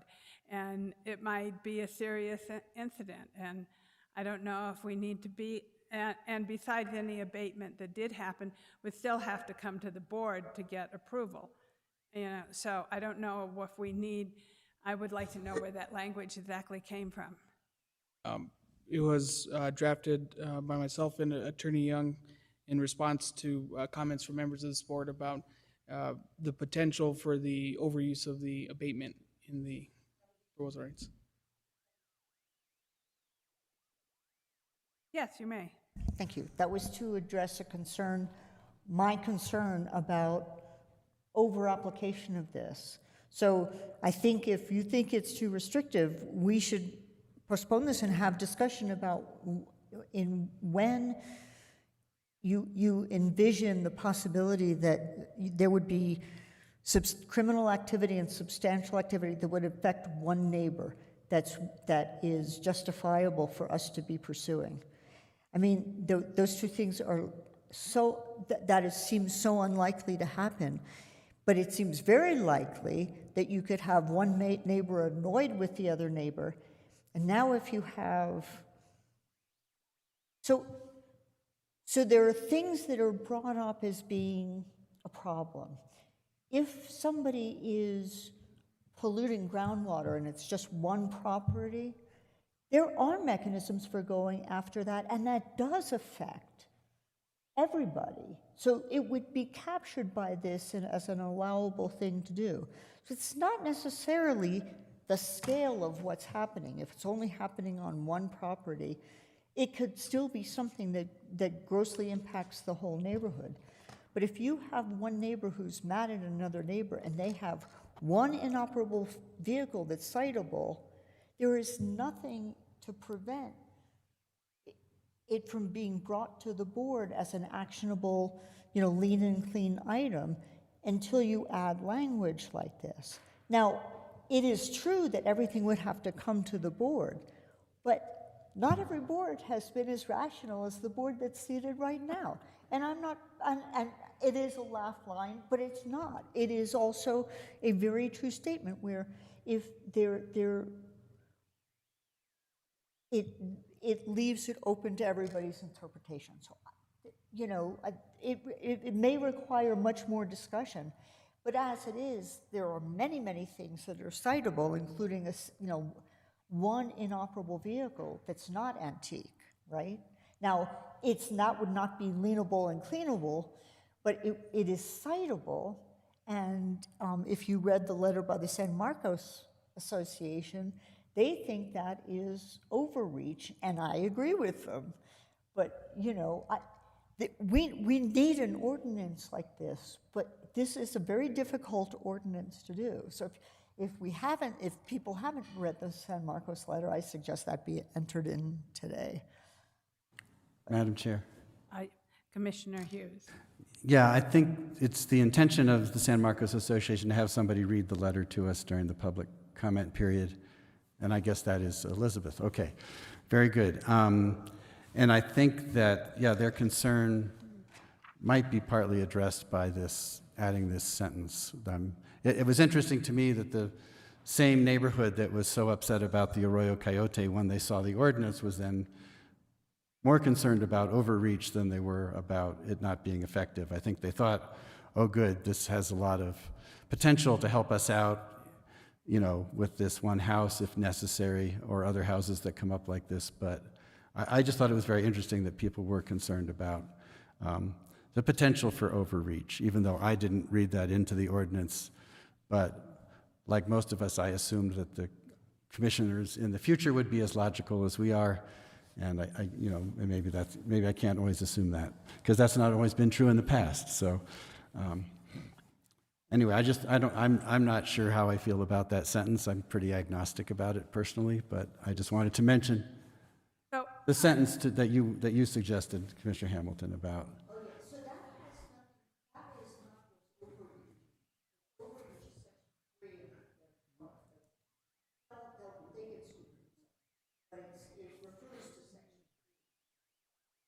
You mean about the junk cars? It refers to Section 3, which is, thank you, which is the automobile and the nuisance thing, the things that are citable, not the, you have to have some bar before the county's going to lean and clean. So I'm not concerned about the vehicles so much as I am about having property that is impacting a street or, a neighborhood, or like Lopez Lane. Like the people who are complaining about Lopez Lane and the criminal activity that's going on there are only a couple neighbors, because everyone else is too afraid to say anything. And so I feel that if we're limiting people's ability to protect themselves, and that they have to have such outrageous nuisance or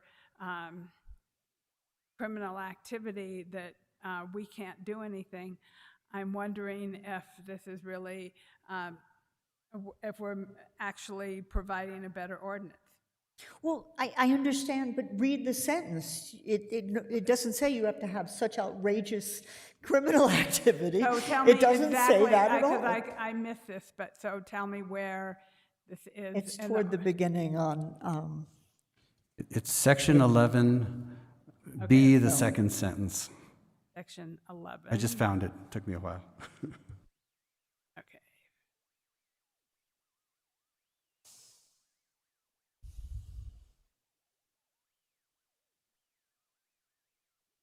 I mean, if you hadn't seen it and you want time to do it, hold the public hearing and then Section and then we 11. can table it and do it in 2 weeks again. Madam Chair, it's on page 10 of 13. It's the second paragraph B, and it's the second sentence. Okay. Third sentence also.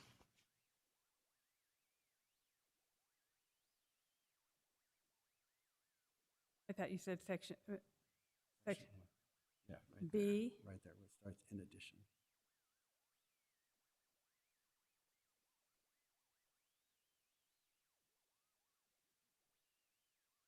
I mean, if you don't mind, Madam Chair, there's no reason you shouldn't have the time to consider this also. If you feel you want to talk to legal staff and make some potential modifications. Well, I think the word I'm most opposed to is considerable number. Like, okay, that means considerable number means more than one, more than two, more than three. Like what's the definition of a considerable number? It's a qualitative word. I mean, I get it, but it's more than it. See, it's not just how many in my mind. It's not just how many people come in. It's not like you have to go canvass and everybody in the neighborhood says yes, this is a problem. You don't have to canvass anybody to be able to make what a reasonable person would say is a threat to the neighborhood, that there is a center of, you don't have to canvass anybody in the neighborhood, that if there is a center of crime, like a meth house, that's a threat to the neighborhood, even if not one person in that neighborhood complains. You don't have to, a reasonable person would say, if there's a neighbor who's dumping oil, changing tires and contaminating groundwater, you don't have to have anybody in the neighborhood complain. It's not that the considerable number of people have to actually come and testify and say, yeah, I think I'm being negatively affected. It's what a reasonable person would judge kind of judgment. If our legal staff can think of a better word, qualitative things like that make me nervous also. I like quantities, even if they're odd fractions.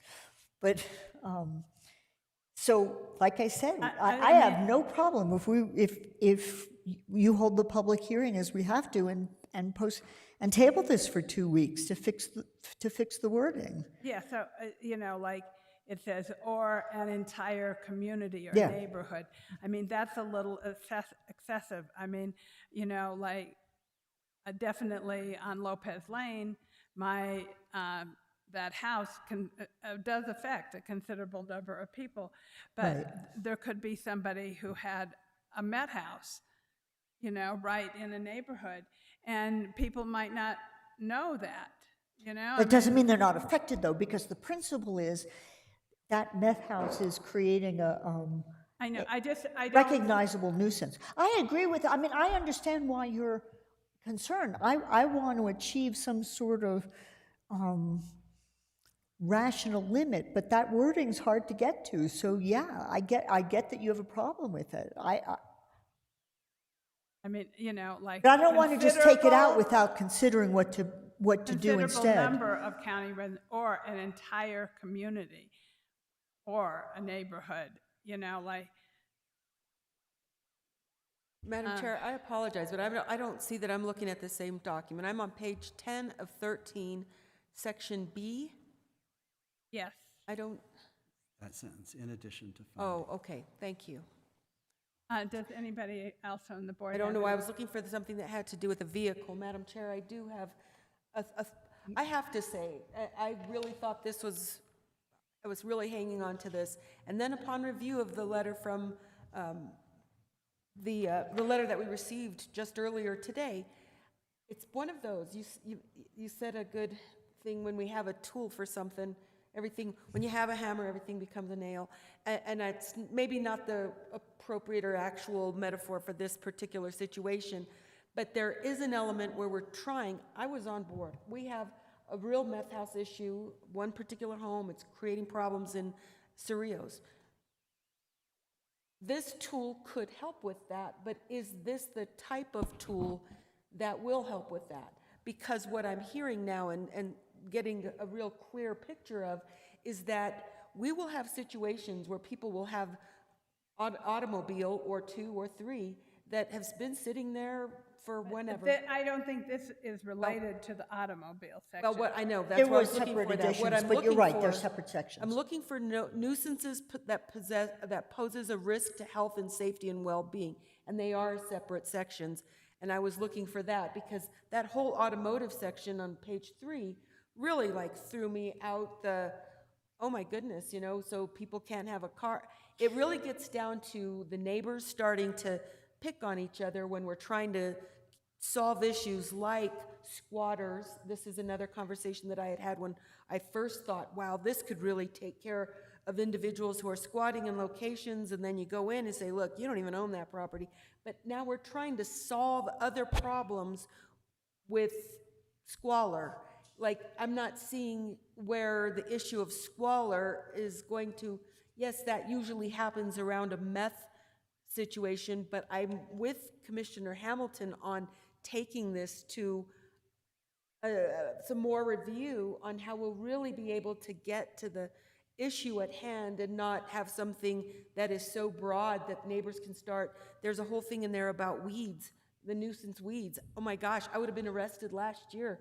The rain came down and my weeds were blowing everywhere, and this is, and what could I do? I only have 7 goats and a lawnmower that's going to run out of gas halfway through it. The fact is, these are these types of issues that are they're not as clear cut, and this is intended to address these big problems when we're going to have neighbors who are just poking at each other because they didn't like the way a particular thing ended up in their yard. That's my take on it. Yeah, I don't want this to be something that for neighbors to solve their disputes with one another. That's not the issue.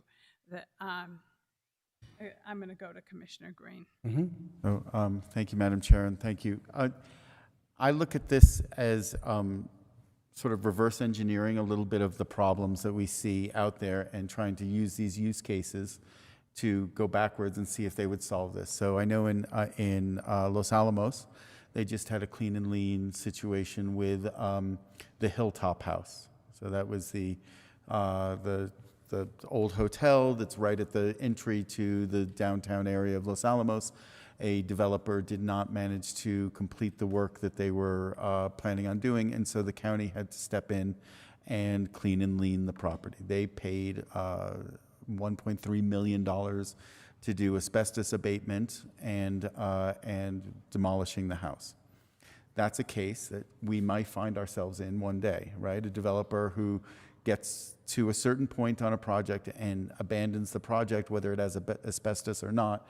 This was that was the expensive part of that. And so that's a use case that we should look at this, and would this apply? Would this be a useful tool for us to take care of that? Another one would be, okay, the meth house or something like that. Is there a trigger that not necessarily the neighbors need to come up forward with it? I mean, maybe the neighbors are saying, hey, there's some disreputable people here, but the sheriff should have a trigger to say, look, and I think that's in here as far as I can tell, and maybe somebody could say that, you know, a certain number of sheriff's calls to a certain property becomes probable cause for triggering this situation. Another one could be the weeds, right? And somebody who has not necessarily just allowed their land to become overgrown, which is a level of, you know, maybe Commissioner Bustamante's situation, but somebody who's actually like cut weeds and has a huge pile in their backyard, right? Not disposing of it properly, right? And so not necessarily like having this year's crop of weeds. Well, now you're getting me in trouble. Right, That's right. what I do. Oh, well, that's it, right. But that case, right, you know, and then there's the other one where somebody has a fleet or hundreds of cars or dozens of cars, right? So if it's one single vehicle, right, that should be like, look, that's your hobby car, right? But if you've got 15 of them of all different makes and models and stuff, then you're starting to be in the junkyard business. And and then goes to other definitions of what the impact is. And so that's one set of use cases, right, that we should then be testing this against, right? All these different use cases that we can throw out there. How would this work in this case? How would this work in this case? So that would be a discussion point that I would like to be able to understand more clearly. The other one is that in the impact to people beyond their property, right? And so there's certain things that we are stewards for, right? So our groundwater, right? Our groundwater below our house belongs to everybody around us, right? It migrates and so on. You know, weeds, okay, maybe there's some stuff that happens that gets to your neighbor and so on, but like certain things that we are stewards of that have to be defined in here to say, even one car that's leaking oil, right? Is there a cleanup mechanism? If we go in there and say, hey, we've got to remediate this, you know, this oil that is leaking into the ground because it's going to ruin all of our groundwater. So testing it in all of these cases before we make this big move here. I mean, like almost everything we do here, there's a time to sort of like pull the Band-Aid off and say it's time, you know, it's good enough. But this is an ordinance, and this is something that may have impacts, and there's a little bit of debate here as to whether how this is going to play out. And so I think there's an opportunity to sort of go over this and understand whether it's 2 weeks or a month or whatever, and to review these use cases or these impact cases and make sure that everything doesn't look like a nail, right? It looks like, right? And there's different ways to skin that, right? When you're a lawyer, everything looks like a lawsuit, and when you're wealthy, everything looks like an investment, right? So to understand that, you know, that metaphor sort of, you know, euphemism.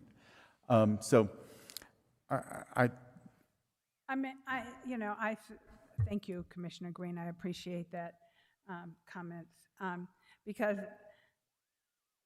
what I want is, how did our code enforcement people feel about this? What was their response to this addition? Madam Chair, their comments have come both through Director Green Ellis and also through themselves. I've spoken with a couple of them. I guess we only have 3 or so now, but generally they view it as a good tool for themselves. They had this 2009-11 ordinance, which was very vague and didn't have or wasn't applicable to a lot of the situations which they're called to. So in general, their comments have been that they would appreciate having more situations fall under public nuisance ordinance than what we currently have. Aside from that, they like the processes that were in here. As it currently stands, we don't have an administrative process. So, filing a criminal case in magistrate court doesn't always yield the results that they'd like, and it's not a system that's set up to work towards abating or remediating a nuisance. It's, there's time frames, and it really is not designed for it. And the civil court process also is something that often takes a long time and is something that's cumbersome and they can't do on their own. They have to involve our office to do that. So generally the comments were that they liked it. As you may recall, Director Green Ellis's comments were more based on what they're capable of doing, the training, the money that they have, those type of things. As far as the technical language of some of these, there weren't a lot of comments on that. But they feel it's a better ordinance. Chair Hanson, I think they were looking for an ordinance that had more teeth and that covered more situations. And so does this provide that with them, for them? I believe it very much does so. I mean, that's Madam Chair? Yes, Commissioner. Just one other thing. I think part of the difficulty of considering this ordinance is that we're taking some of these rather minor things that were included in previous ordinances in one form or another, like, fixing up old cars in your backyard and having extra weeds that we don't ever expect to come, to a lean and clean situation with the more severe situations of the meth house or the squatters and all that. And I think finding the balance of how we put all that in one ordinance, but make sure that the minor ones don't get blown up into bigger ones is the trick, and maybe we haven't quite hit that. I don't know. I think we're getting pretty close, but maybe after the public hearing, we'll either have a brilliant idea or we can table it and fix it for next time. So with this line that I'm opposed to, it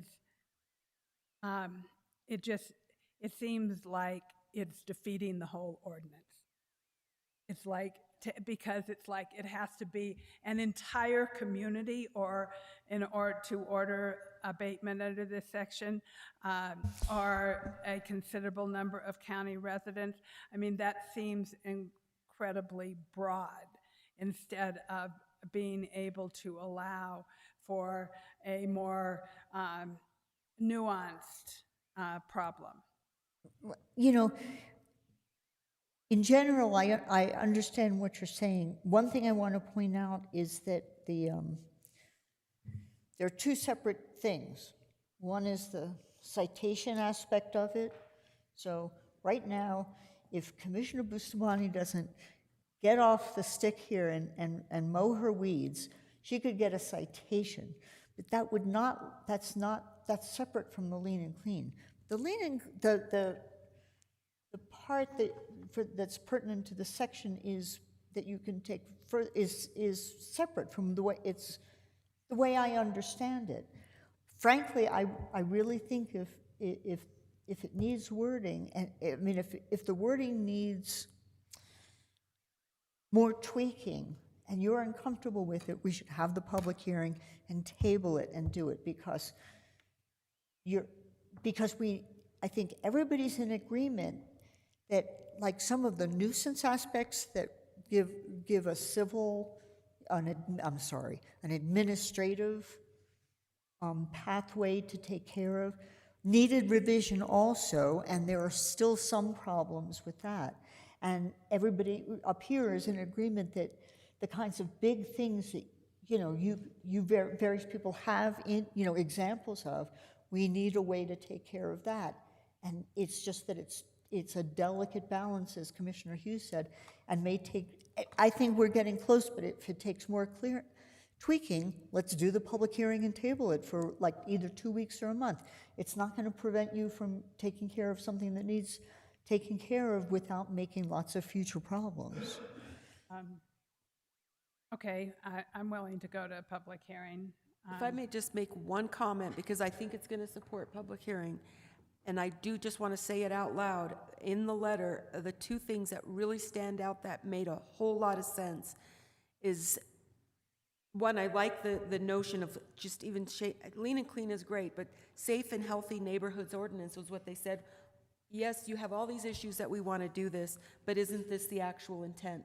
And I say that even though that recommendation was for titling it that, is that if that's the intent, how do we get that to that point where it's clear that way? And I just feel that it was important to say that out loud, that yes, we are getting close. How do we get close to that intent if that's what we're working towards? Okay, so Esteban, I'm going to call a public hearing, okay? And then I'll think about this. I want to open this up to public comment. I believe there could be one person also online, but I will first go to Elizabeth. Please come up, state your name, get sworn in. Yes, Madam good Chair. afternoon. My name's Elizabeth West, and do you need to know where I live? No. Well, hold on, we'll go through it. All right, please raise your right hand.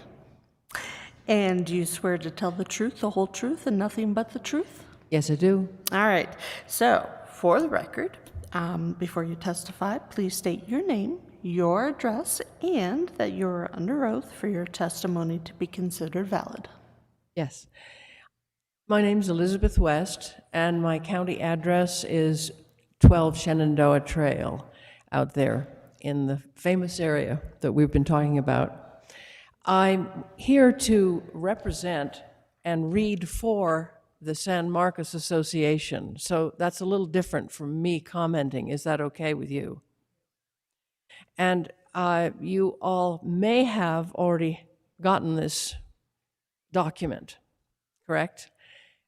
So I don't know if I need to read it in. I guess I should legally. Is that correct? I would ask you to please read All right. it into the record. Okay. San Marcos Association Board of Directors regarding the proposed Santa Fe County nuisance abatement ordinance. The Board of Directors of the San Marcos Association, a registered organization pursuant to the SLDC and the RO, in which a particularly problematic property at 30 Arroyo Coyote is located, supports all efforts to end unsafe criminal activity there and at similar locations in the county. We are gratified that the BCC is intent on implementing this. Current ordinances stipulating that the owner is the only one who can be held responsible have resulted in unsuccessful attempts by the Santa Fe County Sheriff's Department and Code Enforcement to address unsafe behavior. We agree that an ordinance is needed to explicitly allow the county a path to address criminal activity effectively and to enable law enforcement to intervene at locations where criminal activity persists, regardless of owner indifference. The San Marcos Association Board and other members of the community think that the clean and lean or lean and clean ordinance, unquote, is an overreach in this regard. An important concern we have is that Section 3 in particular will cause many otherwise law-abiding residents of the county to become violators. It should be eliminated or de-emphasized. As written, this section will do little to address the root problem, a property owner enabling criminal activity leading to a blighted neighborhood, nor will it provide the tools law enforcement needs to successfully render aid in those situations. It may also promote overzealous enforcement of minor issues.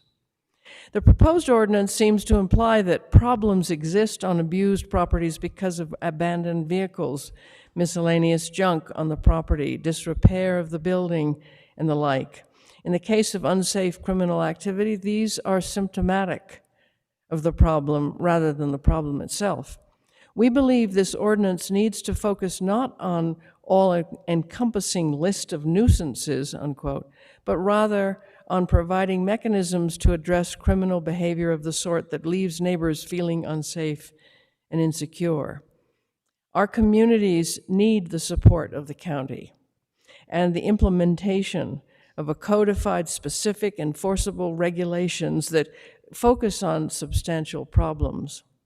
Along those lines, we suggest changing or modifying the ordinance's title to be something like the Safe and Healthy Neighborhoods Ordinance, and redrafting it to ensure that everyone understands its principal focus is to address properties where criminal activity that makes neighborhoods unsafe is occurring.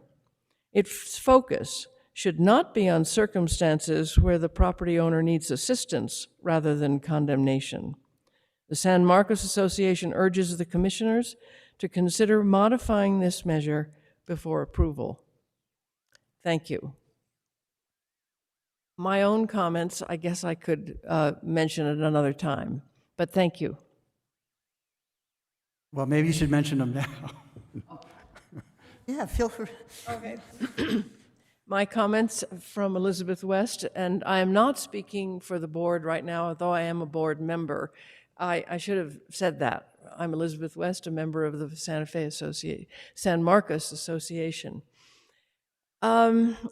I want to first say that to code enforcement and your gang of wonderful people, some of whom I've met, the sheriff and others, because it's a broad group of people, and sometimes I don't know exactly where one person who works in code enforcement has a job and another area where he or she might have a job.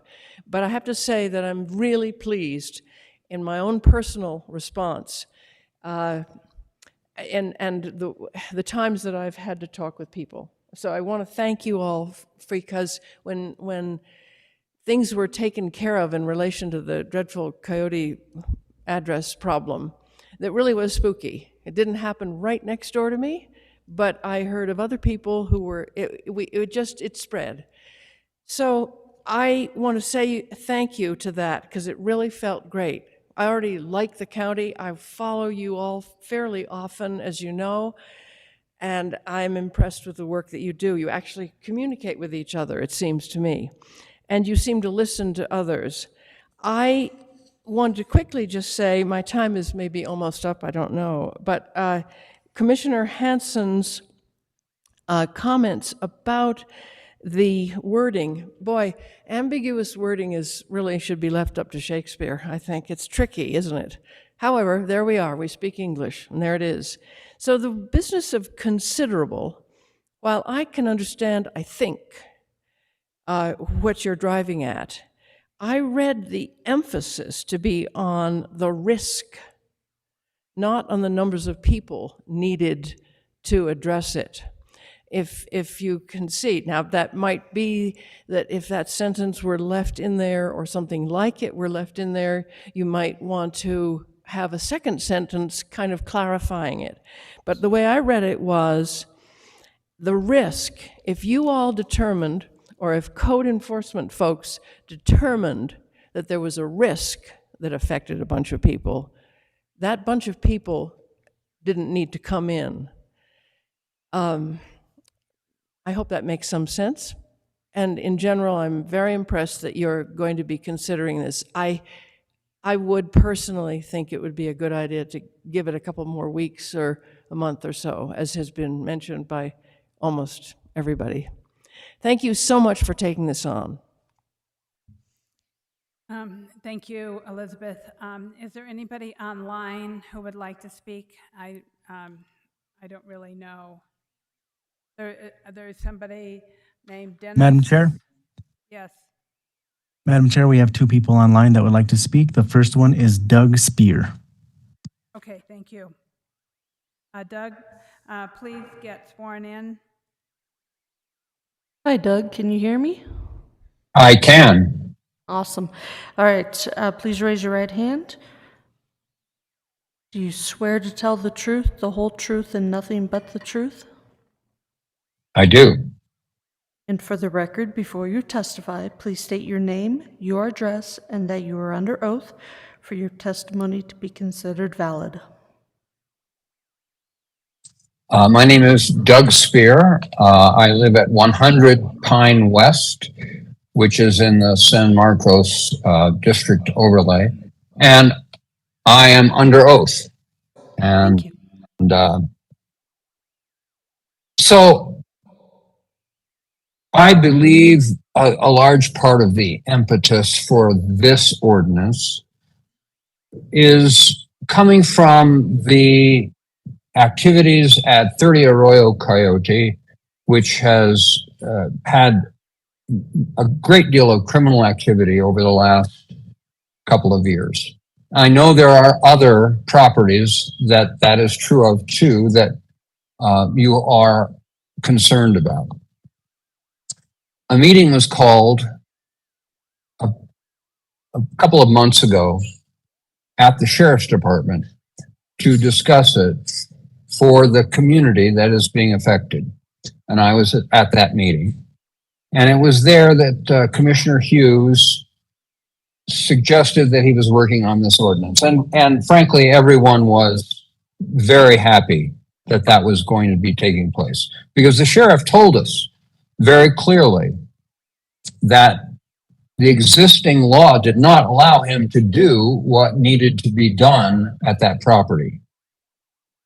So when I saw the ordinance, I was taken aback, because we started with an extreme situation. I mean, we've gone from drug use and destruction of the property to a dead body being stored in that property. And it's quite amazing to me that what we have now come up with is an ordinance which focuses a great deal of time on minor issues. I've been told, oh, these are already on the books.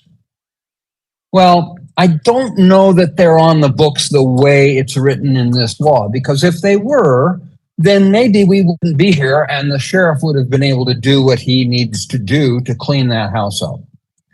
But we were told specifically, the law doesn't exist. But now we have a situation where, and I know it's been discussed by all of you just now, I appreciate that discussion very much, but an old car or truck on a property that's been sitting there for probably 20, 30 years, hasn't been touched. There is no sense in the world that that's being worked on. But it is almost like a lawn ornament. And I know of more than one in our neighborhood, in our area. They are not leading to criminal activity.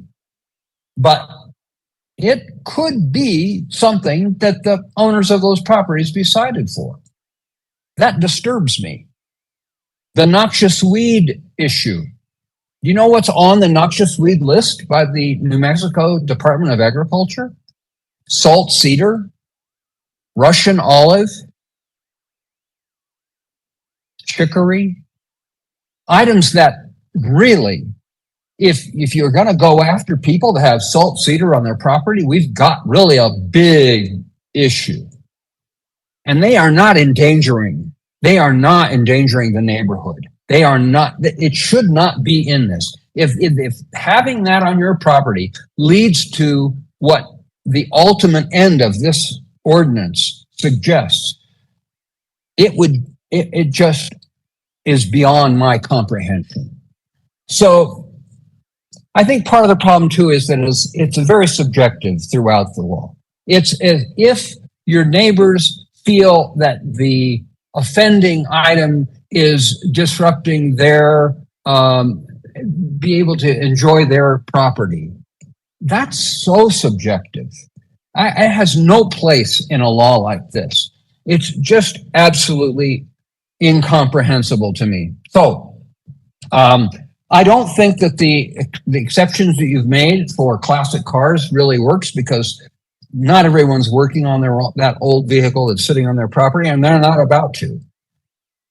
Someone mentioned, well, it's really not about the vehicles. You're not really concerned about the vehicles, but it's in the law. Somebody out there is going to be concerned about the vehicles. You can count on that. Then the question was, well, if it's 1 versus 15, that's different. Yeah, that's true. That's a big difference. 15 junk cars sitting on a property, but that's not what's in the law. The law says any item that is in violation on this list, you're subject to this law. And that includes one vehicle that's not 35 years old, or maybe it is, but it's not being worked on. Come on. All right. Anyway, that's my perspective on this. I really believe we've gone beyond where we should. I think the problem is real, but here we are talking about weeds and vehicles instead of criminal activity. That proves to me that this is an overreach and it has no place in this law. Address the problem. Don't create problems. Thank you. Thank you, Mr. Spear. Next, Daniel.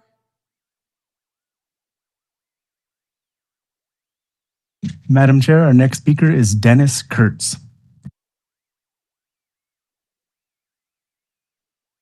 Hi, Dennis. Can you hear me?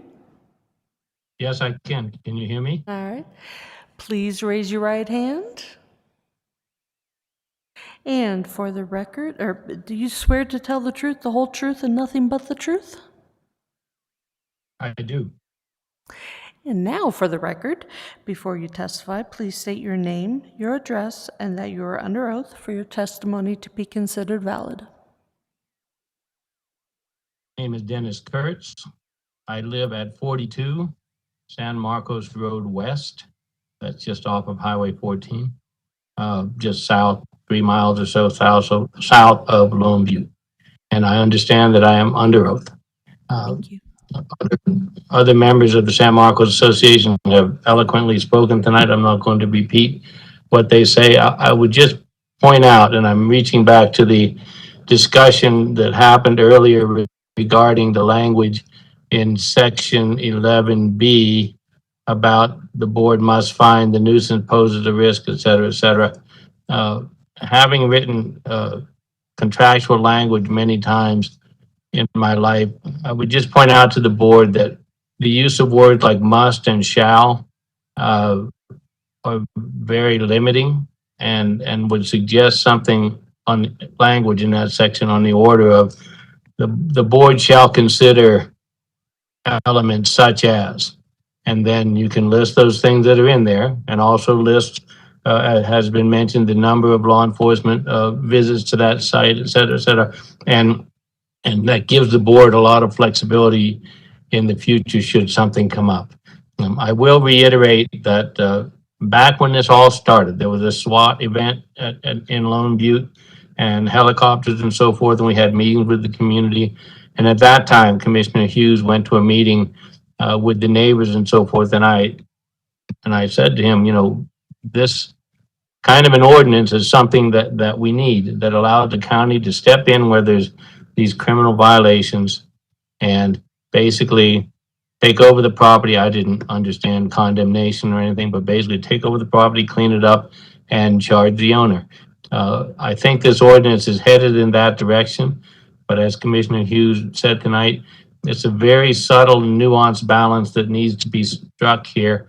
And although you all may be on the right path to that, there's still a little bit more work to be done here, because it does have the ordinance as written does have at least the potential to be abused by future boards.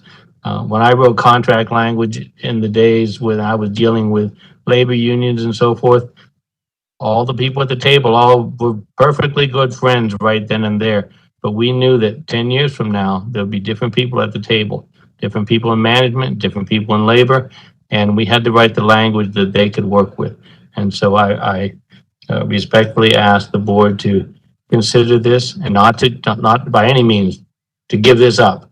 This is an important ordinance. We need it, but to very carefully look at the details and the nuances of the language that you put in the ordinance and the emphasis.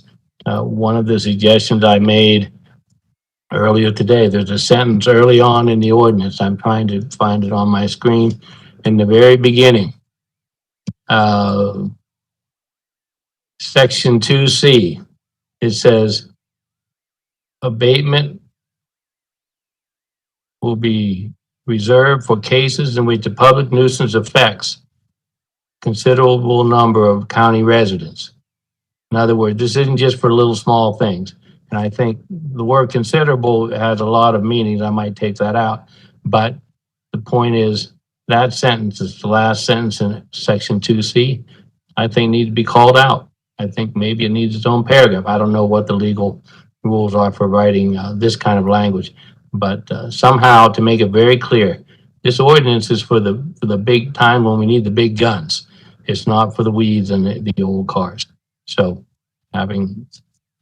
thank you very much for listening. And thank you very much for working on this. I know it's hard work and you've got a lot of other things to do, but this will materially affect the health and safety of the county, both pretty immediately and long term. Thank you. Thank you, Dennis, very much. Do we have anybody else online? Madam Chair, I do not see any other speakers on WebEx. Okay, do we have anybody else in the audience? Seeing none, I'm going to close the public hearing. And Commissioner Hamilton? Given what was said on the dais and what was said in public comment, can I offer a motion to table for a month to work on this, or for 2 weeks, however long the legal? 2 weeks to a month.